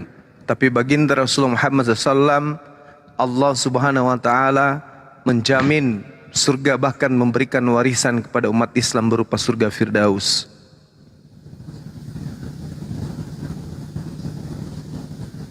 Lalu apa maksudnya pantangannya apa atau mungkin syaratnya seperti apa gitu?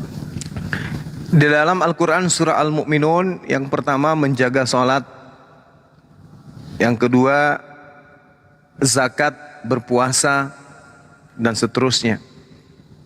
Orang-orang menjadi orang mukmin lah intinya di situ. Ketika kemudian menjadi orang mukmin, maka Allah Subhanahu wa taala memberikan warisan kepadanya berupa Firdaus. Qad aflahal mu'minun alladzina hum fi salatihim khashi'un walladzina hum 'anil lagwi mu'ridun, yang menjauhkan dirinya dari perkataan yang tidak berguna, yang tidak bermanfaat. Walladzina hum lizzakati fa'ilun, orang yang menunaikan zakat, bayar zakat, orang yang salat, menjaga mulut dari perkataan yang tidak berguna, lalu kemudian membayar zakat, kemudian memelihara dirinya dari persinahan dan seterusnya. Maka Allah mengatakan ulaika humul warisun, mereka itulah orang yang memiliki warisan. Alladzina yarisunal firdaus, yaitu warisan surga berupa surga Firdaus. Hum fiha khalidun, mereka kekal di dalamnya. Tuh warisannya itu, jaminannya jelas. Kalau ya, Islam gimana? sama Kristen beda atau sama tuh Bang? Apanya gimana? Kalau surganya Kristen sama Islam itu beda atau sama?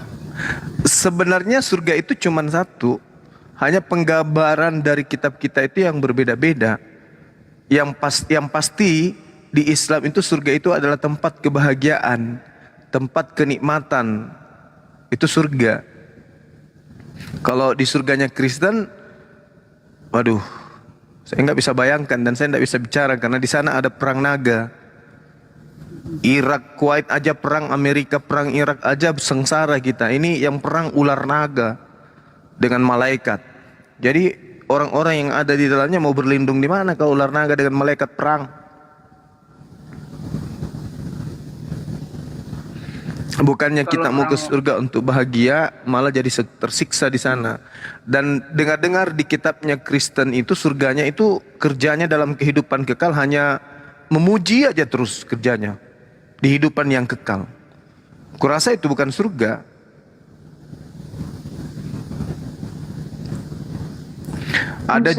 Ada juga pendapat di surganya Kristen itu manusia tidak lagi manusia, menjadi makhluk roh. Jadi kalau di Islam sendiri ada surganya itu ada tingkatannya nggak, Bang? Iya, tergantung amalannya seseorang. Kalau menurut Bang Juma sendiri nih, kira-kira Bang Juma ada di tingkat berapa nih? Ya maksudnya ya angan-angan aja Bang, seperti itu. Ya kalau saya sendiri tidak bisa kemudian mengatakan saya di surga ini, karena itu adalah hak prerogatif Allah. Tugas kami sebagai Muslim hanya beribadah, menyembah berdasarkan apa yang diperintahkan. Terkait dengan nanti surganya di mana, yaitu kita serahkan kepada Allah. Beliau pencipta langit dan bumi yang mengatur semuanya. Yang penting jangan ke neraka aja, karena di dalam Al-Quran luas surga itu seluas langit dan bumi. Tapi pada saat meninggal nih Bang, itu ada hari penghakiman nggak kalau di Islam sendiri Bang? Kayak Ada. contoh nih, apakah ditanya gitu terkait penghakiman gitu, ditanyain nggak tuh Bang? Di hari penghakiman itu semuanya nanti akan dibangkitkan dari kubur lalu dihakimi, semuanya. Semua kita akan dihakimi. Di hari kebangkitan. Semua akan disatukan kemudian di padang yang luas, lalu dihakimi satu-satu. Perbuatan kita yang pernah kita lakukan di atas muka bumi itu diungkap semuanya di sana. Kan kalau orang Kristen kan ini ya Bang ya, ada dalilnya gitu. Mungkin kalau di Islam sendiri ada dalil nggak? Kalau di Kristen kan kayak di Yohanes ya, yang kata Yesus, akulah jalan kebenaran hidup dan tidak ada yang bisa melalui aku melalui Bapa tanpa melalui aku. Kan itu kan ada dalilnya tuh kalau seandainya dari Kristen. Kalau dari Islam sendiri Bang ada Bang seperti itu? Iya, diterangkan bahwa pada hari ketika Allah mengumpulkan manusia. Jadi Allah mengumpulkan manusia kemudian di hari penghimpunan. Itulah hari pengungkapan dosa-dosa, kesalahan-kesalahan. Lalu Allah mengatakan, "Wa may yu'min billah wa ya'mal shaliha yukaffir anhu sayyi'ati wa yudkhilhu jannah tajri min tahtihal anhar khalidina fiha abada." Ketika dikumpulkan kemudian oleh Allah manusia ini, lalu Allah mengungkap segala perbuatan-perbuatan manusia, kesalahan-kesalahan manusia. Lalu di situ dikatakan barang siapa yang beriman kepada Allah dan mengerjakan kebajikan, niscaya Allah akan menghapus kesalahan-kesalahannya dan memasukkan ke dalam surga. Mereka kekal di dalamnya selama-lamanya. Itulah kemenangan yang agung. Zalikal fawzul azim. Jadi ketika dikatakan dalam kitab saudara, akulah jalan, akulah kebenaran, akulah hidup, tidak ada yang sampai kepada Bapa. Ya, Bapa di sini adalah Tuhan pencipta langit dan bumi yang memiliki otoritas sebagai Khalik, pencipta. Di dalam Al-Quran kami menyebutnya dengan sebutan Allah. Jadi ketika kemudian orang-orang yang mengikuti ajaran para nabi yang hidup pada zaman nabi tersebut, maka semuanya mereka akan diselamatkan. Tapi orang yang hidup di zaman Nabi Muhammad dan ingkar kepada Nabi Muhammad, sebaik apapun mereka itu tertolak. Karena dikatakan Allah mengumpulkan kamu semua pada hari penghimpunan. Itulah hari pengungkapan kesalahan-kesalahan manusia. Barang siapa yang beriman kepada Allah dan mengerjakan kebajikan, niscaya Allah akan menghapus kesalahan-kesalahannya. Makanya dikatakan dalam Matius 7, tidak semua orang akan masuk ke dalam surga kecuali dia yang melakukan kehendak Allah. Apa kehendak Allah itu? Ya beriman kepadanya dan melakukan amalan soleh. Nah, sedangkan Kristen tidak beriman kepada Allah, tapi menyembah kepada manusia. Begitu, Bang. Tapi kan ini, Bang, yang penting kan kita percaya sama Yesus, kan ada dalilnya kan tadi kan, barang siapa yang percaya.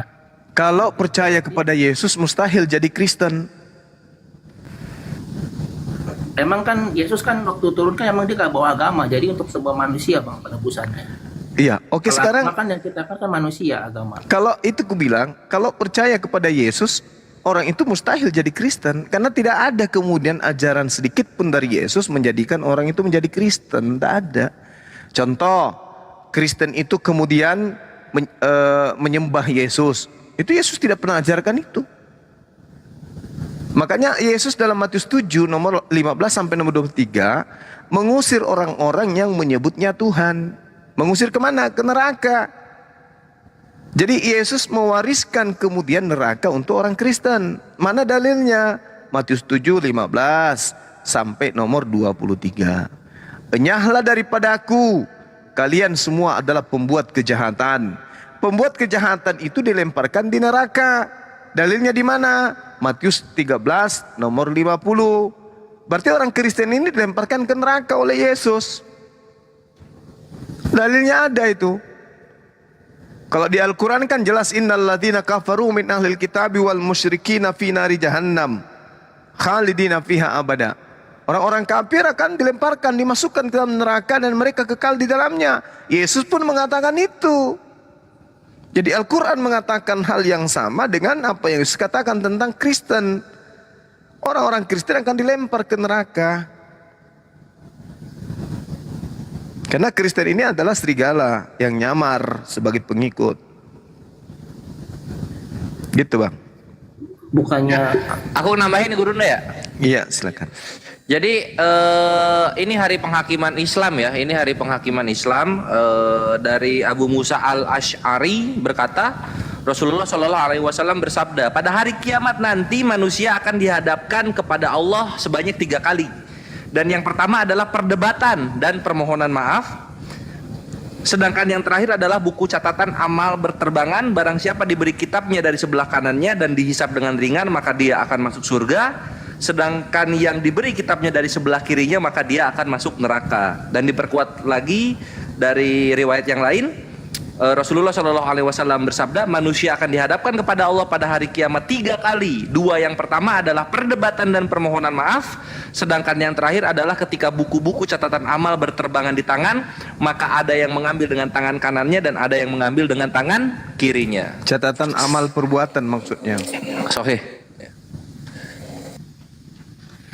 tadi catatan amal ya. Berarti kalau seandainya kita meninggal nih, berarti yang ditanya bukan agama ya, seperti itu. Kayak siapakah agama itu, berarti nggak ditanyakan kalau itu. Kalau saya meninggal. Enggak, yang catatan yang dimaksud di sini yang datang kepada orang-orang yang hidup di zaman para nabi dan di zaman daripada Nabi Muhammad sallallahu alaihi wasallam. Sedangkan orang-orang kafir enggak dikasih catatan seperti umat Islam, mereka dikasih catatan dari kiri. Kiri itu artinya mereka sudah pasti neraka.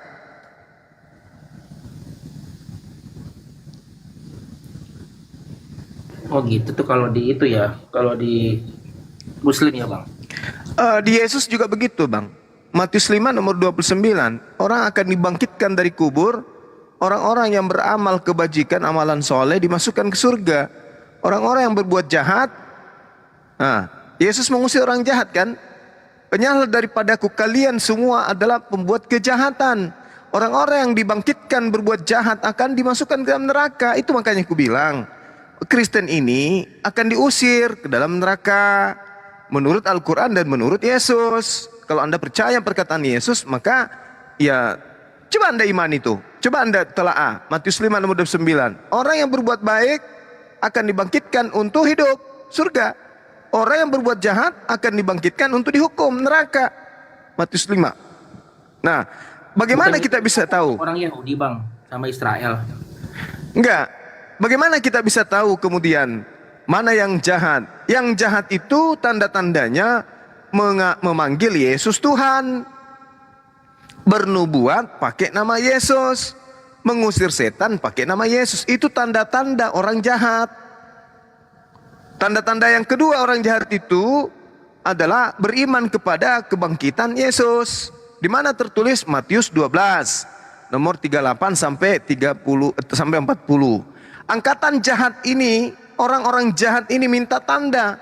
Dan tidak ada tanda bagi mereka kecuali tanda Yunus. Sebab Yunus 3 hari 3 malam di perut ikan, demikian juga anak manusia 3 hari 3 malam di perut bumi. Demikianlah tanda angkatan jahat yang diberikan kepada angkatan jahat. Nah, orang Kristen ini beriman tidak kepada 3 hari 3 malam? Beriman, percaya, meyakini. Berarti Kristen ini adalah angkatan jahat. Kemana perginya angkatan jahat? Ya ke neraka. Mana dalilnya? Yohanes 5 nomor 29. Berarti Kristen ini adalah calon penghuni neraka yang diwariskan neraka kepada mereka. Karena neraka memang harus ada penghuni, nggak mungkin kosong. Menurut Yesus, Kristenlah yang mengisi itu. Demikian bang.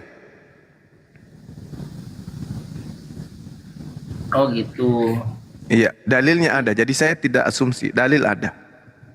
Tapi kalau seandainya menyebut nama Yesus, tapi kenapa ya kalau di apa namanya di gereja-gereja gitu kadang suka nyembuhin orang sakit seperti itu bang? Nah itu, tapi sembuh. Itu coba Anda baca nomor 22. Pada hari terakhir banyak orang akan memanggil aku Tuhan, Tuhan. Lalu mereka teriak berkata, bukankah aku telah mengusir setan? Bukankah aku telah bermukjizat pakai namamu, Yesus?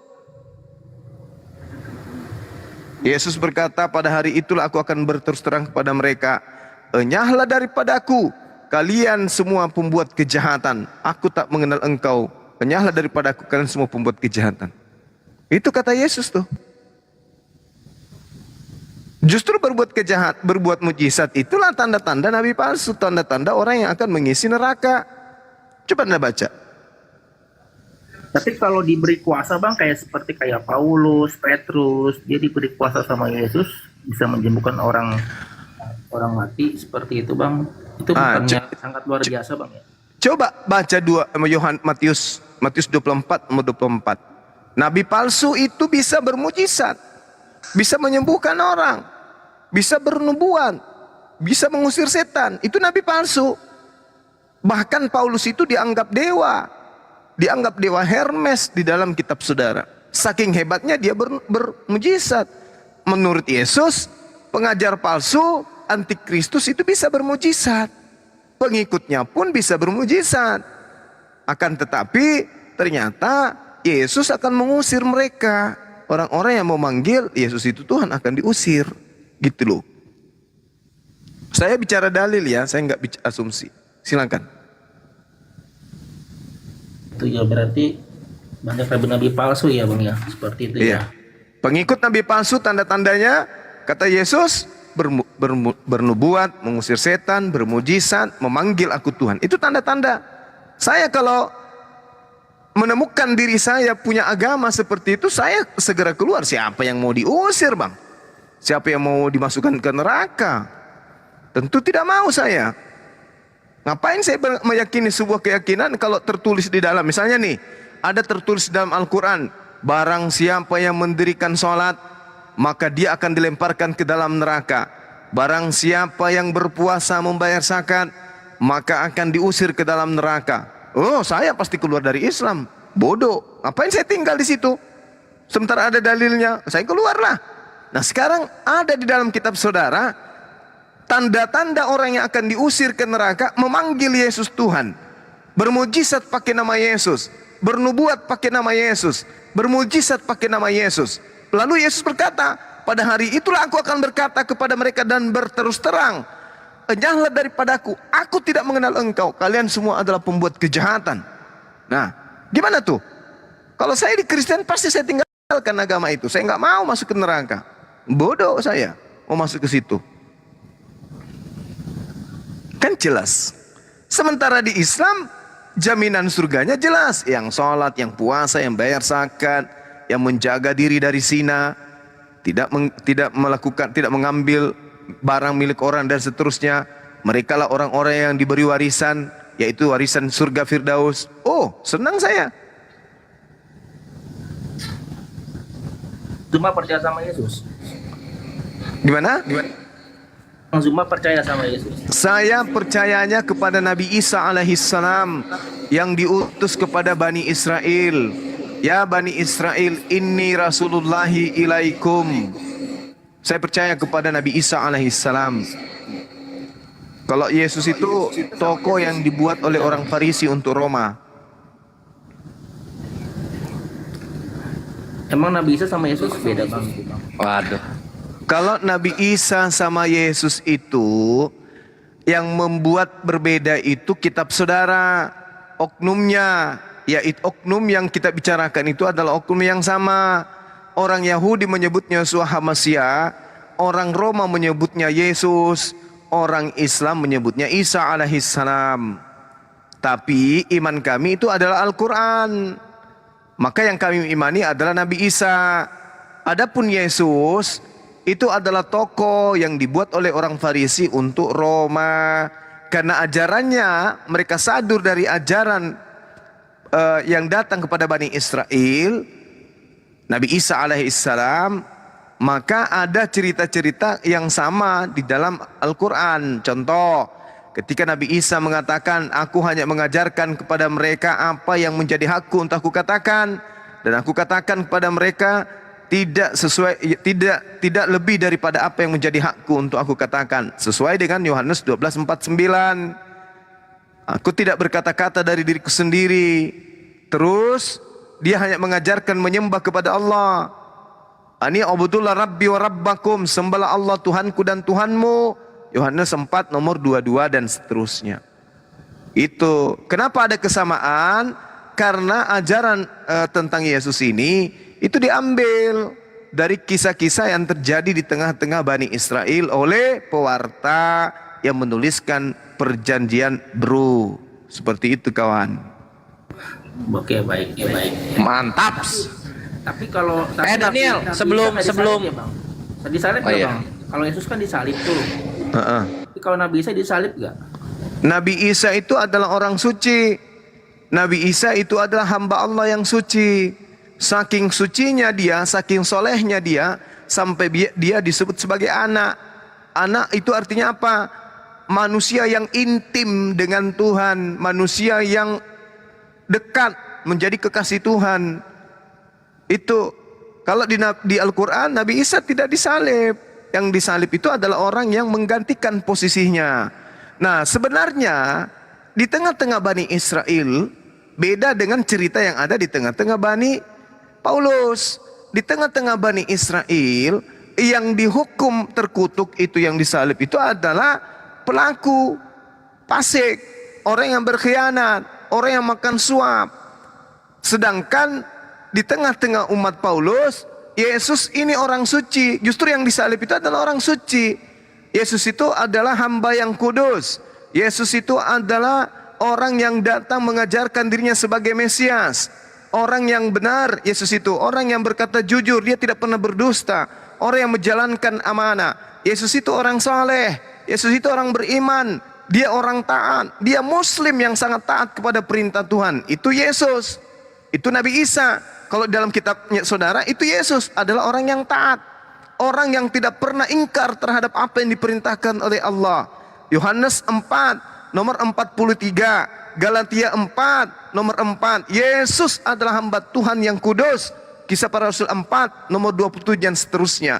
Dia tidak melakukan apapun kecuali yang diperintahkan. Dia tidak berkata apapun kecuali yang diinstruksikan. Dia orang suci. Sedangkan yang disalib, orang yang terkutuk, orang yang dimurkai, orang yang hukum mati berdasarkan dengan perbuatannya yang selaras dengan hukuman mati. Nah, permasalahannya adalah Tuhan yang menyatakan diri kepada Abraham, Ishak dan Yakub, termasuk kepada Nabi Musa, apakah menginginkan darah manusia untuk menebus dosa? Tidak. Tuhan yang datang menyatakan diri kepada Nabi Musa, apakah menginginkan pembunuhan terhadap anaknya? Tidak. Tuhan yang datang kepada Nabi Musa, apakah menginginkan kemudian membunuh orang yang tidak bersalah, orang yang tidak berdosa, orang yang benar? Apakah dia inginkan? Tidak. Tetapi Tuhan yang datang kepada Bani Israel menginginkan pembunuhan terhadap orang yang terkutuk karena fasik, karena pengkhianat, karena makan suap. Dalilnya lengkap itu di dalam kitabnya orang Yahudi. Berarti yang dibunuh secara histori yang benar, sejarah yang benar, cerita yang benar di TKP adalah orang yang sama dengan bukan Nabi Isa, tapi orang yang menggantikannya. Kalau dalam Bible Perjanjian Lama disebut orang yang mati terkutuk adalah orang yang disalib, itu adalah orang yang mati terkutuk karena dosanya sendiri, bukan karena dosa orang lain. Orang yang mati terkutuk menurut Perjanjian Lama adalah orang yang fasik karena dosanya sendiri, orang yang berkhianat terhadap kebenaran, orang yang dianggap sebagai pelaku maksiat. Itu yang disalib. Nah, berkesesuaian dengan dalil-dalil yang ada dalam kitab saudara. Paulus contoh, terkutuklah orang yang mati di atas tiang salib, sebab ada tertulis demikian. Nah, di mana tertulis? Selidik punya selidik, ternyata tertulisnya di dalam Ulangan 21. Nomor 22, apabila orang dihukumi hukuman mati yang selaras dengan, apabila orang melakukan dosa yang sepadan dengan hukuman mati, maka jangan kau biarkan mayatnya semalam-malaman di atas tiang. Sebab orang yang mati terkutuk oleh Tuhan tidak boleh kemudian menyentuh tanah yang sudah diwariskan kepada nenek moyangmu. Berarti yang mati di atas tiang salib ini mati karena Tuhan yang mengutuknya, disebabkan karena dosanya sendiri, disebabkan karena perbuatan salahnya sendiri, bukan karena menanggung dosanya orang lain, bukan. Itu. Nah, sekarang siapa yang melakukan dosa besar yang sepadan dengan hukuman mati? Yesus kah atau Yudas? Kan Yudas makan suap, berkhianat, menginginkan pembunuhan terhadap Yesus dan seterusnya. Maka dia disebut fasik. Sedangkan yang mati di atas tiang salib adalah orang fasik. Apakah Yesus fasik? Apakah Yesus terkutuk? Tidak. Apakah Yesus pengkhianat? Tidak. Apakah Yesus melanggar hukum Tuhan? Tidak. Lalu apa alasannya kemudian dibunuh? Tak ada. Makanya dia diselamatkan. Nah, kalau Yudas pengkhianat, fasik, kemudian pemakan suap, orang terkutuk, apa alasannya dibunuh? Ya itu tadi alasannya. Tapi kenapa kemudian menjadi Tuhan, menjadi Yesus? Nah, jawabannya karena orang Farisi menjual tragedi itu kepada Roma, sehingga tragedi yang tadinya yang dibunuh adalah Yudas diubah menjadi Yesus. Yang tadinya yang terkutuk Yudas diubah menjadi Yesus. Yang tadinya mati dikarenakan dosa-dosanya sendiri dirubah menjadi dosa-dosa orang lain. Siapa yang tepuk tangan pada saat itu? Orang Roma, Yunani. Maka dijadikanlah buku-buku itu sebagai kitab suci bagi agama Katolik, agama kerajaan Romawi pada saat itu. Kalianlah yang menjadi korbannya. Dibawa oleh penjajah, kalian melanjutkan warisan itu dari mereka. Itu posisi benarnya itu begitu. Coba Anda telah sendiri, Anda duduk renungkan. Ya juga ya. Yesus ini kan orang suci, ya. Dia kan orang kudus, ya. Dia kan taat kepada Tuhan, ya. Dia kan anak Tuhan, ya. Dia kan orang benar, ya. Dia kan orang dikasihi, ya. Kok pantas dia dibunuh? Mana dalil pembenarannya? Bunuhlah orang yang benar. Bunuhlah orang yang bersalah, yang tidak bersalah. Bunuhlah orang yang suci. Mana dalilnya? Tapi kalau dalilnya jangan kau bunuh orang yang benar, ada. Keluaran 23, nomor 7, nomor 8, Amsal 6, nomor 16, 6, nomor 16. Mana lagi? Di dalam Amsal 21 nomor 18. Mana lagi? Mazmur 23 nomor 28, 29, 33 dan seterusnya. Mana lagi? Amsal 11 nomor 6, nomor 7, nomor 8. Banyak dalilnya. Jangan kau membunuh orang benar, jangan kau membunuh orang yang dikasihi Tuhan, jangan kau membunuh Mesiasku. Banyak dalilnya.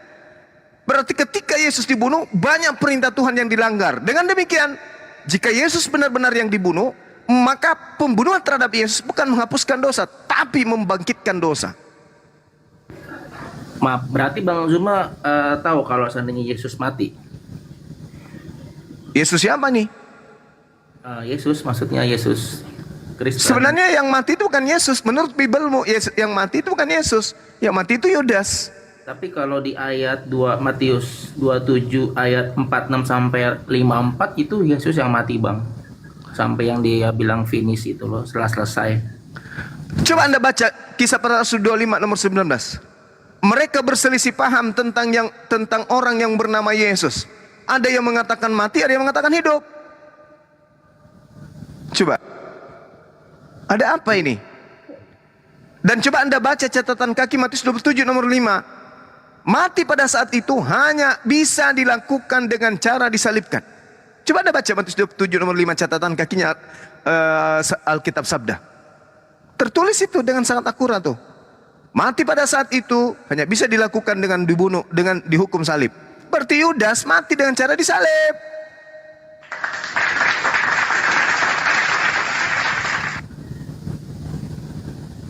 Coba kalau saudara ditanya di Yohanes 6 nomor 70, Yesus berkata, bukankah aku yang memilih engkau yang 12? Satu di antaramu adalah iblis.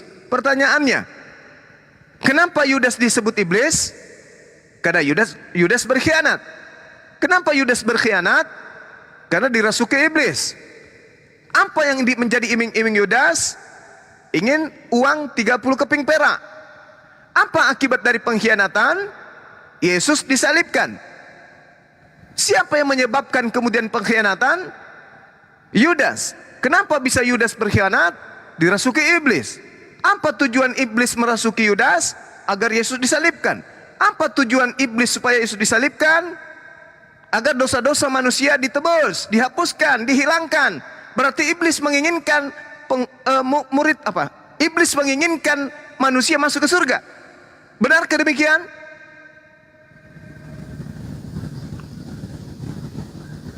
Tapi kalau gitu jatuhnya politik bukan, Bang? Rencana pembunuhan terhadap Yesus itu adalah unsur politik. Di mana dalilnya? Yohanes 11 nomor 46, 47. Adalah lebih baik jika Yesus mati daripada orang-orang Roma datang merampas tempat suci kita dan merampas bangsa kita. Kata orang Yahudi, setuju. Orang Farisi, yes. Mahkamah agama, aku sih yes. Ahli Taurat, betul sekali. Baca Yohanes 11 nomor 53. Setelah mereka sepakat, maka mulai hari itu mereka bersepakat untuk membunuh Yesus. Jadi dasar pijakan pembunuhan kepada Yesus itu apa? Politik, unsur ekonomi. Tak ada unsur dosa, nobus dosa waris. Itu akal-akalan orang Farisi yang dijual ke Roma. Coba Anda baca Yohanes 11 itu. Tujuannya Yesus datang itu bukan buat umat tebus dosa bukan. Manusia itu. Bukan. Mengembalikan Bani Israel kepada hukum Tuhan yang datang melalui Nabi Musa alaihissalam. Aku diutus kepada domba-domba yang sesat dari umat Israel. Yeremia 31 nomor 31 sampai 33. aku akan melakukan perjanjian baru dengan Bani Yehuda dan Bani Israel. Apa itu? Aku akan memasukkan hukum Taurat ke dalam batin setiap Bani Israel. Nah, Tuhan memasukkan Taurat ke dalam batin setiap Israel. Ada di kalangan mereka Bani Israel yang meninggalkan itu.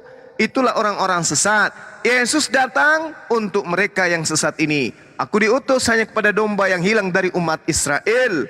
Matius 15 nomor 24. Tidak ada dosa waris, tak ada sama sekali. Dosa waris itu hanya buatan orang Farisi yang dijual ke Roma. Kalau dosa mah tanggung masing-masing sih, gak ada dosa waris sih. Benar sekali. Untuk itulah kemudian tak perlu penyaliban. Tadi kita sudah membahas sama siapa? Sama Ibu Rasmi. Pesundal, pemungut cukai lebih dulu masuk ke dalam surga dikarenakan mereka percaya kepada Yohanes. Ada yang lebih hebat lagi, Bung. Hanya gara-gara mencium kaki Yesus, orang bisa selamat. Orang bisa dosa-dosanya diampuni semuanya. Itu hanya gara-gara mencium kakinya Yesus.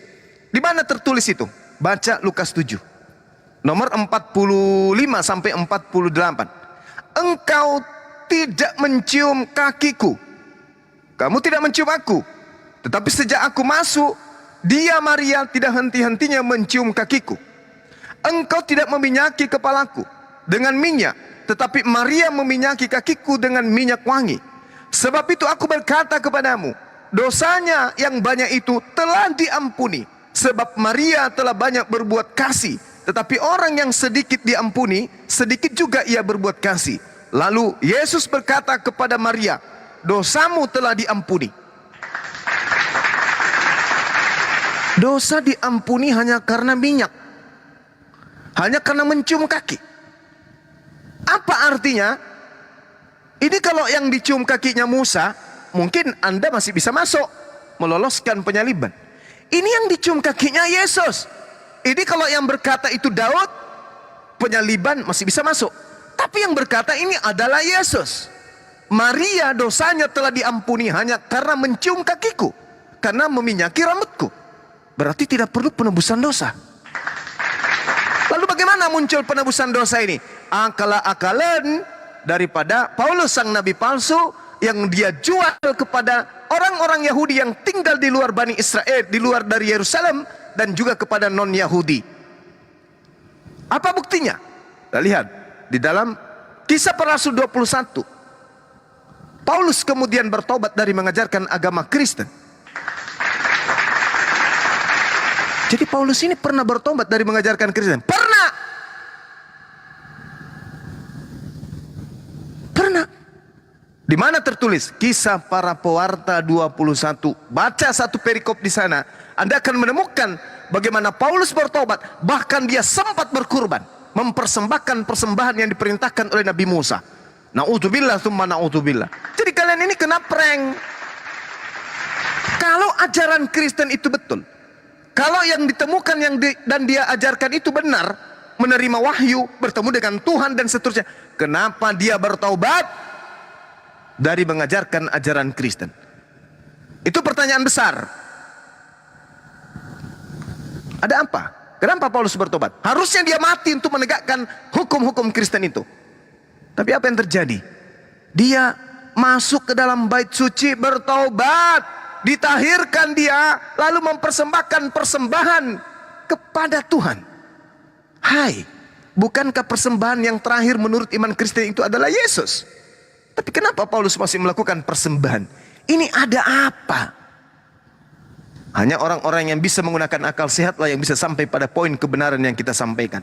Coba Anda baca Bang, Kisah 21 itu. Mana tahu saya dibilang fitnah. Baca dari nomor 15 sampai nomor 26. Pada hari berikutnya, Paulus membawa orang-orang itu beserta dengan dirinya. Dan Paulus mensucikan diri bersama-sama dengan orang-orang tersebut. Lalu Paulus masuk ke dalam bait suci untuk memberitahukan bila mana pentahirannya akan selesai dan persembahan akan dipersembahkan untuk mereka masing-masing. Bertaubat dia. Bertobat dari apa? Bertobat dari ajaran Galatia 1, Galatia 5, Efesus 2, Galatia, Ibrani 6, Galatia 3. Bertobat dari ajaran-ajaran itu. Kembali kepada hukum yang dikutuknya tadi, yaitu melakukan hukum Torah. Inilah tanda-tanda kemunafikan. Makanya Yesus mengatakan dalam Matius 23 nomor 15, celakalah engkau wahai orang, celakalah engkau wahai ahli Taurat, celakalah engkau wahai orang Farisi, celakalah engkau wahai orang munafik. Siapa munafik? Baca 1 Korintus 19 nomor 20. Kepada orang Yahudi, aku mengaku Yahudi meskipun aku bukan orang Yahudi, supaya aku bisa memenangkan banyak jiwa. Kepada penganut ajaran Taurat, saya mengaku sebagai penganut ajaran Taurat meskipun saya tidak melakukan Taurat, supaya saya bisa memenangkan banyak jiwa. Munafik. Bukan orang Yahudi ngaku Yahudi, bukan pelaku Taurat mengaku penganut Taurat. Munafik dia. Supaya dia banyak kemudian memenangkan jiwa-jiwa orang yang ada di sana. Munafik. Bukan orang Batak bergaul dengan orang Batak, saya orang Batak. Bukan orang Bugis bergaul dengan orang Bugis, saya orang Bugis. Bukan orang Sunda masuk ke dalam kelompok orang Sunda, mengaku orang Sunda. Munafik. Menyeberangi lautan, menjelajahi daratan, mentobatkan orang untuk menjadi pengikut agamamu, dan setelah menjadi pengikut agamamu, kau jadikan mereka menjadi orang neraka, dan 2 kali lebih jahat daripada engkau sendiri. Sejahatnya Paulus tidak pernah kemudian menyembah Yesus. Itu lebih jahat dari pengikutnya. Oke? Semoga saudara bisa menggunakan akal sehat sehingga sampai kepada poin hidayah. Demikian.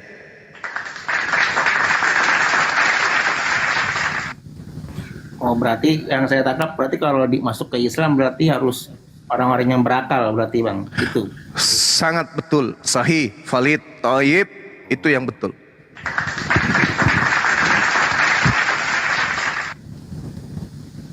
Dia orang Kristen yang nggak berakal gitu, Bang. Ya, coba ya. Koslet, coba ya Bang. Coba nih. Yesus berkata kepada pengikutnya Bani Israel, kumpul kalian, kumpul, ayo semua yang belum sarapan, yang sudah belum makan siang, baru tidur, belum siang, kumpul. Saya gurumu mau berbicara kepada kalian. Apa Tuan Guru? Dengarkan baik-baik. Waspadalah kepada nabi-nabi palsu yang akan datang kepadamu. Nyamar seperti kalian penampakannya. Tapi ingat, mereka itu adalah penyamar. Mereka serigala, bukan domba. Loh, bahaya itu Guru. Yes. Tampilannya sama seperti kita. Sama. Mana pembenarannya wahai Bang Suma? 1 Korintus 9 tadi. Nomor 20 yang kita baca, 1920. Kepada orang Roma, kepada orang Yahudi, ngaku Yahudi. Pada penganut Torah, ngaku penganut. Hati-hati. Dia akan sama seperti engkau. Penampilannya sama. Tapi ternyata dia itu adalah serigala yang sangat buas. Loh, kok bisa? Kenapa harus jadi Paulos? Dengar. Kejadian 49 nomor 27. Ketika kemudian Yakub memanggil 12 anaknya. Dia ramalkan semua anaknya. Dinubuatkan semua anaknya. Untuk Yehuda, masa depanmu kayak begini. Kerajaanmu tidak akan berpindah. Sebelum dia yang datang yang berhak menyatakan hukum-hukum kepada bangsa-bangsa. Kerajaanmu akan tetap ada di Yerusalem. Tapi setelah dia datang, kerajaanmu akan diambil. Untuk Benyamin, keturunanmu kelak, lakunya kelak seperti serigala, mengambil rampasan lalu membagikan rampasan, mengambil hukum Taurat lalu dijual, dibagi-bagikan keluar dari Yahudi, padahal hukum Taurat itu hanya untuk Bani Israel. Benyamin, iya babe, keturunanmu kelak akan berlaku seperti serigala. Ingat, Benyamin, keturunanmu akan berlaku serigala. Paulus di dalam Filipi 3 nomor 5 dia mengaku, aku orang Israel dari keturunan Benyamin. Saya beraliran Farisi. Kena. Lalu dia katakan, dalam hal menepati hukum Taurat, aku tidak bercacat. 1. Celakalah engkau wahai ahli Taurat. Paulus mengatakan, aku adalah ahli Taurat yang tidak bercacat. Celakalah engkau wahai orang Farisi. Aku adalah orang Farisi dari keturunan Benyamin. Celakalah engkau wahai orang munafik. Aku mengaku sebagai penganut Taurat kepada penganut Taurat, meskipun aku tidak penganut Taurat. Kepada orang Yahudi ngaku, meskipun aku lahir secara orang Rum, orang Roma. Munafik. Menyeberangi lautan, aku menyeberangi lautan, bahkan sampai ke Roma. Menjelajahi daratan, aku sampai ke Antioquia. Mentobatkan orang, banyak orang menjadi pengikutku. Kau jadikan mereka orang neraka, 2 kali lebih jahat daripada engkau sendiri. Jadi, kenapa dikatakan orang yang tidak menggunakan akal? Yesus mengatakan, waspadalah kepada nabi palsu yang datang kepadamu nyamar seperti domba. Lalu orang-orang yang dikumpulkan bertanya, seperti apa kami bisa mengenal mereka wahai guru? Kalau mereka itu juga mirip sama kita. Dia bawa-bawa Torah juga, dia bawa kitab Yesaya, dia bawa kitab Daniel, dia bawa Yeremia, Keluaran, Imamat, Ulangan. Dia juga bawa guru, bawa. Pokoknya dia itu sama tampilannya sepertimu. Mereka juga mengaku sebagai anak-anak Elohim. Lalu bagaimana kami bisa mengenal mereka wahai guru? Dari buahnya kalian bisa kenal mereka. 1, memanggil aku Tuhan, bernubuat pakai namaku, mengusir setan pakai namaku, bermujizat pakai namaku. Tetapi kelakuan mereka tidak sesuai dengan kehendak Bapa. Apa kehendak Bapa itu? Perjanjian lama. Kehendak Bapa ya perjanjian lama. Pelihara sabat, pelihara sunat, pelihara tauhid, menyembah kepadaku, jangan menyembah ke lain, karena aku pencemburu. Oke, pelihara jangan makan babi. Itu kehendak Bapa. Jadi kalau ada sekelompok manusia yang tampilannya seperti orang Yahudi, ngaku-ngaku Yahudi, ngaku-ngaku pengikut Yahudi, memuji-muji Yahudi, tetapi mereka tidak melakukan kehendak Bapa, maka itulah buah-buah dari nabi palsu itu. Nah, siapa mereka ini?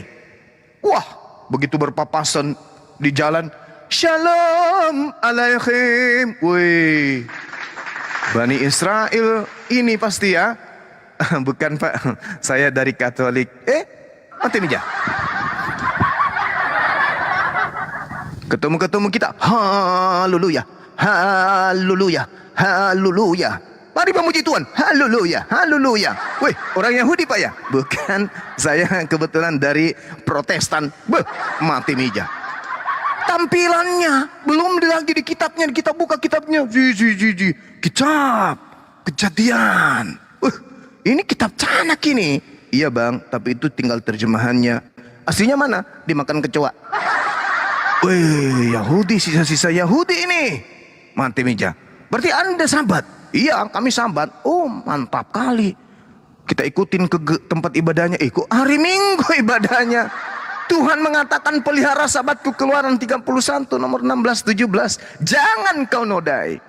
Kuduskan hari sabat. Barang siapa yang menodai, bunuh.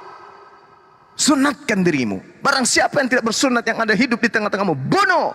Kejadian 17 nomor 14. Jadi siapa? Dari buahnya kalian bisa melihat dia, kata Yesus. Memanggil aku Tuhan, bernubuat, bermujizat. Wah, tinggi kali levelnya. Seperti malaikat sudah jadi nabi dia. Tapi kata Yesus, mereka tidak melakukan kehendak Bapa. Apa kehendak Bapa itu? Hukum Taurat.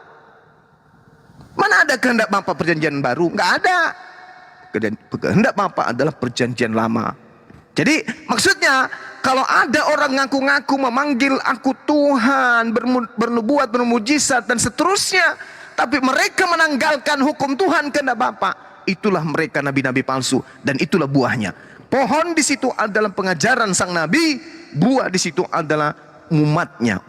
Jika kamu sudah menemukan umatnya memanggil aku Tuhan, tetapi ibadahnya hari Minggu tidak sesuai dengan perintah Bapa, tidak sesuai dengan kehendak Bapa, dia tidak bersunat, berarti tidak sesuai dengan kehendak Bapa. Mereka makan babi, berarti tidak sesuai dengan kehendak Bapa. Percayalah, itulah buah-buah dari agama anak nabi palsu. Nah, kenapa dia bodoh? Kenapa dia tidak berakal? Karena sudah tertulis, tapi masih asik-asik aja hari Minggu. Hari Minggu, hari yang indah, memuji Sang Theos, ale ale ale. Ini hari kudus, Tuhan menjamah kita. Wah, enak kali dia nyanyi, padahal di dalam kitabnya sudah tertulis.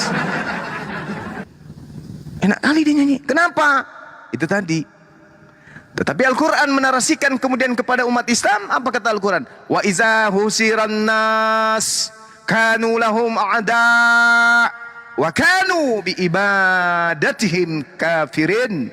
Dan apabila manusia itu dikumpulkan pada hari kiamat, apa yang mereka sembah nanti itu akan menjadi musuh-musuh mereka. Dan yang mereka sembah akan mengingkari pemujaan-pemujaan yang mereka lakukan terhadap dirinya. Panggilan Tuhan akan diingkarinya. Bermujizat dengan namanya akan diingkarinya. Bernubuat pakai namanya akan diingkarinya. Jelas itu sesuai dengan pernyataan Yesus dalam Matius 7 nomor 23. Enyahlah daripadaku, aku tak mengenal engkau. A'da'u wa kanu bi ibadatihim kafirin. Pujaan-pujaan yang mereka lakukan diingkari oleh oknum yang dipujanya, oleh oknum yang disembahnya. Ini Quran yang mengatakan, dan juga kitab saudara yang mengatakan bahwa Yesus menolak untuk dituhankan. Yesus menolak untuk dipuji. Al-Quran mengatakan, wa iza husyiran nas kanu lahum a'da'au wa kanu bi ibadatihim kafirin. Na'udzubillah summa na'udzubillah. Hanya orang yang punya akal sehat yang akan meninggalkan agama tersebut. Kalau dia masih memperbodoh diri, kemudian hanya bisa manggut-manggut, begitu masuk ke dalam, selamat siang, wah halilintar, mari kita berdoa dan bertepuk tangan untuk Theos halilintar. Itu tidak akan pernah bisa keluar dari sana kalau mereka tidak menggunakan akal sehat. Kebenaran hakiki itu hanya bisa ditemukan dengan menggunakan akal sehat. Kasihilah Tuhanmu, kata Yesus, dengan akal budi, bukan dengan perpuluhan. Demikian.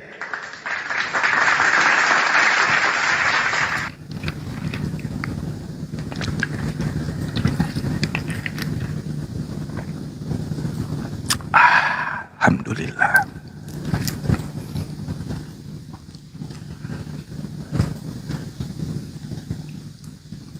Rungkat ini ya?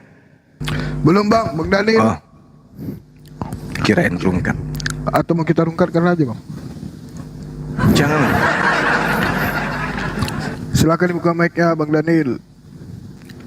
Oi Bang Daniel. Atau Bang Daniel sudah melambaikan tangan? Kameranya di sebelah kanan bang.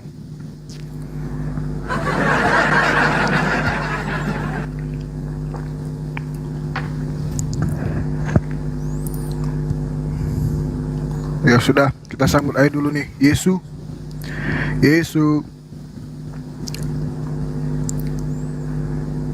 Kok pada? Halo. Ya, halo. Lu bisa nih bang, selamat malam. Saya mau bertanya ini. Kemarin saya sering ikuti untuk Bang Juma ini ya. Kan kemarin saya ikut juga bang. Anda Kristen apa Muslim bang? Saya Kristen bang. Oh ya, oke. Onet. Jadi saya ikut perdebatan kemarin juga mau nonton antara Donitan dan juga si pendeta Asrul.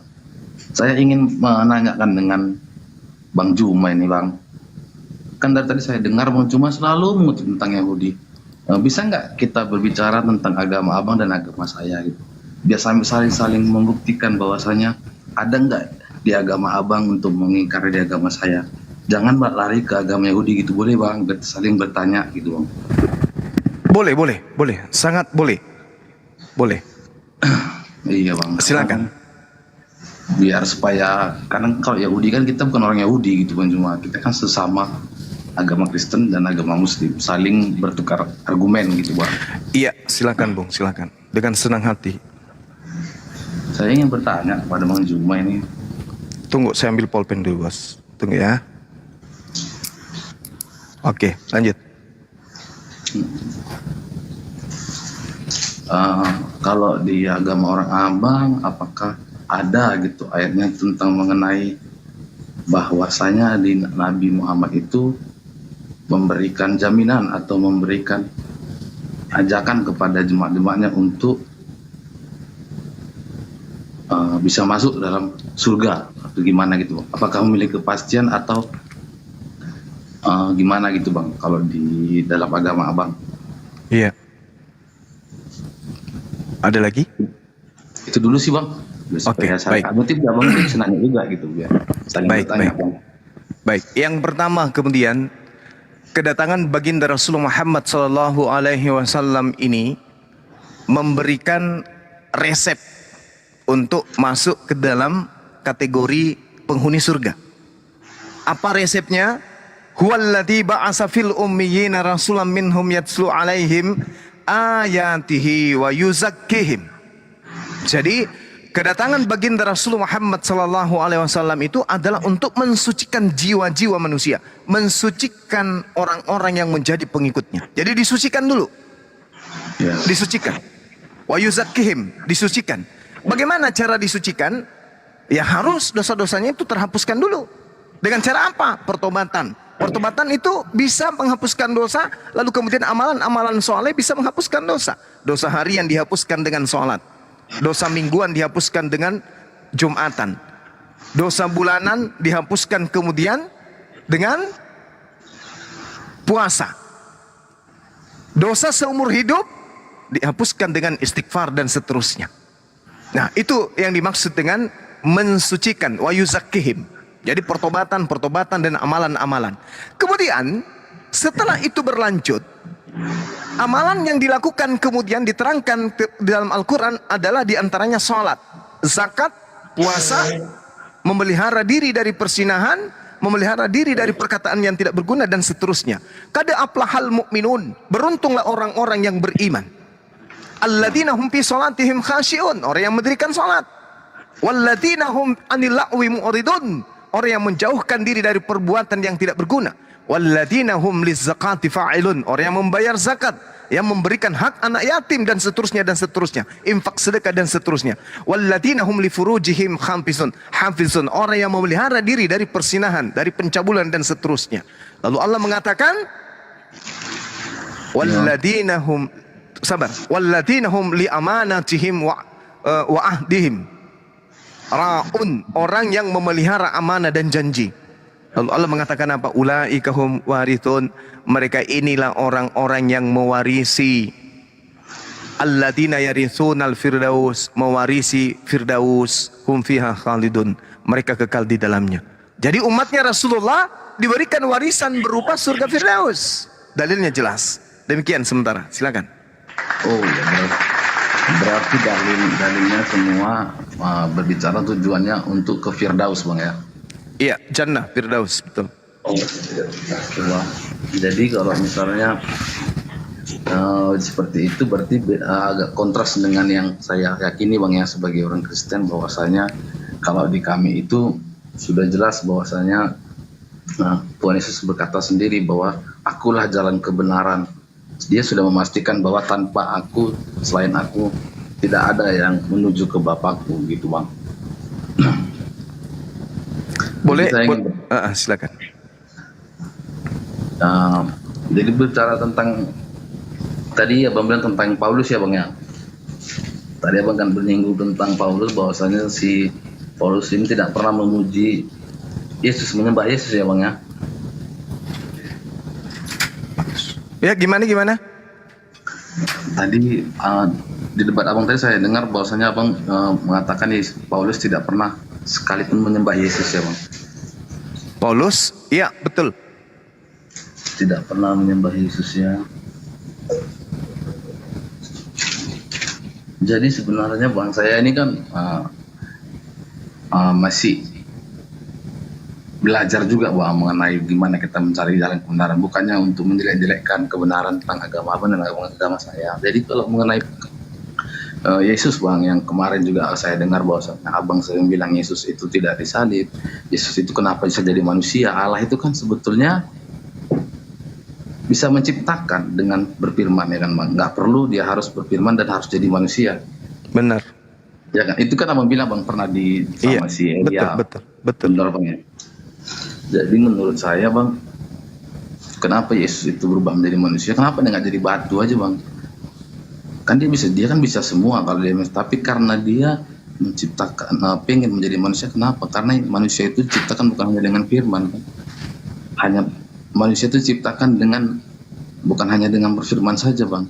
Manusia itu diciptakan Tuhan dengan nafasnya dari Tuhan. Jadi kenapa Tuhan pengen menjadikan Allah itu ingin menjadi seperti manusia, berkepribadian seperti manusia, karena dia ini menyayangi ciptaannya Bang. Kan kalau di semua agama mengaku bahwa manusia itu adalah ciptaan yang paling mulia Bang.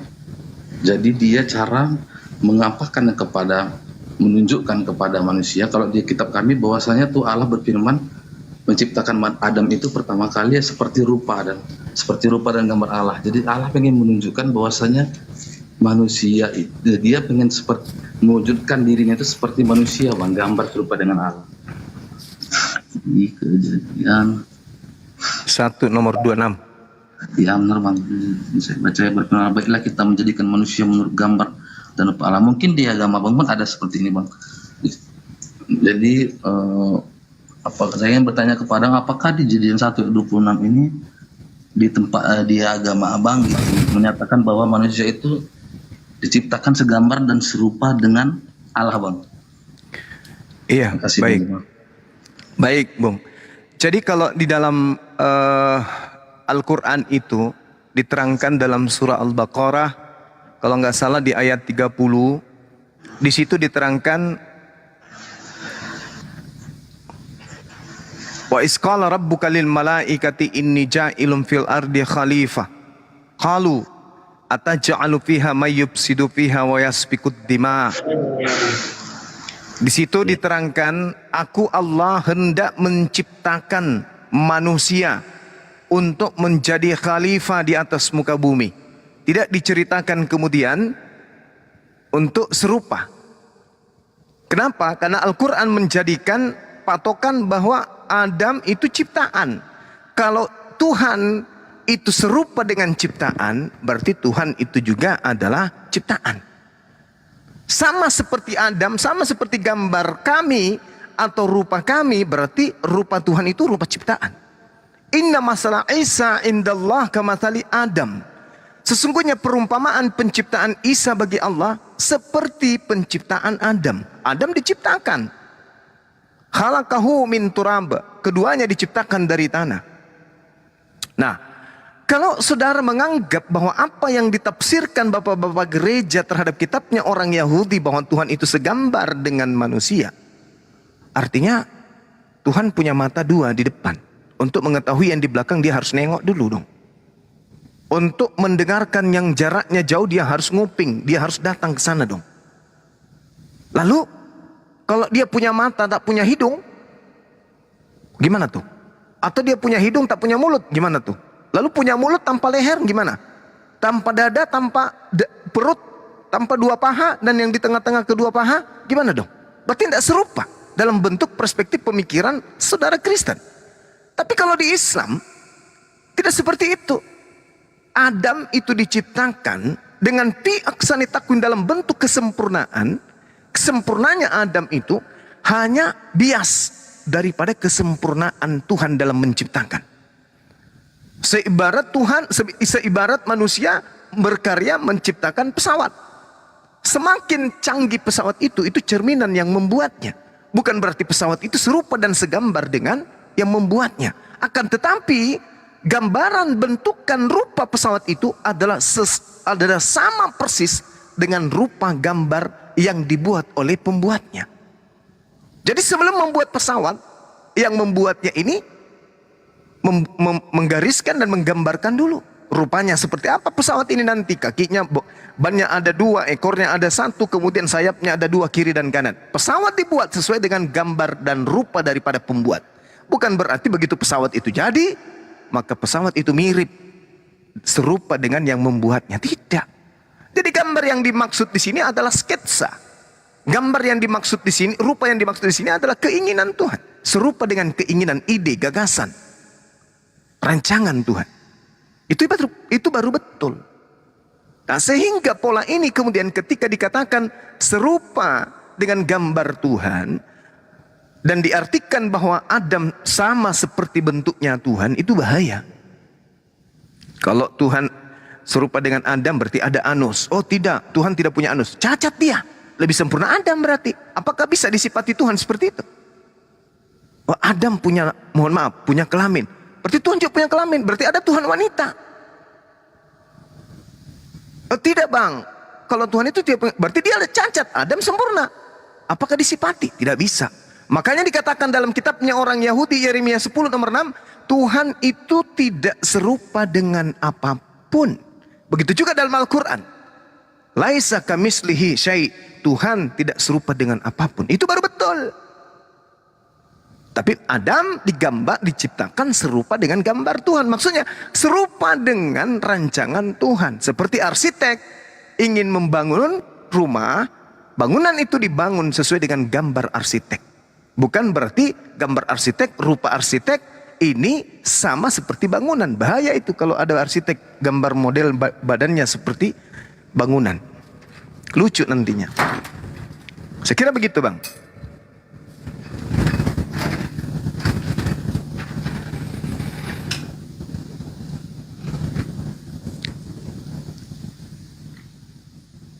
Ya, Yesus masih monitor. Assalamualaikum Gurunda. Waalaikumsalam warahmatullahi wabarakatuh. Ketua API Adinda Alif. Lanjut. Tuntas penjelasannya. Yesus. Macolok. Silakan bang, ada lagi. Silakan bertanya.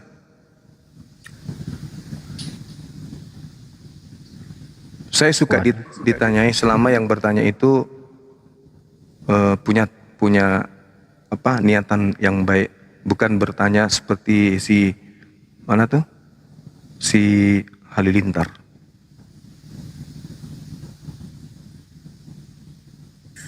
Yesus, kok di mana? Dibuka mute-nya Bang Yesu. Jika ingin turun silakan lambaikan tangan sebelah kanan kameranya Bang. Kameranya. Yesus Buka dong. Bang Yesu. Bisa aja host. Yesus kurang es.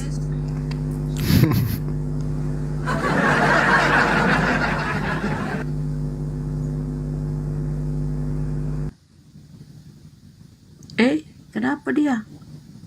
Kemiut kali host. Iya. Oke. Silakan. Oke, Bang Juma. Berpikir. Ya, silakan. Ya, apakah Al-Quran itu menurut pandangan Abang Islam, apakah itu termasuk yang diturunkan dari Allah? Dari Allahnya Abang? Iya, benar sekali Bang. Jadi apabila Al-Quran itu terbakar, apakah isi dari makna dari Al-Quran itu bisa hilang Bang? Enggak, sama sekali enggak. Iya. Ya, itu juga. Karena yang terbakar cuman buku dan tinta. Ya, jadi menurut kami di agama Kristen bahwa sebenarnya Allah itu membuat wujudnya seperti manusia. Apakah manusia mati itu digambarkan Allah bisa mati juga? No, yang mati itu adalah kemanusiaannya, dagingnya. Kenapa dia membuat daging itu seperti bisa mati? Karena dia ingin mempunyai tujuan, ingin menghapus dosa manusia yang ada di dunia ini Bang. Jadi kan sama Mas persepsinya Bang, nggak ada yang bedanya sebetulnya. Sama semua di pikiran. Aja kan. Kalau kita secara logika aja Bang, ya kan karena Yesus itu hanya manusia. Ya, boleh ya. Itu berubah wujud seperti manusia. Terus kalau Yesus mati, apakah Allahnya hilang? Apakah isinya hilang? Tidak. Sama seperti orang Abang kan? Iya, berarti Yesus Anda harus dudukkan makhluk dong dia, berarti ya? Ya, Yesus kalau selagi dia pada saat dia di bumi dia makhluk. Nah, kapan dia Tuhan Bang? Ya pada saat kemanusiaannya mati Bang. Oke, berarti ada masa di mana dia bukan Tuhan. Dia masa di mana dia bukan Tuhan. Iya. Tidak Bang. Lalu yang mati ini siapa? Ya mati ini kemanusiaannya Bang. Jadi Allah itu ada di dalam dirinya, hatinya Bang. Kalau hati kita nggak bisa kayak Abang. Abang ini Bang Juma. Apa bedanya? Silakan. Apa bedanya dengan kita? Di hati kita ada Tuhan. Apakah kita Tuhan? Oh, itu tidak mungkin Abang Tuhan.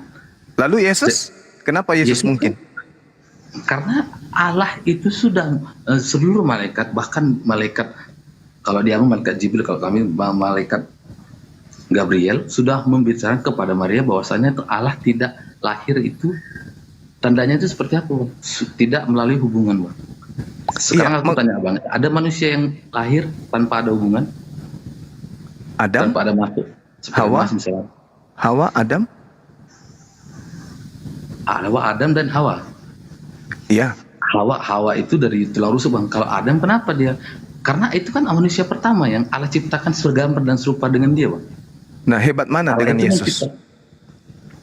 Kalau Adam kan manusia, Bang. Kalau Allah itu mana dia mewujudkan seperti manusia. Kenapa dia?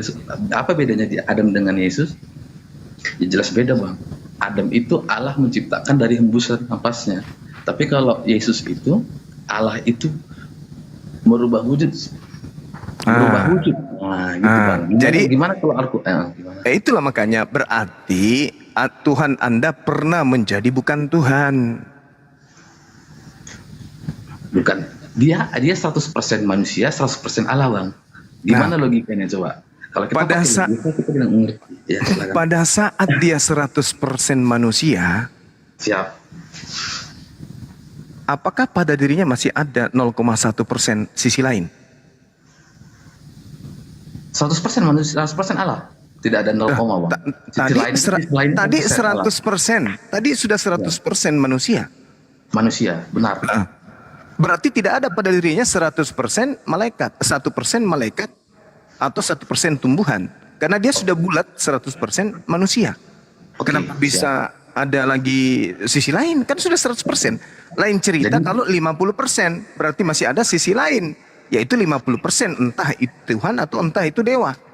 Tapi kalau sudah 100% manusia, bagaimana Anda bisa mengatakan sebuah cincin 100% emas dan juga 100% batu? Itu gimana ceritanya Anda bisa mengatakan itu? Oke, jadi saya balik bertanya kepada Bang Juma. Apakah Bang Juma ini 100% manusia? Yes. Jadi kalau Abang mati, apakah Abang percaya Abang ada rohnya? Ya, betul. Seperti itu juga, Bang. Nah, kalau begitu, kan berarti Allah itu, Bang, satu. Seperti Abang Juma. Abang mempunyai kepribadian 3 enggak? Contohnya, Abang Juma kerja dianggap sebagai Juma? No, sebagai, seandainya kita berkata sebagai karyawan, Abang dikatakan karyawan. Apabila Abang di keluarga, Abang apakah anak Abang memanggil Abang Juma? No, dia memanggil Abang apa? Bapak. Baik. Nah, sekarang begini. Ketika Anda mengatakan manusia tanpa roh, apakah itu masih bisa disebut manusia? Manusia tanpa roh, apakah bisa disebut manusia? No. Tidak ya? Ya. Oke. Jadi manusia tanpa roh disebut apa, Bang? Manusia tanpa roh disebut daging, Bang. Mayat. Itu berapa? Saya bilang daging ya.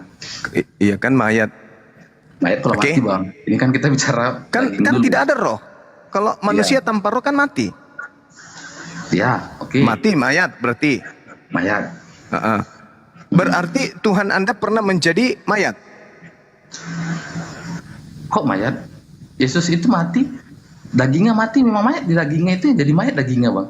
Terus yang jadi daging ini apa? Yang jadi daging ini apa tadinya? Yesusnya. Iya, yang jadi Yesus ini tadi apa? Mayat. Yang sebelum jadi mayat dia dari apa? Manusia lah, Bang. 100%. Sebelum jadi manusia. Sebelum jadi manusia, dia kan 100% Allah, 100% manusia. Dia sebelum jadi manusia dia roh, Bang. Nah, sebelum jadi manusia dia adalah roh. Roh menjadi daging. Ya kan gitu? Ya. Itu dia berwujud seperti manusia. Iya, roh menjadi daging. Lalu yang meniupkan roh kepada dia siapa? Tidak ada, karena kan dia yang punya, Bang. Dia bisa aja kan. Dia bisa jadi, dia masuk, bisa jadi namanya Allah, Bang. Allah mana mungkin meniup roh. Dia kan bisa dia kan bisa jadi manusia sendiri tanpa harus diatur oleh kita. Tanpa kita yang mengatur kan Anda barusan. Anda kan yang mengatur barusan ini. Yang Anda kan lagi membuat karikatur tentang Tuhan Anda ini barusan. Saya kan Abang kan perspektif Kristen, Bang. Yesus itulah maksud saya. Kristen sedang membuat karikatur tentang sembahannya kan. Roh. Sembahan Anda roh. Roh ini menjadi daging. Yes, dia berfirman. Lalu Gimana sih roh manusia? roh menjadi daging. Lalu setelah roh menjadi daging, rohnya ini dari mana? Oh, itu coba abang roh abang dari mana? Pertanyaan itu enggak abang Loh, Bang Juma. Roh Bang Juma dari mana? Tuhan Anda roh. Jangan larikan ke saya. Tuhan Anda roh. Ya. Roh ini menjadi daging. Masih ada roh enggak di situ? Roh lah bang, roh ada lah bang dalam daging, dalam hatinya dia. Loh, gimana ini? Roh ini kan tadinya Tuhan Anda jadi daging. Misalnya, Iya. misalnya Kalau daging tanpa roh kan mati bang. Jadi kalau iya. itu kan dia hidup, dia kan jalan Sebenarnya gitu. Tuhan Anda ada berapa? Satu kan? Satu, yes. Nah, itu roh. Satu roh. Iya, merubah. Satu roh ini jadi daging. Dari daging, benar. Masih ada roh? Ada lah bang, kalau nggak dia nggak bisa hidup. Lah tadi katanya sudah jadi daging. Ini yang benar yang mana sih? Loh, gini bang ya Bang Juma, kita buka logika. Lah Ya, Bang justru Juma, logika Anda yang saya buka nih. Tuhan Anda Iya. roh satu, ada satu, itu roh. Ya, Roh yang logika satu begitu. ini, roh yang Ah. satu ini menjadi daging. Yes. Lalu Ya, rohnya ya di dalam bang. Jadi siapa menggerakkan badannya siapa bang? Kalau ini yang ini menjadi daging atau menjadi apa ini? roh menjadi daging bang. Nah, roh menjadi daging. Sekarang Berarti gini, Bang. nggak ada lagi roh kan? Nggak ada lagi roh kan? Kalau kita bicara logika gitu, jadi abang Juma, kita manusia lah bang, gak usah Bang Juma, saya sendiri. Saya ini kenapa? tanpa roh mati nggak bang? Kenapa Seperti yang larinya? bertanya tadi. Kenapa larinya ke manusia ya? Ini kan Tuhan Anda roh jadi daging. Gimana sih? Iya roh bang, roh. Nah sekarang Allah- yang Allah daging itu kan ini, berbentuk oke, mari seperti kita roh, buktikan kebenarannya. Oke, mari kita buktikan. Benar. Janin dalam rahim itu usia sebulan, apakah sudah ada roh di dalamnya? Janin itu dibuat bang dari kromosom X dan Y. Pertanyaan saya, embrio, siap. ya, anak janin yang ada Ya. dalam rahim wanita usia sebulan, apakah sudah ada roh di dalamnya? Sudah. Hah? Belum. Dari mana Oke, Anda kalau- dapatkan? Kalau abang bilang belum, oke kita ikuti belum. Oke. Belum. Ah, Nah, berarti belum. Tuhan Anda daging ini, roh ini menjadi daging tanpa roh. Roh ini menjadi daging tanpa roh. Iya, kan sudah jadi Maksudnya daging gimana? dia kan? Iya, dia kan gimana sih logikanya Bang Juma? Loh, Tuhan Anda yang roh ini jadi daging. Setelah jadi daging dia tak ada roh lagi di dalam. Sudah jadi daging dia. Bang Juma, daging Sekarang itu pertanyaannya, roh. Ada roh di siapa dalamnya, yang Bang. memasukkan roh ke dalam dirinya pada usia 4 bulan? Loh, itu kan dia kudus bang, namanya Allah bang. Loh. Sekarang gini, abang percaya nggak Allah itu bisa menciptakan apa saja? Oh, jadi Anda ingin mengatakan Tuhan menciptakan Tuhan No, gitu? dia berubah wujud bang, Ah, menjadi berubah, manusia. Tuhan Anda berubah menjadi daging. Loh, ya, kalau pikir abang seperti itu. Tapi kalau abang berpikir kembali, berpikir secara logika bang, kalau roh Allah itu menjadi daging, maksudnya apa? Daging itu manusianya bang, kan ada rohnya bang. Kalau dia mati kan pasti ada roh. Kayak Bang Juma, gak usah Bang Juma, saya deh. Saya ini kan ada roh saya nih, yang bisa menggerakkan saya. Tadi kayak abang Juma bilang, manusia tanpa roh mati. Kalau saya itu bang, kalau saya itu beda. Saya ini manusia ciptaan.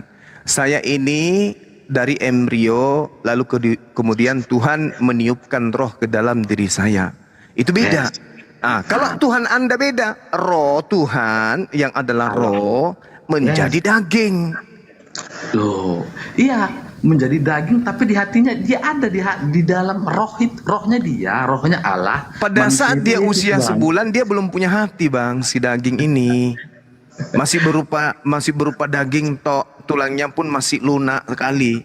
Nanti usia 3-4 bulan baru ditiup, baru ada roh di dalamnya. Pertanyaan saya, pada Yes. saat Tuhan Anda yang adalah roh itu menjadi daging, tanpa roh dia, siapa yang memberikan roh pada usia 4 bulan? Wah, jadi gini bang, saya terangin bang ya. Karena abang berbicara logika, saya juga berbicara logika. Pada saat abang bilang kalau manusia itu di embrio yang memberikan napas itu adalah Allah. Benar ya? Menurut abang Iya, ya. betul. Bang. Berarti Allah itu bisa dong memberikan roh, memberikan napas kan? Lah, dia sudah jadi daging. Enggak, benar bang. Dia itu Tadi Anda sudah akui Tuhan Anda menjadi daging. Iya, Yesus 100% manusia bang. 100% Iya, roh. betul. Sudah jadi manusia dia. Udah jadi daging dia kan. Sebelum menjadi manusia, dia kan jadi daging dulu. Makanya original teksnya itu kan bukan manusia di situ. Bukan Dia firman, antropos. firman Allah Iya. yang berubah menjadi manusia. Menjadi daging. Ya, benar. Daging. Daging ini nanti disebut manusia ketika ditiupkan roh, diberikan roh. Rohnya itu roh Allah sendiri yang masuk. Nah, yang jadi. siapa yang Nggak memberikan ada roh? diberikan. Sementara sang roh sudah jadi daging. Loh, kok kayak mana sih logika Bang Juma ini? Lucu. Alamak. Lucu, Sekarang saya gini, juga Bang Juma. lucu. Tuhan Sekarang Anda gini. roh. Menjadi Sekarang- daging. Pada saat menjadi daging, pada dirinya tidak ada roh. Jadi gini, Bang Juma itu diembuskan napas, kita Loh. manusia diembuskan napas sama Tuhan itu. Napas Iya, karena jadi Tuhan, habis dong. karena Habis Tuhan, loh Tuhan. karena Tuhan itu maha kuasa. Betul itu jawabannya Bang. Tuhan Daging itu ini Allah maha kuasa nggak daging ini? Loh, daging nggak maha kuasa Bang. Di dalam daging itu ada maha kuasa Bang. Di dalam Bagaimana daging ceritanya itu, di dalam daging ini ada maha kuasa sementara rohnya nanti di usia oke. 4 bulan? Saya terangkan kepada Abang. Silakan. Bang Juma. Jadi Bang, Allah Iya. itu kan maha kuasa. Iya. Ya kan Bang. Iya. Di dalam kitab kami tidak ada, dulu di dalam kitab kami ada namanya kalau untuk ingin menebus dosa manusia harus menyembelih hewan. Kalau yang kurang mampu burung, kalau yang agak biasa ekonominya bisa domba dengan darah Bang. Ini Jadi kenapa terlalu jauh ke sana, Bang? Gini Bang, saya ingin menjelaskan dulu biar Abang terbuka logikanya. Karena Abang berbicara kalau roh jadi daging, rohnya kemana? Loh, sementara Abang punya roh. Kalau Abang nggak ada roh, Abang mati dong. Lucu Saya Bang ingin ini. menjelaskan gitu, Bagaimana ceritanya? Apakah Bang Suma ini adalah Tuhan Anda yang menjadi daging? Bukan kan? Loh, gini Bang. Jadi Nah, Tuhan itu kenapa kan Anda punya- menghindar? Sementara Enggak. Yesus itu adalah Tuhan Anda yang menjadi daging. Iya, berubah menjadi daging Bang. Dia sendiri. Pada Bang. saat dia sendiri. menjadi daging, apakah Iya. dia ada roh? Ada lah di dalam, kalau nggak bisa bergerak lah Bang, mati lah. Berarti usia 1 bulan, Yesus sudah ada roh.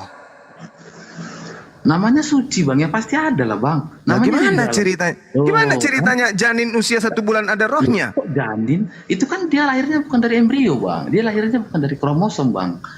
Alamak. Ngerti nggak Bang Juma? Dia lahirnya itu dari. Jadi dia lahir dari apa rupanya?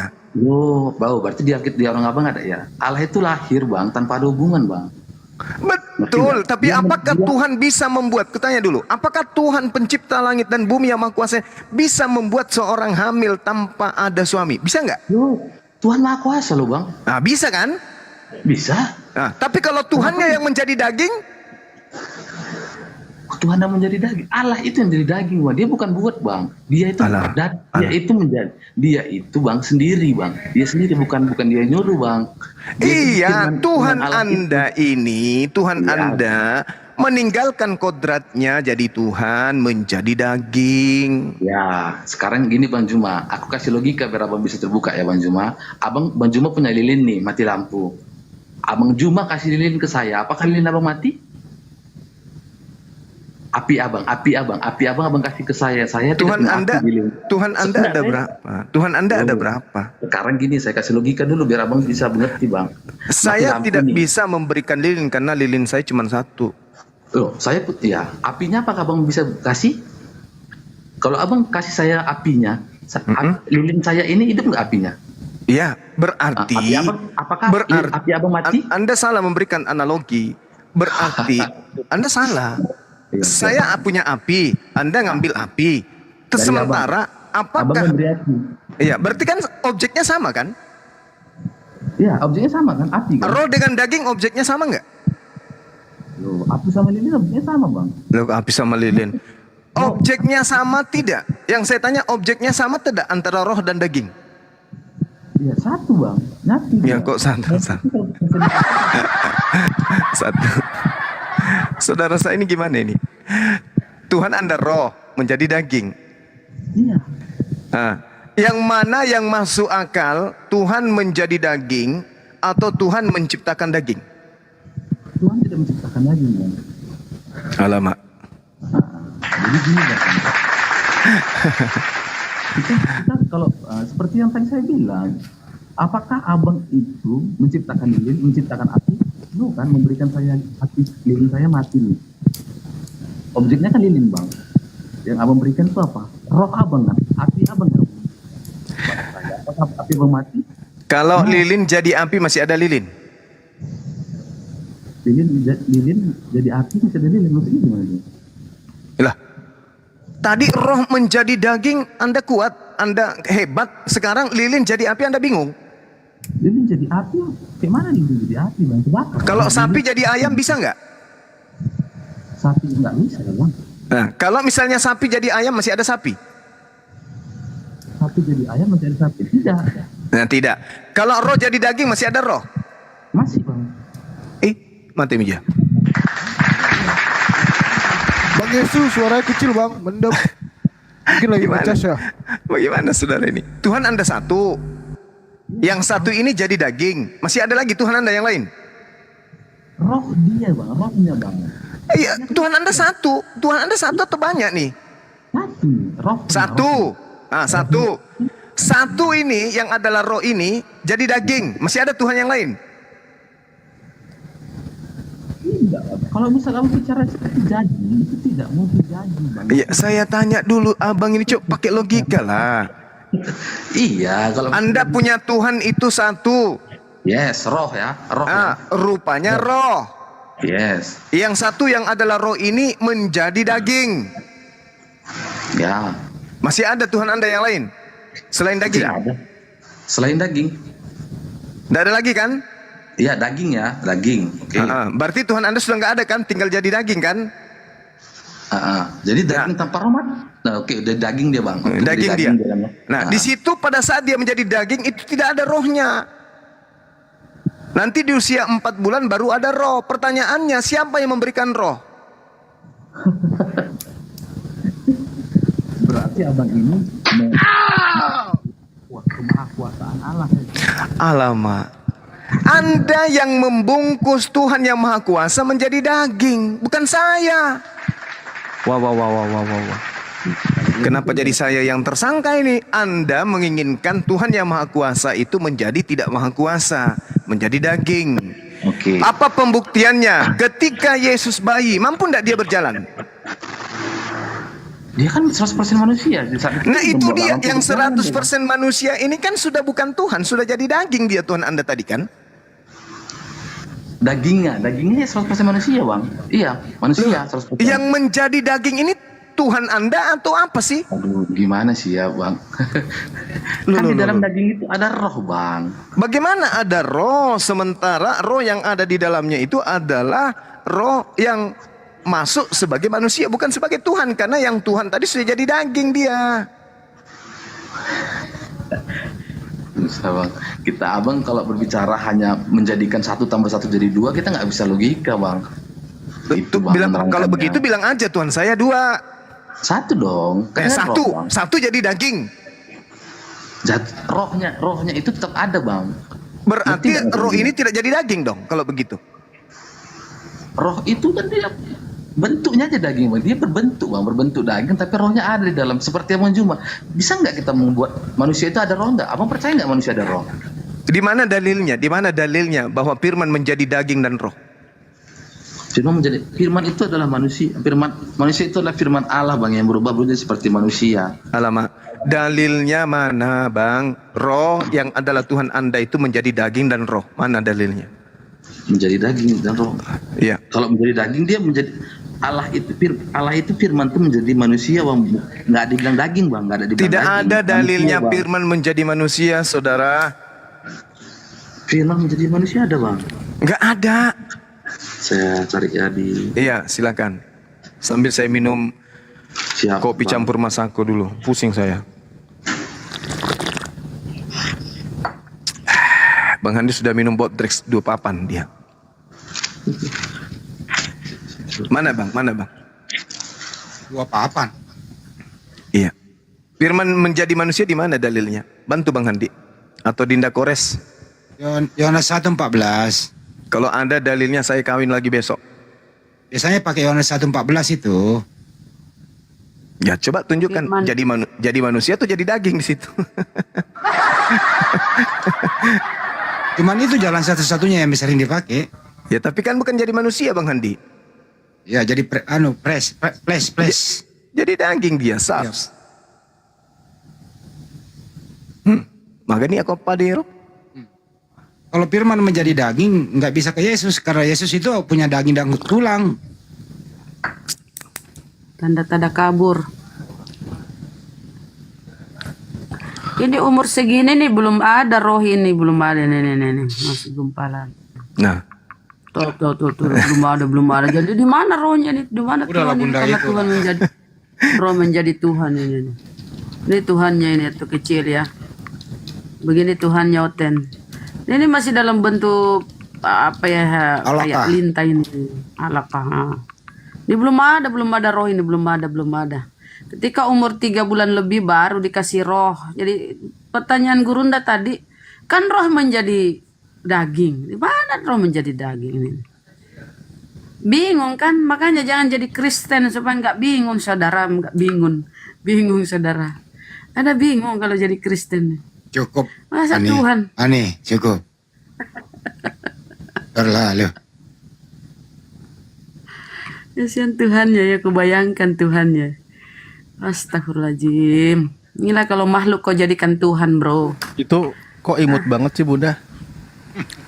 Memang kan belum punya rambut, belum punya kumis. Gini. Jadi ada masanya imut gitu ya, imut banget gitu. Kita merasakan kehamilan begini loh, dalam kandungan kita USG begini. Ada perkembangan loh. Kenapa ya? Udah ketemu datanya? Silakan, bro. Yohanes 1:14 firman telah menjadi manusia. Gue bilang juga apa Pak Juma? tapi kan bukan manusia di situ Bang. Bukan manusia di situ. Itu daging di sana. Maksudnya Bang?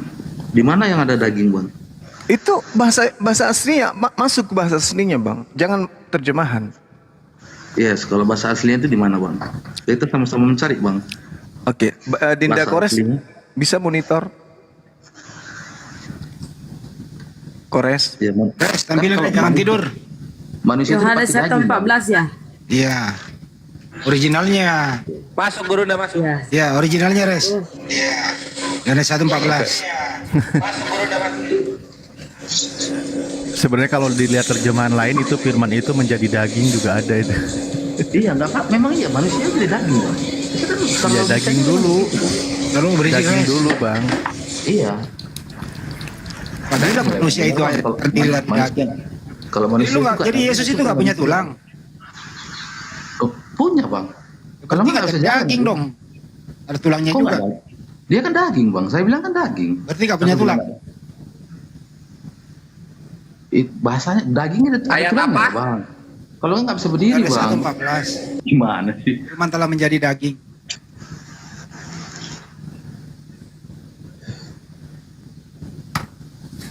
Jadi manusia itu daging ya? Daging itu Bang, ada tulangnya Bang ya. Jangan lagi Abang bilang ada Nggak ada tulang di situ Bang. Ya kalau Abang bilang juga kalau cuma daging ada rambutnya nggak Bang? Nggak ada Bang. Daging doang Bang. Sekarang itu kan kayak gimana sih Bang? Kalau itu Abang bertanya itu Yang dimaksud dengan Bang, bedakan antara manusia dan daging ya. Daging itu Bang. Manusia Ya. antropos. Ya, antropos itu daging itu Bang adalah binatang yang sudah disembeli, dipisahkan tulang dan daging baru dijual per kilo Bang, itu baru daging. Nah, itu kalau Abang berpikir secara logika memang begitu sehatnya. Jadi Abang waktu umur satu minggu, 2 minggu, 3 minggu dalam kandungan, Abang mau dijual di jalan gitu Bang. Kan Abang daging itu kan? Enggak. Saya bukan Tuhan Bang. Loh, Jangan ini beri kan contoh lah, saya bukan Tuhan. Allah Bang, kita kan bicara Allah tadi menjadi manusia, menjadi daging. Udah terserah lo dah. Jadi Allah itu menjadi manusia Bang atau daging Abang bilang tadi. Memang iya, dia menjadi firman Tuhan itu menjadi daging Bang. Udah ikuti aja lah. Jadi daging bukan jadi manusia. Daging. Oke, sekarang ikuti ya. Apakah daging ini adalah Tuhan? Itu kan ada firman jadi Saya tanya dulu, waktu Tuhan mau menjadi daging, apakah daging ini adalah Tuhan? Di dalam daging itu bang, Di dalam daging ada Tuhan. Allah itu masih bang. Tapi Saya berbentuk tanya daging. ulang doi, sederhana loh bro. Iya berarti ada dong. Apakah Kalau daging berpikir, ini adalah Tuhan? daging ini adalah Tuhan? Iya. Oke, daging ini adalah Tuhan. Yakin ya? Ya. Oke, jadi tulangnya Yesus bukan Tuhan. Dagingnya doang. Tulangnya Yesus maksudnya apa? Ini kan bicara tentang masih daging. Ini Daging. bicara masalah daging. Daging itu bukan tulang. Oh berarti abang nggak nyambung lah sama. Lo kok nggak nyambung, katanya daging. Ini kan daging banget. Iya, apakah daging ini adalah Tuhan? Daging rendang. Benar. Saya tanya ulang ya, apakah daging ini adalah Tuhan? Iya. Oke, jadi Tuhanmu adalah daging. Firman tuh jadi daging bang. Iya, dengerin. udah, berarti Kamu ini aku gimana jawab sih? dong. Saya Kan ikutin saya kalau saya jawab. bikin bahagia, kamu nggak mau bahagia? Kan udah saya jawab, abang aja Ya, yang apakah dulu Tuhanmu jawab. adalah daging? Iya. Oke, udah Menjadi dijawab. daging. Tuhannya adalah daging. Jadikan piti lu. Coba diulang. Tuhan saya adalah daging. Coba diulang. Kok Tuhan saya ada daging? Abang aja yang bilang. Saya kan Loh, udah bilang. tadi Anda firman udah itu menjadi akui daging. itu loh. Tuhan itu adalah daging. Loh, kan abang nunjukkan tadi tuh. Firman itu daging di Oke. di aslinya. Apakah Kan daging abang ini bilang, adalah Tuhanmu? yang mana konteksnya yang abang tunjukkan Kan ini? firman telah menjadi daging. Nah. Oke, apakah daging ini adalah Tuhan? Allah bang. Ya. Hah? Iya Allah. Allah kan Apakah daging ini adalah Tuhanmu? dimasukkan dalam ayat itu ya bang. Apa? Iya. Oh iya, jadi Tuhanmu adalah daging, betul? Selesai. Susah amat sih lu ketemu gua. Iya, karena apa Ya pikirannya udah daging. selesai, Tuhanmu adalah daging. Kelar kan? Sekarang Tuhan abang apa? Aku tanya. Bukan daging Tuhan saya. Iya apa? Aku Allah tanya. Subhanahu wa taala. Iya, apa itu bang? Laisa kami saya tidak berbentuk, tidak ada bentuk, tidak serupa dengan apapun. Oh iya. iya. Jadi Ya yang udah dibunuh, dijawab. yang Gampang kan dibunuh, jawabnya? dibunuh disalib daging ya bang. Tuhan yang daging manusia yang dibunuh ya. Udah selesai. Itu aja adalah daging. Jadikan piti tuh. Lucu tuh. Lanjut Banyuma. Iya. Tuhannya Jadi gini, daging, Bung. kulitnya bukan berarti. Lanjut. Gini ya, ketika kemudian tadi itu Anda memahami konsep dari himne Plato yang diajarkan oleh penulis Yohanes, firman yang adalah roh menjadi daging, maka seketika dia menjadi daging, di situ sudah tak ada lagi roh, dia jadi daging. Nah, Tuhan Anda yang jadi daging ini, untung saja ada Tuhan kami. Sehingga Tuhan kami memberikan roh kepada Tuhan Anda. Mana dalilnya? Summa sawwahu wa nafakha fihi min ruhi. Kemudian Tuhan kami menyempurnakan dan meniupkan ke dalamnya roh. Sehingga Tuhan Anda yang daging itu hidup. Jadi gini bang Gina. Kan Tuhan Anda jadi daging tadi kan? Iya, Tuhan saya itu siapa yang meniupkan, siapa yang memberikan roh Tuhan Anda? Tuhan saya. Di mana ayatnya? Summa sawwahu wa nafakha fihi min ruhi, min ruhi. Berarti Oke. nggak bisa jumpa ya bang. Sehingga Tuhan Anda bisa hidup kan gitu. Sekarang gini. Jadi tunggu dulu. Jadi kesimpulannya Tuhannya Kristen bisa hidup karena diberikan ruh oleh Tuhannya umat Islam. Selesai kita. Loh, tidak bang. Parah kali Tuhan mubah. Sekarang yang daging ini caranya hidup gimana? Sekarang gini kutanya abang. Kutanya balik biar abang terbuka logika abang Gimana? Loh, Anda yang harus terbuka logika Anda. Kenapa Anda menutupi logika Anda sendiri? Pada saat berbicara mengenai konsep ketuhanan saudara, Tuhan Anda Jadi satu gini, yang adalah roh. Yang adalah roh ini satu ini menjadi daging. Hidup tidak dia? Tidak. Kapan dia hidup? Pada saat Tuhan yang umat Islam memberikan roh. Mana dalilnya? Di dalam Al-Quran surah As-Sajdah ayat 9. Andai saja Tuhan Anda tidak diberikan roh sama Tuhan saya, keluar dari perut ibunya itu mayat dia, langsung dikubur. Oke, jadi gini bang. Iya. Gina. Saya ingin bertanya sama abang. Sumbu saya ini mati. Abang memberikan sumbu saya ini, abang membuat sumbu saya ini menjadi hidup. Apakah api abang mati? Maksudnya Logikanya gimana? dipakai bang. Gini bang. Saya punya sumbu. Ya kan? Anda punya sumbu. Terus Yes. Anda ini siapa? Di dalam antara roh dan daging ini Anda siapa di situ? Kalau sumbu itu berarti objeknya bang. Iya, Anda ini sebagai apa? Sebagai ruh atau sebagai daging? Saya ini daging. Ya, Anda daging. Terus saya? Ya. Sekarang gini, abang ini kan api nih. Saya api, Anda daging. Ya. Jadi apakah begitu api itu abang kasih sama saya, apakah api abang hilang enggak kan? Kan saya yang saya kan api. Saya kan api cuma kan? satu. Berarti saya yang menjadi lilin kan? Saya yang menjadi api kan untuk Anda? Iya. Apakah masih ada saya? Apakah masih ada abang? Masih lah. Loh, tadi saya sudah jadi api. Iya abang api, abang kasih api abang sama saya. Apakah abang masih ada? Kalau begitu saya tidak menjadi api. Hayo. Tidak menjadi api. Loh, kita beranalogi roh dan daging. Oke? Benar. Saya dagingnya. Saya sebagai abang apa? Apinya. Api. Saya sebagai roh. Api roh, oke. Kok jadi api roh? Daging. Saya Tunggu. daging sebagai sumbu. Roh dan daging. Saya sebagai apa? Saya sebagai roh. Roh diumpamakan sebagai api. Terus kemudian saya menjadi api. Abang kan api nih. Abang roh. Saya Abang roh belum kan? api. Saya masih suma ini, masih manusia saya. Berarti abang nggak bisa mengikuti logikanya kan tadi kita lagi bicara logika. Alamak, ini saya adalah Bang Suma, adalah roh, mau memberikan api. Saya ini tidak memberikan, tapi saya menjadi api. Kok memberikan bang? Kan Iya, makanya bukan memberikan, saya yang langsung menjadi api. Betul? Abang api, oke, abang api nih. Saya belum api, Bang. Saya belum api. Kenapa saya api?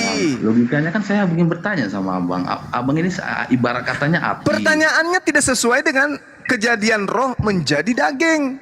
Daging. Salah Anda. Roh menjadi daging, suma menjadi api. Pada saat Anda membutuhkan api, saya jadi api. Masih ada suma? Ya, kalau abang ibaratkan logika itu abang tidak ada. Nggak ada lagi. Nah, roh tadi sudah jadi api kan? Roh tadi sudah jadi daging kan? Sekarang gini bang, Allah itu center pusat nggak?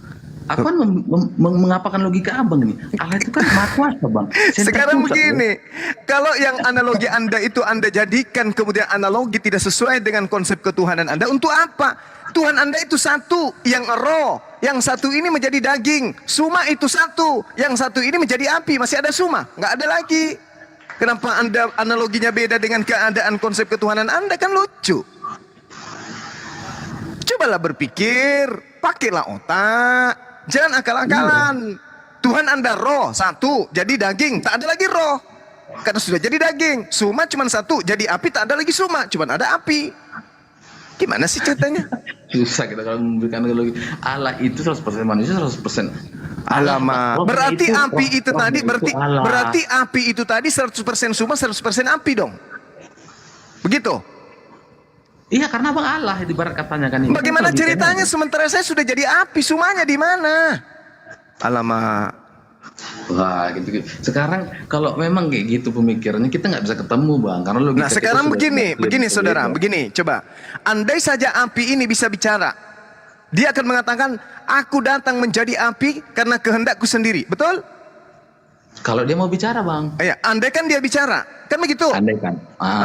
Nah sekarang Yesus bicara, Yohanes 8:42, aku datang sebagai manusia bukan atas kehendakku sendiri. Ayo. Lalu atas kehendak siapa? Karena manusia pengen ditebus dosanya bang. Kenapa larinya ke situ? Sekarang permasalahannya Yesus ini adalah roh, yang mana roh ini sendiri yang mau menjadi daging. Tapi kenapa Yesus mengatakan aku datang menjadi daging bukan atas kehendakku sendiri? Kenapa? Api ini ketika suma menjadi api ini berkata aku datang menjadi api karena kehendakku sendiri. Itu baru betul. Lah Yesus kalau dia adalah roh yang menjadi daging, maka dia akan mengatakan aku datang menjadi manusia atas kehendakku sendiri. Faktanya Yesus mengatakan aku datang bukan atas kehendakku sendiri. Berarti betullah apa yang dikatakan oleh Al-Quran. Semisal penciptaan Adam, inna masalah Isa indallahi kamathali Adam khalaqahu min turab tsumma qala lahu kun fayakun. Berarti Yesus berkesesuaian dengan Ali Imran ayat 59. Yesus hanya dicipta atas kehendak Allah. Makanya dia mengatakan, aku datang menjadi manusia bukan atas kehendakku sendiri. Inna masalah Isa indallah kamasali Adam. Berarti Isa ini hanya diciptakan. Makanya tadi ketika Tuhan Anda menjadi daging, siapa yang memberikan roh? Siapa yang meniupkan roh sehingga hidup? Anda bingung. Untung saja ada Tuhannya umat Islam yang tiba-tiba menyambar kemudian dengan mengatakan, akulah yang memberikan daging, akulah yang memberikan roh kepada Tuhannya orang Kristen, yaitu Yesus. Susah, Pak. Susah, memang benar sih susah. Betul, karena konsep Anda itu logika, menabrak Bang. dalil. Gitu, Bung. Jadi kalau memang seperti itu bilang menabrak dalil Abang, ya kan? Apa kalau memang itu benar menabrak dalil Allah? Sementara, Bang, apakah ada menunjukkan bahwa di Al-Quran Abang mengatakan bahwasanya Nabi Isa atau Allah itu adalah yang apa gitu? Yang Abang bilang tadi lah. Apakah ada ayatnya di Al-Quran, Bang, itu? Yang apa itu, Bang? Kan yang sedengar saya, tapi saya belum ngerti kan, saya nggak mengerti kitab Abang kan, saya kan bertanya kepada Abang, apakah di kitab Abang banyak itu mau membicarakan tentang bahwasanya Isa itu adalah lahir dari Surah Maryam ayat 19. Innama ana rasulu rabbik liahabalaki gulaman zakiya. Sesungguhnya aku ini adalah Roh Kudus, datang untuk menyampaikan anugerah kepadamu tentang lahirnya seorang anak laki-laki yang suci. Yes. Berarti tuh. dalam pengertian Abang, lahir anak suci itu berarti dia itu diciptakan. Yes, betul. Itu Makanya di dalam Yohanes pengertian orang Abang. sekarang begini, Bang. Menurut Anda memahami ucapan Yesus Yohanes 8:42, aku datang menjadi manusia bukan atas kehendakku sendiri. Manusia Yesus ini ciptaan atau pencipta menurut saudara? Loh, kalau hanya satu kutip, Bang, kita nggak bisa logika seperti itu, Bang. Lalu mana dalilnya? Kalau Yesus itu bukan ciptaan? Kalau Abang membaca dari atasnya 40 atau 41-nya, mereka kan tetapi yang kamu kerjakan ialah berusaha membunuh aku. Aku seorang yang mengatakan kebenaran kepadamu, yaitu kebenaran yang kudengar dari Allah. Pekerjaan yang demikian tidak dikerjakan oleh Abraham. Itu kebenaran yang aku dengar dari siapa? Loh, sekarang gini, Bang. Dia kan dalilnya itu Allah, Bang. Jadi dia karena dia pada saat itu manusia. Nah, gimana kita mengalami? Makanya kalau untuk berdebat masalah Allah kami, Bang, agak sulit, Bang, untuk menerimanya. Karena kami, jadi Anda ingin mengatakan, saudaraku ini ingin mengatakan rohnya Yesus itu adalah Tuhan gitu? Roh Allah itu 100% Allah, Bang. Roh Allah itu ya. Maksudnya rohnya Yesus, oke lah. 100% Allah. Saya kasih Anda kemudahan. Dagingnya Yesus ini manusia, rohnya Yesus Tuhan gitu? Allah, iya 100% Allah, Bang. Rohnya? Roh Allah ya, 100% Allah. Iya, rohnya kan? Rohnya Yesus kan? Ya Yesusnya juga iya, Bang, rohnya. Itu kemanusiaannya baru manusia, Bang. Apa ngomong apa kamu? Yang mana? Yang Tuhan pada diri Yesus itu yang mananya, Bang? Jasadnya atau rohnya? Jasad itu kemanusiaannya, Bang. Berarti rohnya itu adalah Allah. Berarti manusia dengan roh menyatu gitu? Iya, karena 100% Allah, 100% Tuhan, Bang. 100% Allah, 100% manusia, Bang. Ini dalilnya sampai kiamat ada nggak? Bisa nggak ditemukan? Dalil apa itu, Bang? 100%, 200% dalil ini ada nggak? Ini kalau kita bilang, itu kan kepercayaan kami, Bang. Oh, jadi itu cuma doktrin? Kepercayaan, Bang. Iya, doktrin, kepercayaan. Doktrin itu adalah sesuatu yang diperintahkan untuk dipercayai, kan gitu? Iya, karena kalau kami berbahagialah orang yang percaya, Bang. Iya, percaya doktrin. Yang percaya. Percaya doktrin kan? Itu iya, mau percaya doktrin, pokoknya yang percaya, Bang. Iya, percaya. Ada nggak firman Tuhannya yang kayak gitu? Nggak ada. Ada nggak sabda Yesusnya juga? Nggak ada. Berarti murni ajaran gereja aja. Kan gitu. Nah, sekarang kalau Anda mengatakan rohnya Yesus itu Tuhan, kenapa dia takut kepada malaikat? Kok takut kepada malaikat? Maksudnya malaikat yang sembah sujud kepada dia, Bang. Loh, Yesus ketakutan kepada malaikat. Alamak. Sejak kapan kepada malaikat? Kepada iblis maksudnya bang. Dalil kok Dinda Kores, dalil. Bunda Rahma, dalil. Siap. Yesus takut kepada malaikat itu jelas sekali loh. Di dalam kitab saudara sampai keringatnya seperti titik darah. Dia bukan Ayat takut berapa dengan guru malaikat, ndak Bang. lupa? Ayat berapa? Coba di Getsemani? Matius berapa? Matius 26 coba, Matius 26. Coba kita lihat. Atau Matius 22. Salah satunya Matius 26 atau Lukas 22.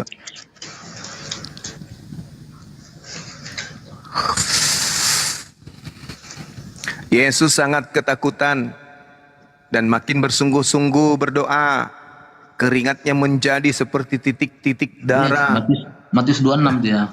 Ini Kalau yang saya baca itu Lukas 22:44. Manusia setakut-takutnya nggak ada keringatnya seperti darah. Ini Yesus Tuhan keringatnya seperti darah. pada saat itu yang 100% manusia bang. Manusia kan masa takut bang. Yang takut ini apa? Rohnya atau Manusianya, Bang. dagingnya? Dagingnya bang, manusianya. Bisa Pemikiran nggak daging itu takut tanpa roh? Pemikiran bang. Gimana sih? Bisa kalau nggak pemikiran itu berfungsi tanpa roh? Pernah nggak Anda membaca berita atau nonton berita telah terjadi kebakaran di Pasar Senen, 5 mayat melarikan diri? Pernah nggak Anda membaca berita kayak gitu? Nggak pernah. Nggak pernah. Kenapa mayat ini nggak lari ketika ada kebakaran? Karena tidak ada rohnya. Karena tidak ada rohnya. Berarti yang takut pada diri manusia itu adalah roh.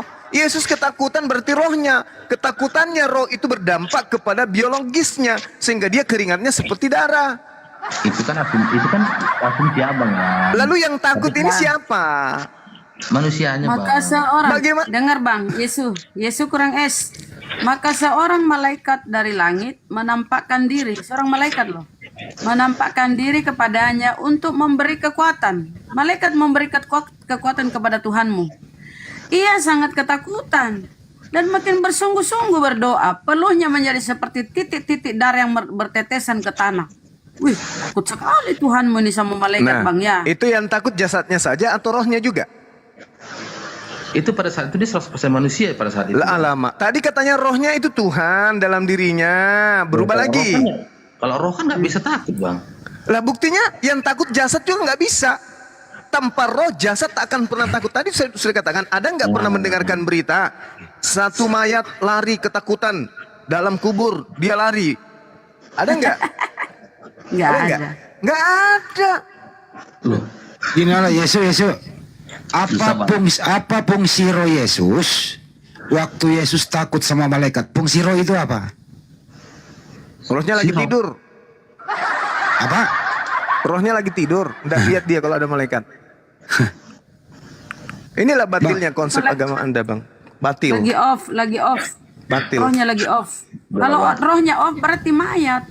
Atau ditanya ulang gini, apakah roh di dalam diri Yesus ikut takut sama malaikat? Ikut takut berarti tidak? Kalau kita bicara gini bang, kita sudah ya aja bang Juma. Oke, terima kasih karena abang memaksakan kehendak abang. Bukan abang yang memaksakan makhluk ciptaan menjadi Tuhan. Itu yang betul abang. Abang yang membuat karikatur Yesus yang adalah manusia ini jadi Tuhan. Padahal apapun tak akan pernah bisa jadi Tuhan. Itu yang salah tuh. Jadi makanya kenapa Yesus mengusir orang-orang Kristen di dalam Matius 7 nomor 15 sampai 23? Kenapa? Karena Yesus dipanggil Tuhan padahal Yesus bukan Tuhan. Enyahlah daripadaku, aku tak mengenal kamu. Kalian semua adalah pembuat kejahatan. Kejahatan orang jahat ini dilemparkan ke neraka. Matius 13 nomor 50. Makanya orang yang memanggil Yesus Tuhan itu diusir. Karena Yesus bukan Tuhan. Malu Yesus itu dituhankan sama orang-orang. Malu dia. Yesus tidak pernah bang melarang orang untuk menyembah dia. Buset dah. Baca Matius 7 saudara. Orang-orang memanggil dia Tuhan itu diusir. Kita baca dulu konteksnya bang. Jangan hanya satu kutip ayat saja. Silakan Anda baca satu perikop sekalian. Kalau perlu silakan Anda baca. Karena kan itu kepercayaan kami ya. Kalau memang abang nggak terima ya sudah. Logika abang seperti itu, logika kami seperti ini. Kalau abang memang mencari kebenaran, Imani sama-sama saja ya, sama- imani saja sama Bang ya, dengan iman dua. buta ya, Bang. Padahal Iman Yesus buta ya. mengatakan kasih Tuhan dengan akal. Kok sekarang akalnya dimatikan, Bung? Ini aja Bang Yesus, sebelum Anda turun, tolong dengarkan terakhir kali ini aja. Ini kuncinya di sini Bang. Waktu Yesus hidup di dunia ini, apakah Yesus bertuhan atau tidak bertuhan? Tidak bang, karena dia Allah sendiri. Oke, berarti Yesus ateis, tidak bertuhan dia. Benar-benar. Dia kan Allah sendiri bang. Dia Oke, Allah baik, tidak bertuhan. Waktu Yesus berdoa, dia berdoa kepada siapa? kepada Allah, bang. Dia kan Allah sendiri bang. Berdoa kepada dirinya sendiri. Loh, kalau abang bilang dia pada saat berdoa itu konteksnya dia lagi 100% manusia bang. Sekarang gini, pada saat salib, abang nggak mau nanya juga, pada saat disalib, kenapa dia bilang, ya Allah ampunilah mereka yang tidak mau. Abang mau tanya itu juga, ya kan? Itu kan sama konteksnya bang. Oke, waktu Yesus berbicara Eli Eli lama sabachthani, apakah Yesus masih hidup? Apakah masih hidup? Apakah dia buang Saya dengerin dulu pertanyaannya, dengerin dulu. Waktu Itu Yesus sama-sama berkata, Eli Eli lama sabachthani, apakah Yesus waktu itu masih hidup? Itu masih hidup, dia kan berkata. Masih hidup, baik. Baik. Ampunilah mereka yang tidak Iya mengerti, masih Bang. hidup, udah cukup ini waktu. Oke. Oke. Siap. Oke, Siapakah yang dimaksud Eli Eli lama sabachthani? Siapa yang dimaksud Eli Eli itu? Tapi udah cukup abang bilang gimana sih? Kamu kok gak kooperatif sih? Ini terakhir loh. Dengerin dulu lah, kamu kok ngoceh terus. Dengerin dulu bro. Awak sudah dengarin tapi abang nggak berhenti gimana sih? Ini saya sederhana loh. Apa maksud Eli Eli lama sabachthani? Apa artinya? Itu kita, Bang. Silakan aja cari bang. Nggak tahu. Itu waktu Yesus berkata begitu ya, Tuhannya, rohnya itu sudah pergi meninggalkan dia. Kenapa dia masih hidup? Jawab. Ada roh cadangan? Jadi abang tahu Pusing. dari mana? Abang dikasih tahu dari mana rohnya sudah pergi? Kan Yesus masih Apa kan bicara. Eli Eli lama sabachthani, dia masih hidup. Iya, jadi abang kok tahu rohnya pergi pada saat dia berkata Eli sama lamba sabatani. Abang asumsi dari mana bang? Ya kan datanya di Bible ada. Ada dibilang roh sudah terangkat, dia masih ngomong ayo kita lihat bang, jangan gitulah. Berarti berarti Tuhannya belum meninggalkan dia dong. Pada saat itu dia 100% manusia bang. Bukan Tuhan dia. Pada saat itu dia disalib dia 100% manusia karena dia merasa sakit. Oh, jadi waktu Yesus disalib dia bukan Tuhan. 100% Allah bang, 100% Allah dan 100% Jadi Tuhan ikut ke salib. Nah, jadi gitu bang. Kita bicara logikanya susah juga sih, abang. Memang susah. Emang logikanya nggak ada kamu ini. Oke, kalau abang bilang logikanya saya nggak ada, ya udah berarti. Ini dong, aku nyobain dong Bang Andi. Ini bang, sedikit. Nih bang, Iya, bang, iya. tuh Yesus bertuhan nih. Yesus bertuhan nih. Yesus menyembah. Kamu menyembah apa? Ini tinta merah ya perkataan Yesus. Kamu menyembah apa yang tidak kamu kenal. Kami menyembah apa yang kami kenal. Nih kami berarti Yesus masuk di sini ya. Yesus menyembah berarti dia bertuhan. Itu Ya, nggak Bang ada. Yesus. Itu kalau ibunya nengok dari Alkitab di HP bu, kalau memang Yesus yang mau ngomong seperti itu dia warna merah tulisannya bu. Iya ke Ya, Yesus yang ngomong ini. Mana? Di sini ada kata kami. Itu warna Kami apa kan itu? Masuk di sini. Itu Warna hijau ya itu ya? Coba Merah. Merah. Emang kau pikir kuning bang? Merah ini. Perkataan Yesus, kamu menyembah apa yang tidak kamu kenal. Kata Yesus, kami menyembah apa yang kami kenal. Jadi Yesus ini menyembah, bertuhan dia. Oke bang ya, lanjut. Itu. Nggak, biarin aja yang ini dulu aja, dia bingung di sini baru baca kayaknya. Enggak sih, itu kayaknya soalnya huruf kecil bang. Hah? Ada lagi huruf Iya, kecil. karena kalau Oh, misalnya huruf kalau kecil. K-nya gede, murid-muridnya juga Tuhan jatuhnya gitu. Ah, benar kan? Berarti itu maksud Tuhan itu untuk pada mereka yang kecil bang, untuk kami itu perumpamaan bang. Karena Ya, harusnya Yesus mereka itu sering berumpama. perumpamaan. Astagfirullah. Ini akal-akalan lain. Ada Tuhan huruf kecil, Tuhan huruf besar. Jadi kalau kau berdoa, ya Tuhan huruf kecil, ampuni dosaku, ya Tuhan huruf besar gitu ya. Cara kau berdoa membeda-bedakan. Itu akal-akalan berdoa? penerjemah Nulis, bang. nulis. Kau ditipu. Nulis, berdoa. nulis. Nggak ada Bu. bang itu Tuhan huruf kecil huruf Ini kan besar. bicara tulisan Bu, bukan bicara doa. Sini siapa nih? Ini dia di sini siapa nih kata kami nih siapa Itu nih? dimaksud Ini dengan mewakili kata diri kami Yesus itu ini kata manusia, jama Bu, ini kami mewakili Yesus di sini manusia. Yesus. Iya Yesus masuk kan yang ngomong ini kan Yesus. Terus dia berkata kami masuk Yesus di sini. Kami menyembah apa yang kami kenal. Yesus menyembah apa yang dikenal. Kami loh. Kecuali Yesus berkata kalian menyembah ini kami berarti Yesus masuk ya dia menyembah. Jadi Yesus itu bertuhan bro. Jangan terlalu memaksakan. Kalau memang itu prinsip ibu silakan. Kan kita punya prinsip beda-beda. Apakah saya harus ikut dengan prinsip kalau ibu? cuma Enggak juga kan? kalau cuma modal iman bang, kau turun tidur bungkus imanmu dengan 3 karet gelang merah, kau tidur lah, tidurnya Tapi nyata. katanya sebentar lagi katanya. Kan saya Karena betul. kau modalmu cuma ngeyel, nggak tunjuk data. Dari tadi kau nggak tunjuk data biar saya potong. Mengomong doang, nggak ada data kau buat. Tadi kan saya mau turun. Sementara kami tampilkan berjubel-jubel data. Apa modalmu itu? Asumsi, doktrin, itu aja cuma imanmu. Sama buta. kan sama kayak ibu Lah, kan asumsi kan saja tunjuk data tadi. menganggap Banyak kali data Yesus itu. kami itu manusia, menganggap Yesus kami itu tidak Allah, kan seperti itu kan? Ya yang argumenmu itu yang kau ngoceh dari tadi, mana data-datamu itu? Kau tidak bisa Kan saya mempertanggungjawabkan bilang. kata-katamu bro. Nggak ada data, nggak ada literasi kau bawa. Cuma ngoceh kau dengar dari tadi. Oke, ya udah kalau memang ibu merasa seperti itu, oke ya sudah. Ya iya apa-apa, memang kalau fakta. tadi. Belum kau Oke, tengok kau Bu. tunjuk data bro. Oke. Imanilah saja. Ya, itu iman saya. Terima kasih. Ya turun kau tidur. Cuci kakimu tidur.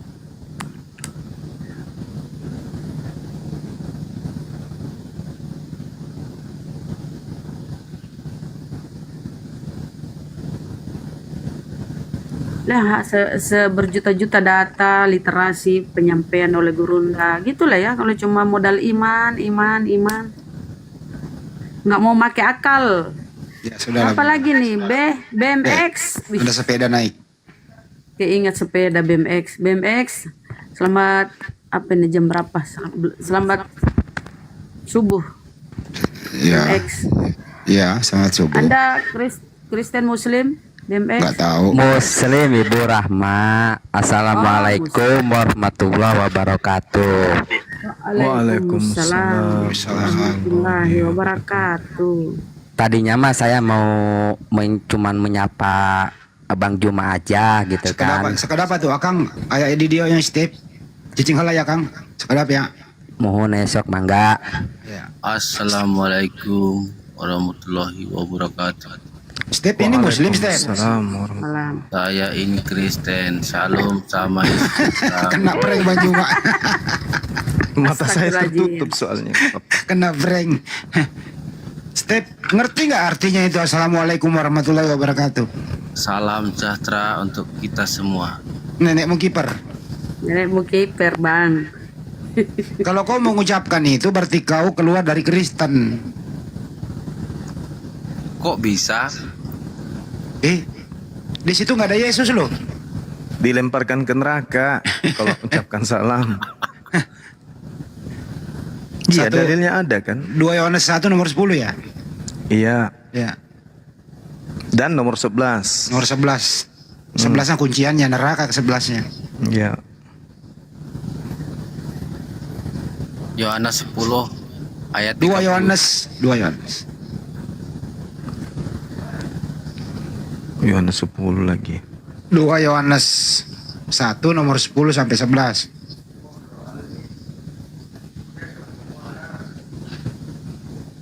Jikalau seorang datang kepadamu dan ia tidak membawa ajaran ini, janganlah kamu menerima di dalam rumahmu. Ya, ajaran Kristen maksudnya. Dan janganlah memberi salam kepadanya. Sebab barang siapa memberi salam kepadanya, ia mendapat bagian dalam perbuatannya yang jahat. Jadi mengucapkan salam itu perbuatan jahat, bro. Ketawa. Cawe lah merupa. Ajaranmu itu, ajaran Bibelmu itu. Coba diperbesar. Ya, besar. Ya. Malam Media kalian tuh gratis belajar, gratis. Dikasih data-data. Jikalau seseorang datang kepadamu dan ia tidak membawa ajaran ini, janganlah kamu menerima dia di dalam rumahmu. Dan janganlah memberi salam kepadanya. Jangan memberi salam. Sebab barang siapa memberi salam kepadanya, ia mendapat bagian dalam perbuatan yang jahat.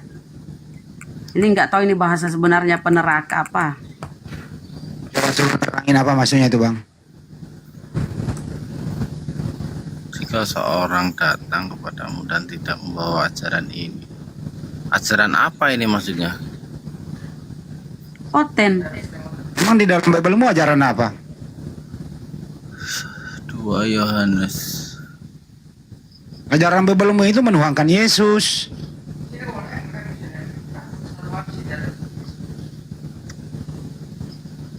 Suruh makan babi, jangan disunat, itu ajaran Kristen kan di dalam Biblemu.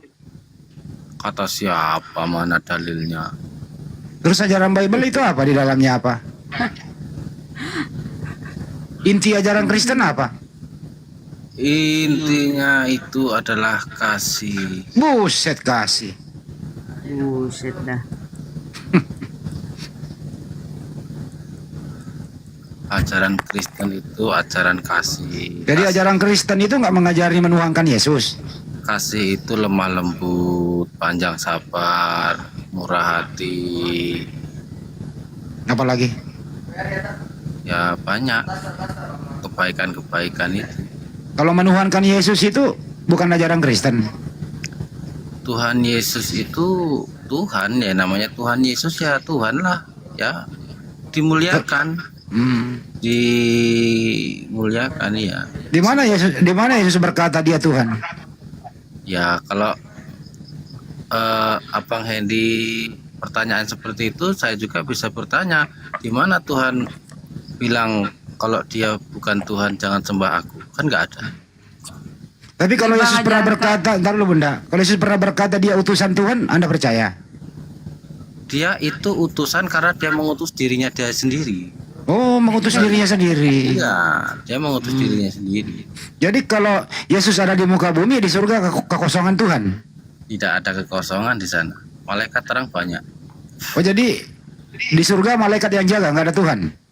Nggak ada Tuhan pun jalan terus karena kuasanya. Ya kan katanya Tuhan mengutus dirinya Tuhan mengutus dirinya sendiri ke dunia, betul? Ya, betul itu.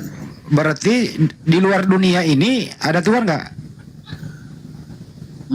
Di luar dunia ini ya tetap ada Tuhan lah. Katanya ada di dunia sekarang. Waktu itu.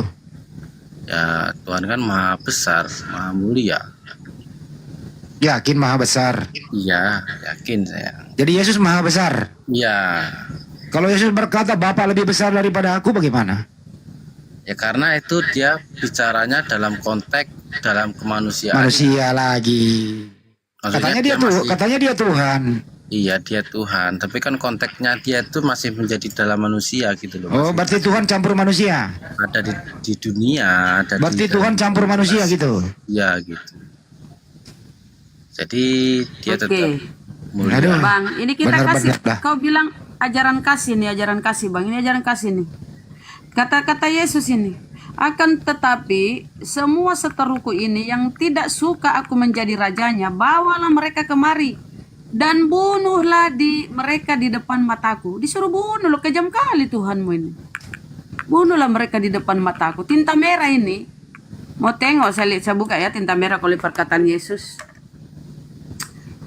Bentar, sabar ya. Kau selalu jual ajaran kasih. Bosen.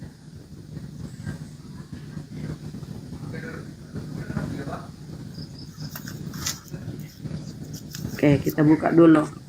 Nih, tinta merah ya Bang ya.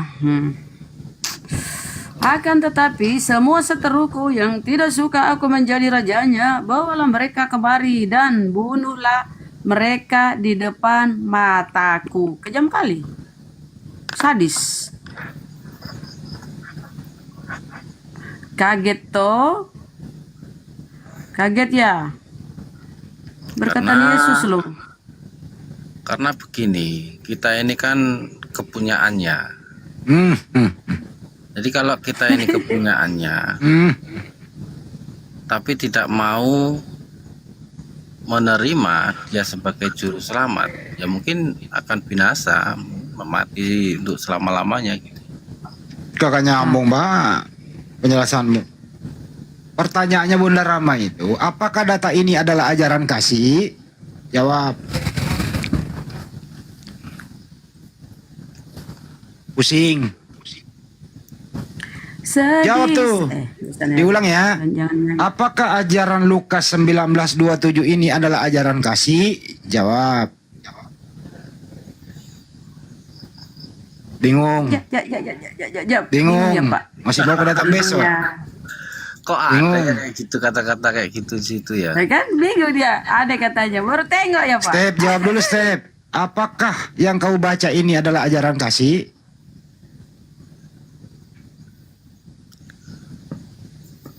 Kibarkan bendera putih kalau nggak sanggup.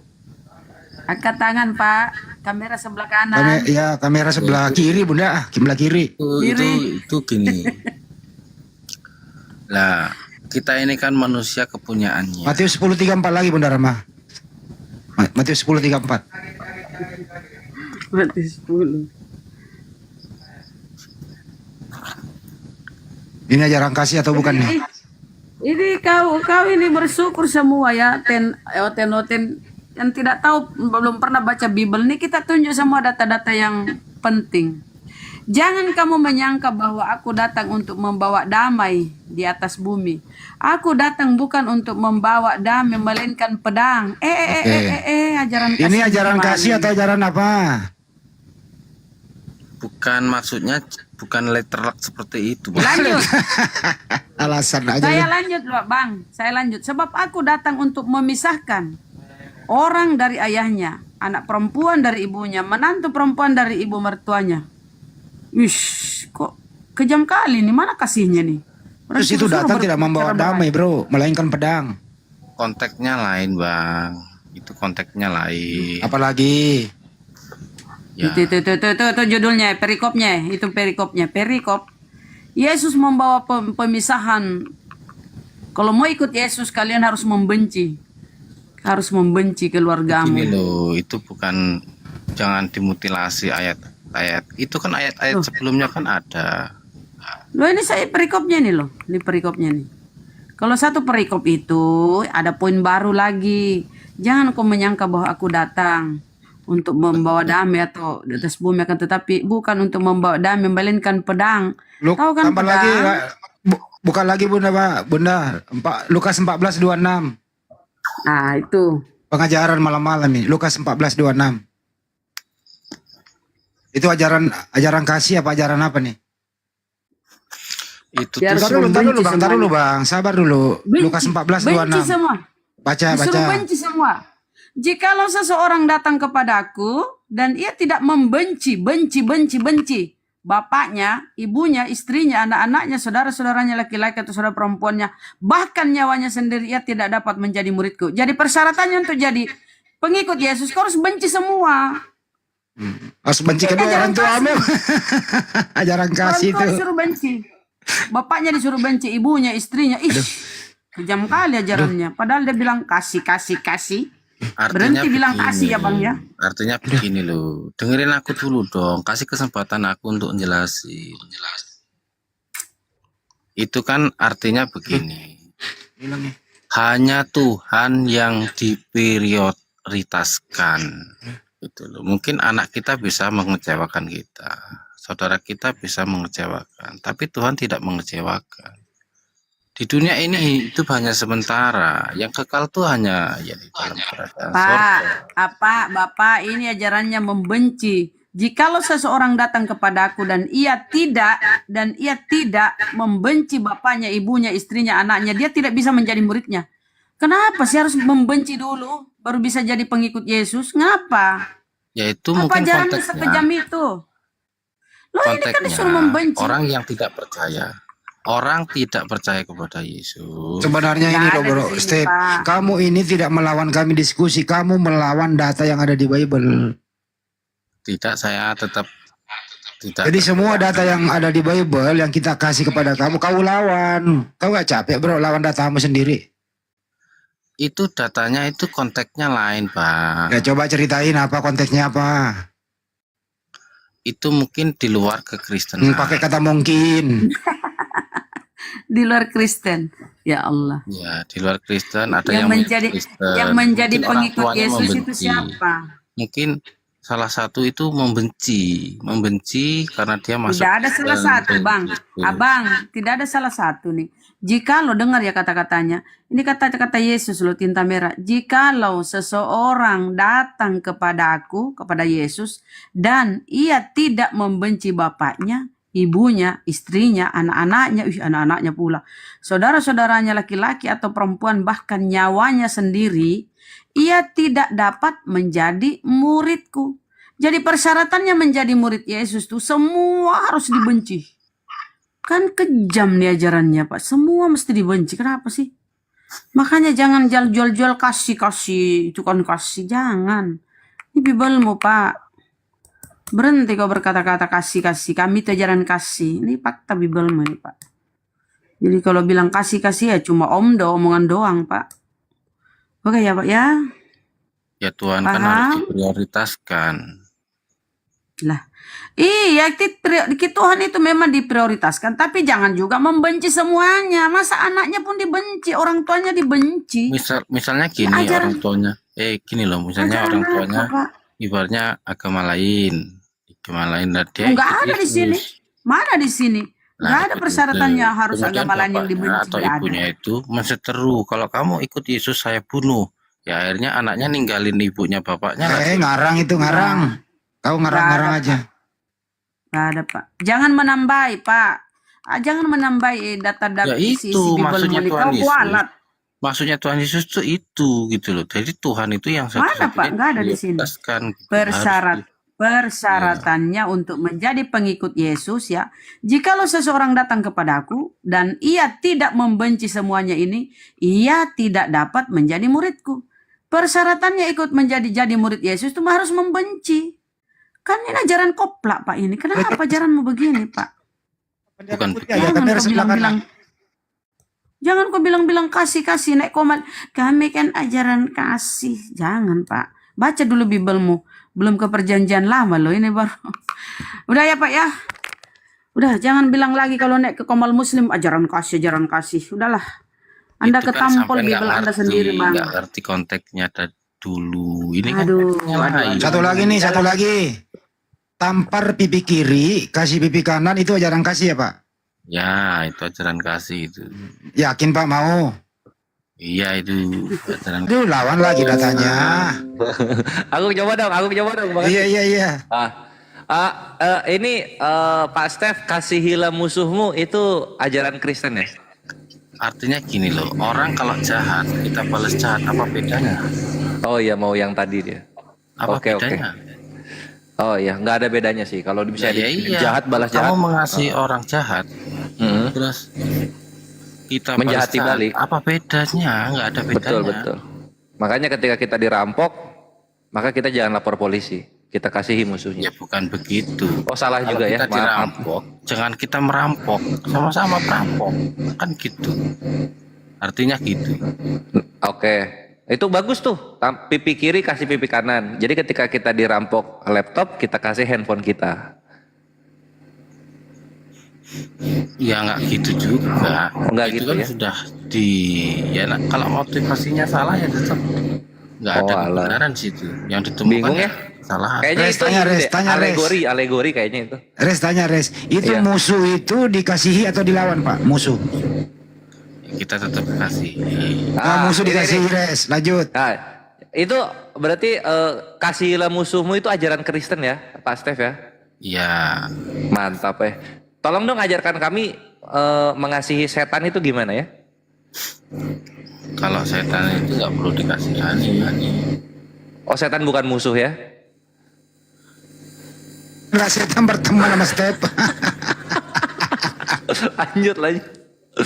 Lanjut. Pertanyaannya gitu sih. Ya kan setan itu musuh Pak. Gimana, Pak? Kasihilah sesamamu Enggak. manusia. Enggak ada Iya. Tuhan kasihilah setan, enggak ada ayatnya. Oke, Pakai ganti dasar. manusia. Gue ganti manusia ya. Masa enggak ada dasar? Ya, iya, ada gue ganti manusia. Kalau ada maling masuk ke rumah Bapak, itu manusia atau bukan? Manusia. Manusia. Maling itu musuh atau kawan? Dia musuh. Ya, diapain? Ya dikasihi. Dikasih apa? Dikasih pelajaran. Dikasih pelajaran. Dikasih makan. Pelajaran apa? Efek jerah. Berarti nggak dikasih dong, dilawan namanya, Pak. Yang penting kan jangan dibunuh nyawanya. Kasih pelajaran. Nggak Kasih bener lu pesan. hukuman. Ya terima kasih telah menghibur kami ya, Step. Ya kita hukum itu kasih loh. Iya, iya, Mendidik, mentobatkan itu kasih itu. Bukan terus kasih terus semuanya dikasih itu ya enggak gitu. Bukannya kalau ada maling, Pak, suruh tampar pipi kiri Bapak dulu baru kanan, baru ambil sepeda, motor, mobil gitu, baru suruh pulang gitu. Ya enggak gitu. Itu Oh, kan enggak salah. gitu. Itu pemahaman yang cetek itu, enggak luas. Tapi kan musuh, Pak, harus dikasihi, Pak. Ya kasih itu musuh-musuh itu ya pengertiannya itu loh, kebenarannya seperti apa. Ya terus musuh dikasih apa, Pak? Namanya kebenaran ya kalau di musuh ya dikasih pelajaran, dikasih pendidikan, dikasih biar dia tobat, ceramain. Kalau kok berbuat lagi diluruskan, dikasih apa, Pak? Dikasih hukuman. Kan Nggak dikasih rumah. Emang dia siapa? Anak istri bukan, saudara bukan, kasih rumah. Tapi enak kan aja. harus dikasihi, Pak. Kasihan loh musuh itu nggak dikasihi, Pak. Kasih itu bukan berarti terus begitu, Bang Hendy. Ya namanya kasih, Bang. Ya, namanya kasih itu ya kasih itu loh, biar dia bertobat, efek jerah. Itu kan mendidik dia supaya dia sadar, tobat. Itu namanya kasih. Berarti dikasih pelajaran. Iya, namanya ajaran Oke. kasih seperti itu. Jadi kalau ada maling masuk nih, maling masuk, lompat pagar, truk, buka pintu masuk. Terus tiba-tiba Pak Step bangun. Hai maling, sini gua kasih lu pelajaran. Duduk situ. Jangan maling lagi ya. Kita kasih gebuk dulu, kita gebuk itu kan Oh, kasih. digebuk dulu. Iya, kita kasih Oh, digebuk pelajaran. dulu. Oh, digebuk dulu. Kan ajaran kasih, ya kasih pelajaran. Oke, gebuk maling itu ajaran kasih ya, Pak? Iya, kasih gebuk ya. Enggak, saya tanya dulu. Gebuk maling itu ajaran kasih ya? Kasih. Kasih. Katanya kasih. Kenapa mau ditempelin? Itu mendidik supaya dia efek jerah gitu loh. Iya. Oke, biar tobat ya, nggak ngulangin lagi kejahatan diulangin lagi. Ya, Tapi Pak Step udah malam ini dalam keadaan sehat ya, Pak ya? Alhamdulillah. Pak sehat. Hendy sehat luar biasa. Bilang Mantap, sehat. lagi. Enggak apa-apa. Kenapa sih Dia- kalian nggak pede dengan haleluya pakai Puji Tuhan, saya selalu ah bangga. gitulah, harus kau bangga dengan ciri khasmu, Bang. Iya dong. Kenapa Kita kau bilang semua ini, alhamdulillah? kita semua ini saudara. Enggak lah, saudara sebangsa tapi Iya, saudara dalam kemanusiaan, saudara dalam ciptaan udahlah. Tuhan yang Maha Kuasa. Tuh, siapa yang Udahlah, nggak menciptakan terbukti. siapa yang menciptakan manusia tadi? Allah. Bukan Yesus. Ya, Allah yang sebelum terlihat. Jadi ya, Muter lagi. Mulai kau kena BAP. Kalau Silakan di BAP dia. kalau Tuhan itu mau jadi manusia, kenapa rupanya? Ada yang salah kah? Bisa Waktu tuh menjadi Tuhan manusia, menjadi cacing. waktu menjadi manusia masih Tuhan kah dia? Begini loh, kalau dia mau jadi manusia, masalah nggak sih? Berapa tahun Tuhan mau menjadi manusia? 33 tahun. 33 tahun ngapain aja sih? Itu memeratakan kebaikan, ya kan? Membawa ajaran kasih, dia menjadi Termasuk tadi teladan pekerjaan. tadi Ya, termasuk mewarta itu suruh membenci orang tua keluarga gitu. itu konteksnya lain, Pak. Oke, konteksnya lain, baik. Itu tuh setelah dia mau dihukum diambil terus dibunuh. Ya udah. Saudara gitu. Makanya pedang itu bukan berarti Ya pedang. udah. Pedang Jadi itu selama firman-firmannya. ya selama Tuhan mau menjadi manusia, apakah manusia ini adalah Tuhan? Kalau manusia ya bukan Tuhan. Berarti Yesus di dunia bukan Tuhan dia. Dia tetap Tuhan. Kalau manusia seperti kita ini bukan Tuhan, tetapi Yesus tetap Tuhan. Yesus Apakah Yesus itu berbeda dengan manusia pada umumnya? Dia memiliki dua natur. Oh, dua natur. Natur apa aja? Ya, natur ilahi dengan naturnya manusia, 100% manusia, 100% Tuhan. Allah itu sendiri. Nah, natur ilahi itu fungsinya apa dalam diri Yesus? Banyak mukjizat yang dia lakukan dan disaksikan banyak orang. Oke, apa fungsi natur ilahi waktu Yesus tidur? Ya itu kan di dalam tubuh kemanusiaannya dia bisa tidur. Dia kan Waktu manusianya tidur, ilahinya kemana? Ya itu tidak tetap hilang, tetap satu hakikat di situ. Iya, saya ulang Pak ya. Waktu Yesus tidur, apakah ada ilahi dalam dirinya? Ya, karena dia banyak memberikan mukjizat-mukjizat yang Berarti banyak. ikut menikmati tubuhnya Yesus yang tidur. Ya, itu kan maunya Tuhan, rencananya Tuhan itu sistematis. Iya, baik. Dan waktu Yesus masuk kamar mandi BAB, apakah ada ilahi dalam diri Yesus? ada, dia tetap Oke. Berarti ilahi dalam diri Yesus ini ikut menikmati BAB. Ya. Oke, baik, pinter. Apalagi nih Bunda ini? Ini kekejaman Tuhannya ini, aduh. Semua disuruh bunuh ini. Iya. Ini sebelum jadi manusia katanya kan, sebelum jadi manusia. Jadi sebelum jadi manusia, setelah jadi manusia tetap kejam ini. Bunuhlah semua laki-laki atau perempuan, kanak-kanak maupun anak-anak yang masih menyusu. Wih, kejam kali. Anak-anak yang masih menyusu pun disuruh bunuh.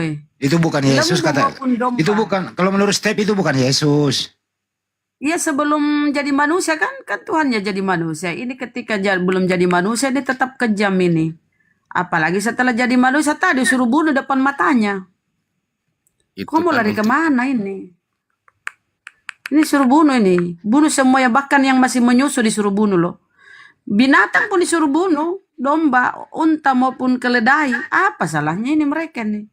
Ya kalau hidupnya tidak berkenan di hatinya, kalau perbuatannya tidak. Loh, ini anak yang masih menyusu, ini baik. apa salahnya nih anak yang masih menyusu binatang, apa ini salahnya? Ya karena keturunannya Ini nanti menandakan bisa yang membuat kau jual ajaran kasih masalah. itu palsu. Jangan kau jual-jual ajaran kasih di komunitas Menurut muslim. Ya, kita tahu Menurut Step isi itu, Bible kita tahu. Bunda, menurut Step itu, anak-anak yang sedang menyusu ini kesalahan orang tuanya. Sekarang begini, di zaman Nabi Udah cukup di sini, lanjut. Sekarang, waktu Yesus menjadi mayat, apakah dalam diri mayat ada ilahi? ketika Yakub itu Udah cukup itu. Yang mudah kan aja. banyak orang yang dibinasakan tuh. Iya, udah banyak orang dibinasakan, banyak udah.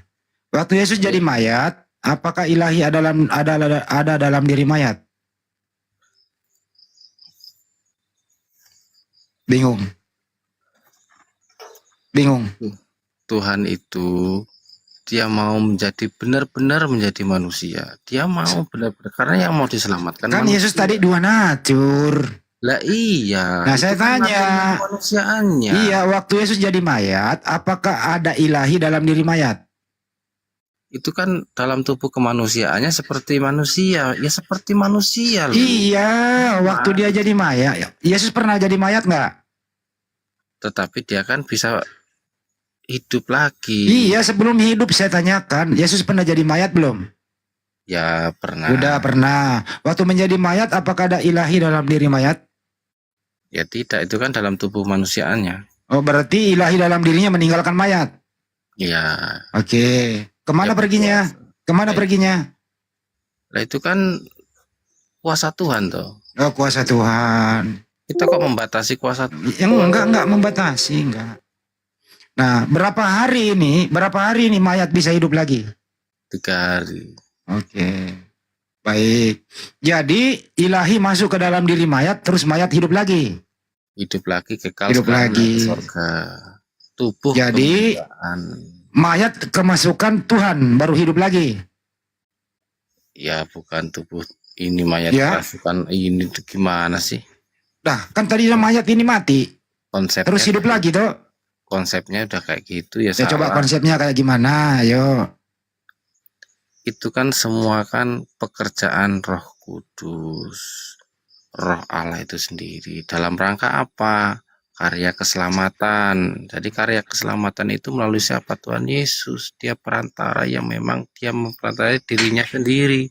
Oke. Tuh. Waktu Yesus disalib itu Yesus selamat dari pembunuhan atau tidak? Ya kan dia dalam manusia. Jadi bagaimana bisa menyelamatkan Anda dirinya sendiri nggak selamat? Artinya itu tuh saya ini loh Bang, yang Ya gimana Bang? selamatkan itu tuh saya ini loh. Jadi kalau pengikut Yesus memang Kalau dihina, teman-teman dibawa jangan sampai HP dilempar, rugi sendiri, jangan. Sabar, sabar. dibunuh. Ini dibawanya ada yang mau lempar HP, ada yang mau lempar kunci dongkrak. 2000 tahun yang lalu itu sudah terjadi hal-hal yang seperti itu. Bahkan mati martir itu biasa itu dulu itu. Oke, lanjut ya. Jadi mayat 3 hari, terus roh ilahi masuk lagi, hidup lagi tuh mayat ya. Betul? Jadi Tuhan itu, Tuhan itu ini loh, step. Jadi nggak perlu kita rendahkan karena Siapa yang merendahkan orang? Bebelmu tertulis dia jadi mayat 3 hari kok. Siapa yang merendahkan? Orang tertulis dia mati 3 hari kok. Lah itu kan bukan urusan kita sebagai manusia. Ya kan cuma nanya, nggak boleh nanya nih, nggak boleh nanya. Ya itu kan pekerjaan Tuhan Bang. Pekerjaan Tuhan mati gitu. Karyanya dia.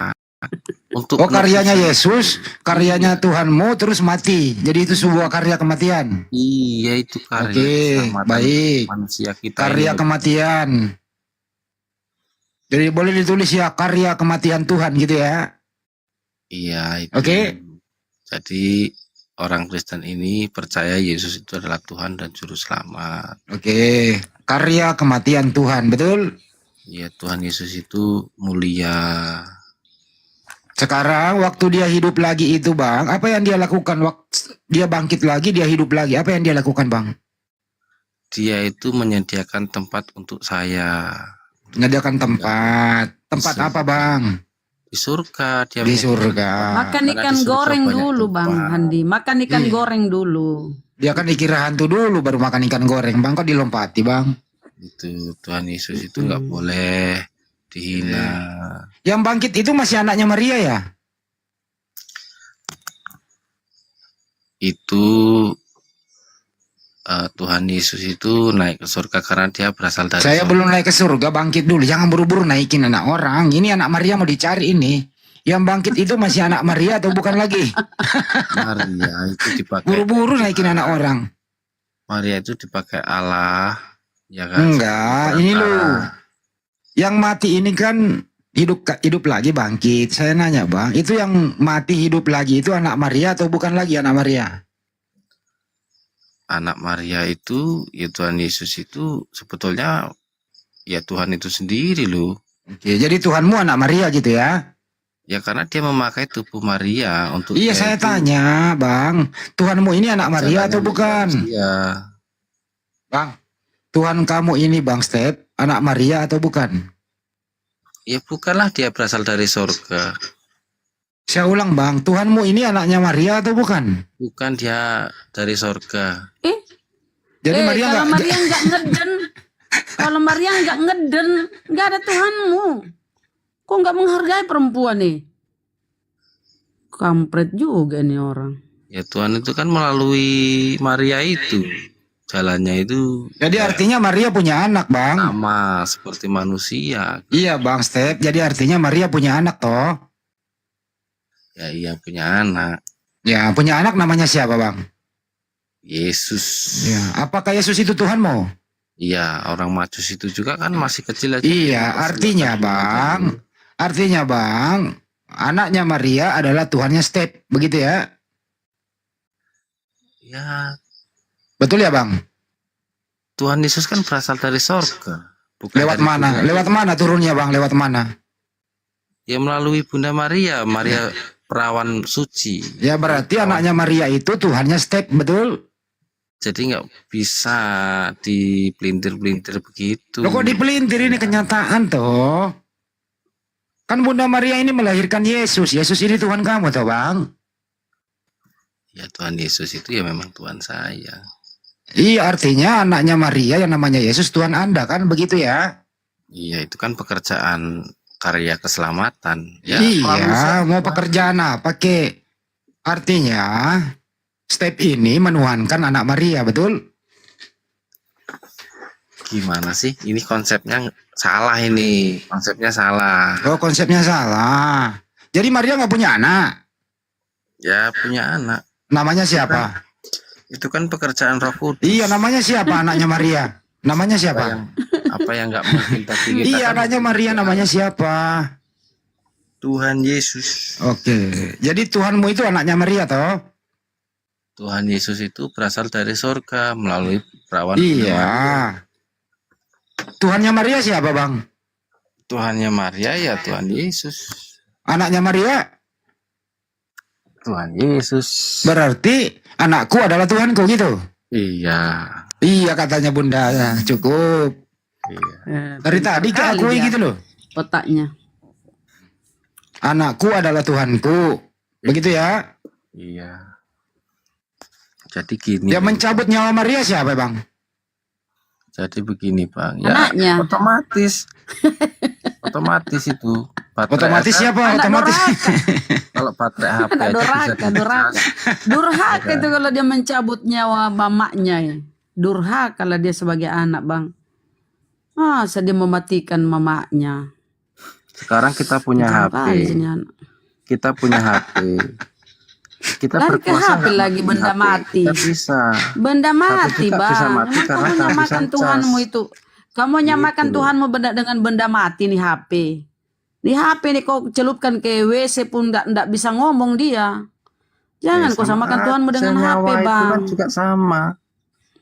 Lah beda lah. Sama lah, Mamanya yang bedanya hamilkan, cuman. Abang. Mamanya yang hamilkan ya. Tahu nggak Pak, perempuan nyawa tuh orang itu kalau ngidam, dibunuh mual-mual. mati Dengar, kan. dengar. Karena kau nggak pernah hamil. Saya kasih tahu ya.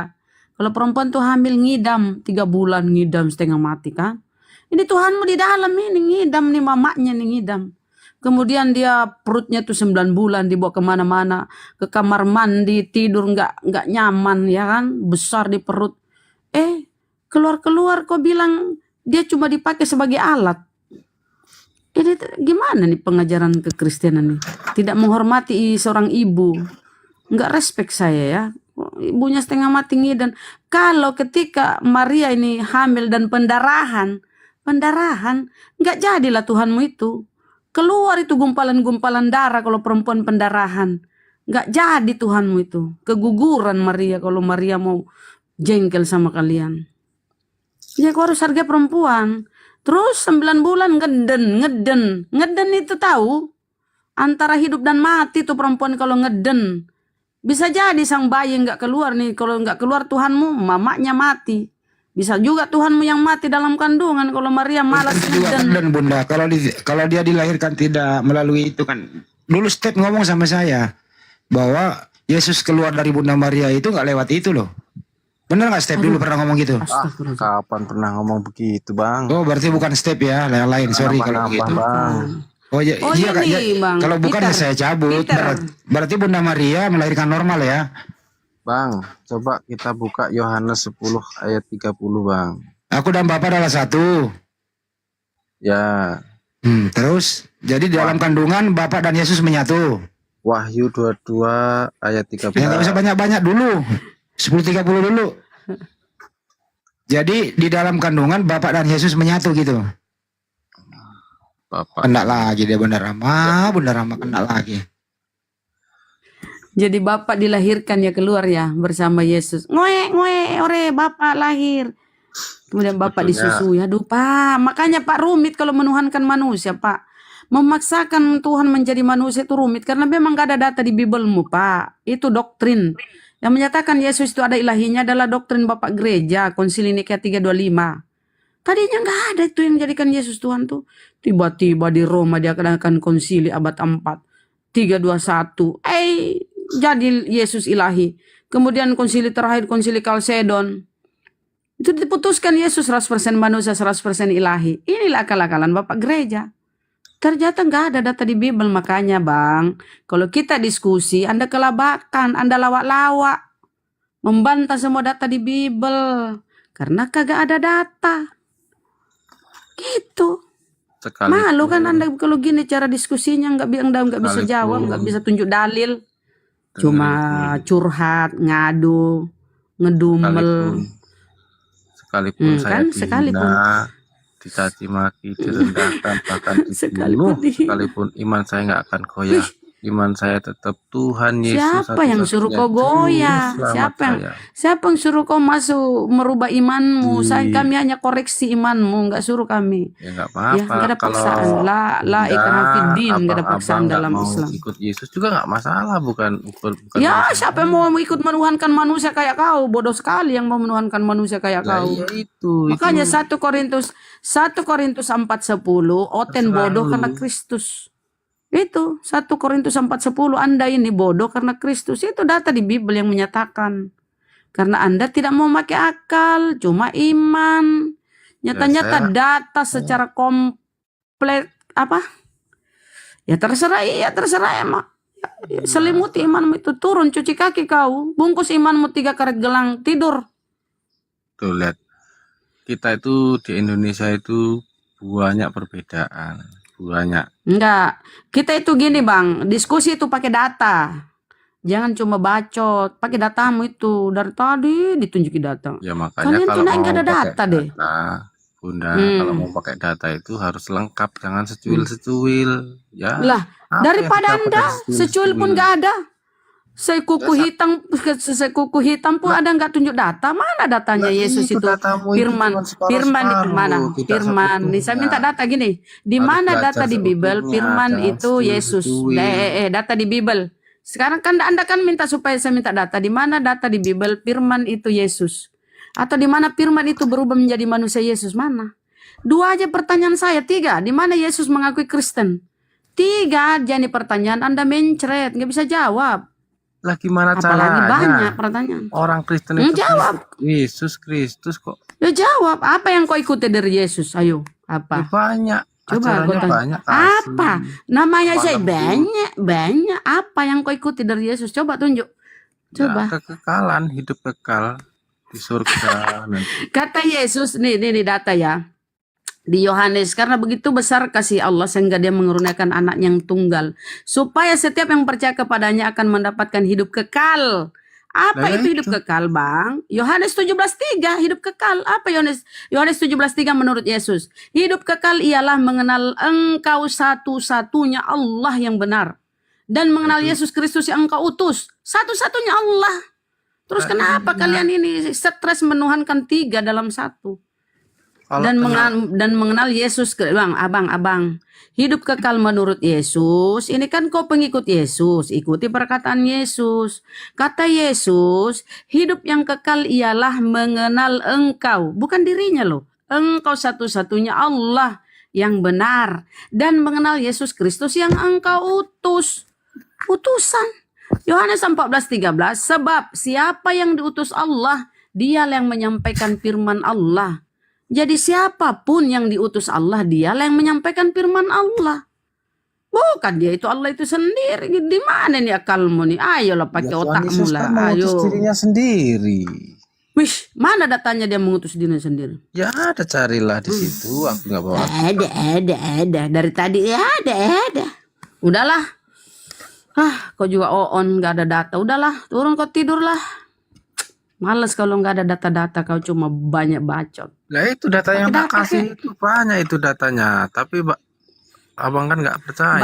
Banyak omong kosong, Nah, kalau step ini kalau pergi beri rokok di warung, ngomong gini nih, Pak, aku mengutus diriku sendiri beli rokok, gitu. Menganga warungnya tukang warung. Perasaan kau yang berdiri depanku. Ya, tinggal jawab step banyak. Jawab. Masalah buat lu. Kan. Saya ini mengutus diri saya sendiri beli rokok. Masalah buat lu. Itu step. Kalau Allah itu kan misteri Bang. tidak terlihat. Hmm. Makanya supaya bisa terlihat. Itu saja yaitu bagi kata-katamu. manusia. Tunjuk data di mana Yesus itu adalah firman. Misalnya, kan kau imani Yesus ini firman. Saya minta data. Firman Nah, adalah firman yang Yesus hidup mana? itu di dalam Yesus. tidak Mana, ada mana lain. firman yang hidup Yesus mana? Mana? Ya Data. Itu Ya itu. di dalam nama manusia itu dia berfirman. Mana apa firman kata-kata itu Tuhan Yesus? firman Firman itu Allah. Yesus mana? Firman itu Yesus mana? Nah, Data. apa Kau yang ini man dikatakan Tuhan buta. Yesus itu ya firman. Ya mana firman itu? Kok iman itu Yesus itu firman. Jadi Lah firman iya. berfirman gitu ya. Lah kenapa rupanya Firman kalau saya berfirman. mengimani itu? Ya nggak ada masalah. Cuma Ya ini rada sudah. diskusi. Kita kasih tahu teman-teman supaya jangan bodoh kayak kau.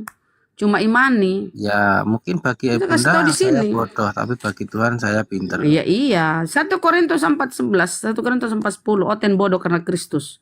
Ya nggak apa-apa, dianggap bodoh, dianggap Ya iya kan, udah mengaku apa, kan. nggak apa-apa. Ya udah kalau Yang bodoh penting jangan kan saya hidup diskusi kekal di lah. surga. Saya kan ahli waris kerajaan surga. Jadi Mana? santai. Hidup kekal itu mengenal Allah satu-satunya, sedangkan kau mentigakan Tuhan. Hidup kekal mengenal, kata Yesus ya, hidup kekal itu ialah mengenal Allah satu-satunya. Ini saya Iya, tunjuk ada di data dalam lagi diri nih. Ini Yesus. Oten ini botol bener ya, tunjuk data Ya ya kalau Bang tidak, ya, sabar. tidak. Saya tunjuk data lah. Saya malas kalau sama kau ini. Ya udah gini aja Udah step. ngotot. Sebelum step Ada ilmu turun, lagi. sebelum step turun, silakan mengucapkan terima kasih kepada seluruh pihak yang sudah terlibat dalam pembunuhan Yesus, termasuk kepada tentara Romawi. Silakan ucapkan itu sebelum turun. Minta terima kasih lah kepada seluruh pihak yang terlibat dalam pembunuhan Yesus. Silakan. Ya kalau tidak dibunuh gak ada Tuhannya Bang, makanya pahlawannya itu. makanya diminta untuk mengucapkan terima kasih kepada mereka yang telah membunuh Tuhannya. Silakan. Ngapain terima kasih untuk membunuh? Malu Ya karena jasa-jasa mereka inilah Jasa sehingga Anda mempunyai Tuhan. Ya jasa apa? Orang dosa kok dibunuh. Membunuh Tuhanmu. Jasanya Ya, karena membunuh dia- Tuhanmu. Kalau karena tidak dia dibunuh tidak tahu Tuhanmu apa yang tidak mereka ada. perbuat. Coba baca Roma. Perbuatnya Roma sudah 14:9. Kita buka dulu Roma 14:9. Tapi sebelum ke Roma saya ke sini dulu ya. Roma 14:9 kita kasih lihat dulu kau ini. Ini kau ini kenyang dengan Ke data dulu, ke Goa dulu. sabar. Ke Goa dulu sebelum ke Roma, ke Goa. Nah, inilah hidup ini kata Yesus. Inilah hidup ini tinta merah ya. Kau selalu ngoceh hidup kekal. Apa itu hidup kekal? Ini kata Yesus, inilah hidup yang kekal itu ialah yaitu bahwa mereka mengenal Engkau satu-satunya Allah yang benar, satu Allah yang benar, dan mengenal Yesus Kristus yang Engkau utusan.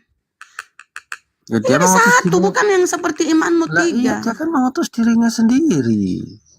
Mana dia mengutus di sini? Ada kata-kata itu? Coba cari. Udah Bunda jangan Cari dibantah. di seluruh Bibelmu. Udah Bunda jangan dibantah. Artinya menurut Step, Sekarang berapa tadi? artinya menurut Step begini. Yesus itu diutus, tapi Bapa ikut di dalam diri Yesus terutus. Artinya Yesus mengutus dirinya sendiri. Gak apa-apa lah. Jadi Bapa ikut terutus maksudnya- gitu loh. Maksudnya boncengan atau dibopong? Ya atau terutus apa? juga dia, mengutus tapi terutus gitu loh. Ikut dalam utusan Gitu dia. ya. Gitu. Oh, oke lah. Iya, baik. Apa tadi yang dibuka tadi? Roma Lupa 14:9. Oh, untuk itulah Yesus mati.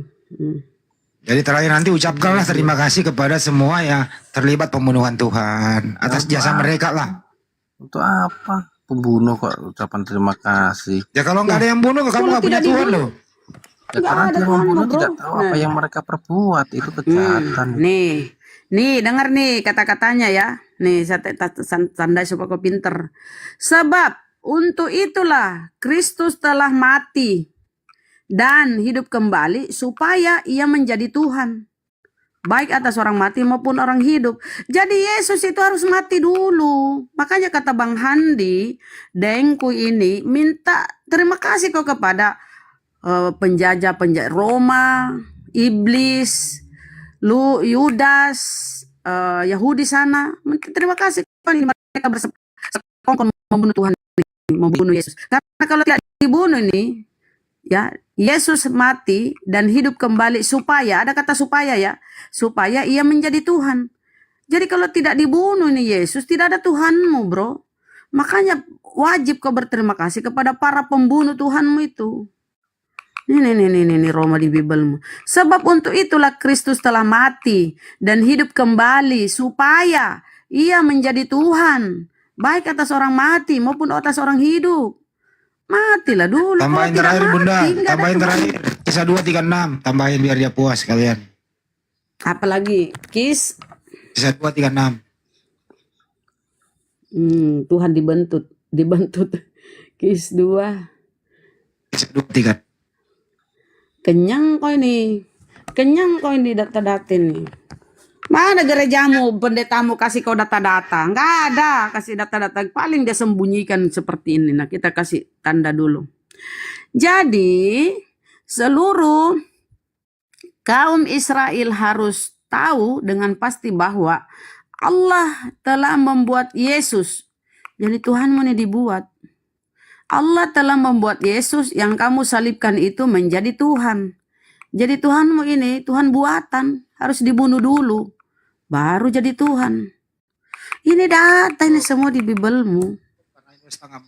Ini. Sekarang kita persilahkan Bapak Step mengucapkan terima kasih kepada seluruh silakan, yang Pak. terlibat dalam pembunuhan Tuhan. Silakan.